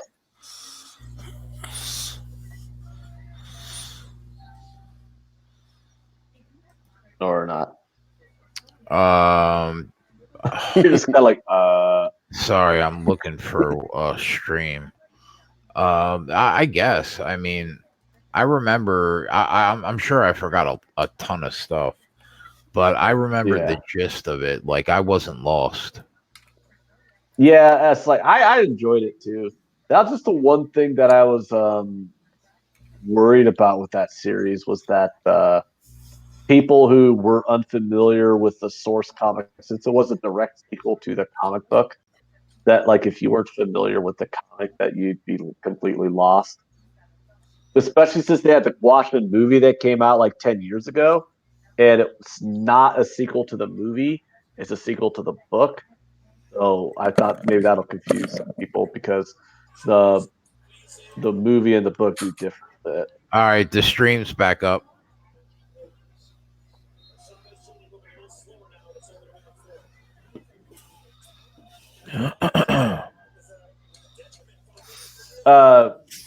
RKE wants to know: Are the 49ers a solid teaser anchor? Do you think the 49ers are just going to be maybe they don't cover, but they're just going to be the team to win? In what game?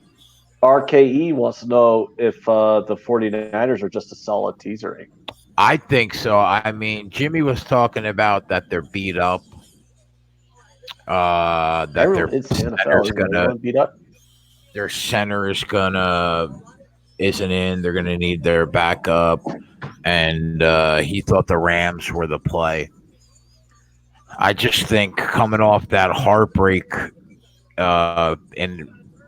against Atlanta, and the fact that they went from the number 1 seed to the 5 seed, they're better.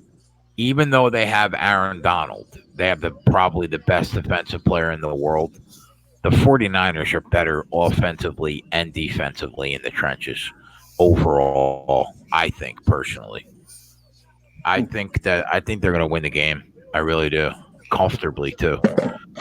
I mean, you look at what that Rams team looked like against Dallas last week. If they go into San Francisco and look anything near what they looked like in Dallas, they're going to get ran out of the fucking stadium. Question: Rick Castillo says, "When is the Academy Awards around election time?" Right? No. Academy Awards is in what, like March, right?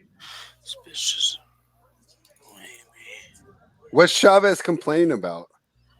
I'm not sure. He's doing that thing though where he's ran out of energy and he's just trying to block. Hey, Brent, is the Academy Awards in March? I don't know. I don't usually ever watch. We can bet on them though. Yeah, no, I did in the chat. A couple of the chats I do that are real good gamblers. Some of them will find edges, but I just don't even have the interest to watch the award show. I think that's more for like married people who are going to watch it with their wives anyway. So, or you could do what Jay and I are going to do this election season, where we bet on the politics. Yeah, I already got Yang at plus 3,300. I don't know if that's going to come home, but I thought it was a good price. Jay and I have a personal bet on that too. But did you get Yang 3,300 to win the presidency, or Yang 3,300 to win the nomination? I'd have to check. I can't even remember. Probably presidency. I don't think it was too much higher. Well, I honestly, believe it or not, I think he would be very good to win the presidency if he won the nomination. Yeah, I think he'd be the best candidate. I just don't know if the Dems will give it to him. Nah, they won't. They're adamant on. They're going to try and force Biden down our throat. I think anyone who's not Bernie or Yang will probably lose to Trump. I think Trump's the favorite right now. Why did my stream freeze up when Chavez finally got Jacobs in the corner and I see him like about to throw a hook? Me too, man. Right when he started to be active. This never happens. It's always run smooth too. Is it because we're going from DAZN and DAZN is a little more active on trying to knock this out? I mean, DAZN's budget is just ridiculous. I know they've been real active in trying to knock these streams out. If you saw the first one, they got kicked off. DAZN caught him, right? Because if you saw the little error page, they had made his account inactive. So. I'll tell you, the UFC, though, they don't give a fuck. That shit's running smooth all night long. But it'll be on ESPN Plus tonight. So, but I think DAZN, even if you were in England right now, you would have to pay for DAZN, right? Whereas the English and all the other countries get the UFC for free on the pay-per-views, right? That's why there's so many streams available for that. Isn't that amazing, bro? That BT Sports plays something that costs like $70 in the States. Yeah. But to be fair, isn't it like 4 or 5 in the morning for them too? Yeah. So I can't imagine a lot of people paying $60 or pounds or quid unless or whatever. You're a lunatic like Dave. Yeah.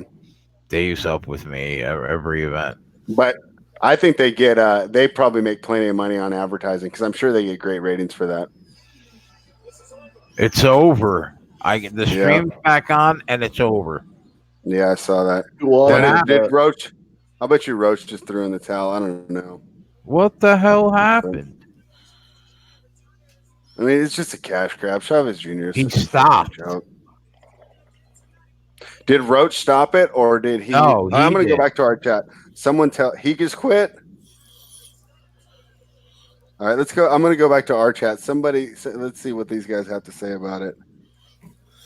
Broken hand, they're saying. He broke his hand.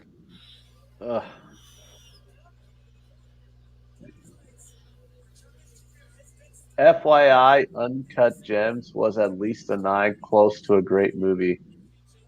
From Capper Investments. Oh, what's up, Capper? What's Uncut Gems? That's the gambling one that they were talking about last night, right? The one with we were talking about it last night, weren't we? Gambling movie.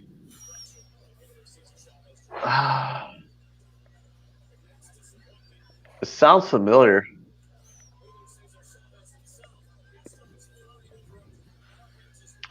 Oh well. Are we betting anything else, or are we about done? I'm just riding out this Blazer spot. I like it. I don't see any reason to get back, and I don't want to force anything in Pelicans Warriors. I have it on right now, but both these teams are terrible, and I don't really see an edge that I'm identifying. He said he broke his hand. Yeah. The All right, Blazers. well, we're gonna Blazers call it a looking pretty night. good. We got nothing really going on. We'll be back tomorrow at 1:00, and we will be here all day long. When is Uncut Gems going to be on Netflix or in the theater? We have to have the I'm chat not answer. sure, I'm but not yeah, sure. the chat say that is the one with Adam Sandler. Yeah, it's a gambling movie, but I just don't know if it's a theater release or Netflix. Yeah, gambling movies can be kind of hard to watch though. Like back in the day, Rounders seemed really good, and then if you kind of rewatch it, you're like, Oh, I could watch I still that like it. 20 times, bro. I probably seen that movie 30 times in my life. yeah, I've seen it that many times also, but they're like, oh, I knew I love that he movie. was I knew he had it because he his tail was twisting. Like that's not really how tails work. Oh, Right, Toddy. but for the first Rip. one, asking, Ant, have you seen High Roller, the Stu Unger story? Yes, That one's that awesome. movie. Oh darn it! Why did you have to say that? I was just about to say the movie was terrible. You didn't like it? All right, tell me why. Maybe I just have low standards. Like Rounders was a great movie, obviously. I was just criticizing kind of some of the poker realism, but I really do enjoy Rounders. That High Rollers movie, I don't know, man. I just remember it being very straight to DVD quality, which I think it was a straight to DVD movie, ironically. But yeah, I just I don't know. I think the script wasn't that great, and it was short. Like it was a biopic of Stu Unger. It was only like an hour and a half long or something like that. I'm like, there's if you like read a lot of the stories of Stu Unger, there's tons of like really fascinating things about the guy, and they could have made like a really interesting movie. And I just didn't think the movie. I think the movie just fell flat. Okay, well, yeah, if we did Siskel and Ebert, you'd be the tougher critic then, and I'd be giving a thumbs up more often. I gave that movie a pretty. So now I'm more sizable interested to see what you think of Star Wars, since you see that I have pretty low standards for my entertainment. But my idea is that I've already chosen to see the movie. I might as well just try and find the best parts about it rather than the worst, because I've already given them an hour and a half of my time that I could be used capping NBA or capping NFL. So I might as well make the most of it. Yeah, I'm gonna try and enjoy it. I mean, I enjoy the Star Wars movies, even the Star Wars movies I don't like the last one, The Last Jedi. Ugh. But I still found it. I didn't like it, but I didn't like it for a Star Wars movie, but I still like it. I've rewatched it like 3 or 4 times, even though I technically didn't like it. Yeah, so like if you're going to rewatch it, obviously you found something good about it. Rogue One is probably like the best Star Wars movie to come out in the last since they restarted making them. Rogue One, which is like oh gosh, that was such a good movie. Fantastic. All right, we're getting out of here, bro. Continue this conversation tomorrow, 1:00. Sounds good. I'll see you guys tomorrow. All right. We'll be on all day long. We got a triple header in the NFL, 6 or 7 bowl games on tomorrow. We got Bellator tomorrow night, NBA going on the entire time. Ant, Spread, me, Dave Betts, Al Mack, Tyler. It's just going to be a complete revolving door of people all night long. Max will be at work. He won't be with us. But it should be a fun night. I'm really looking forward to it. So we're out for Ant, Maxwell Smart, Spread a Stare. I'm Jay. We're back after this.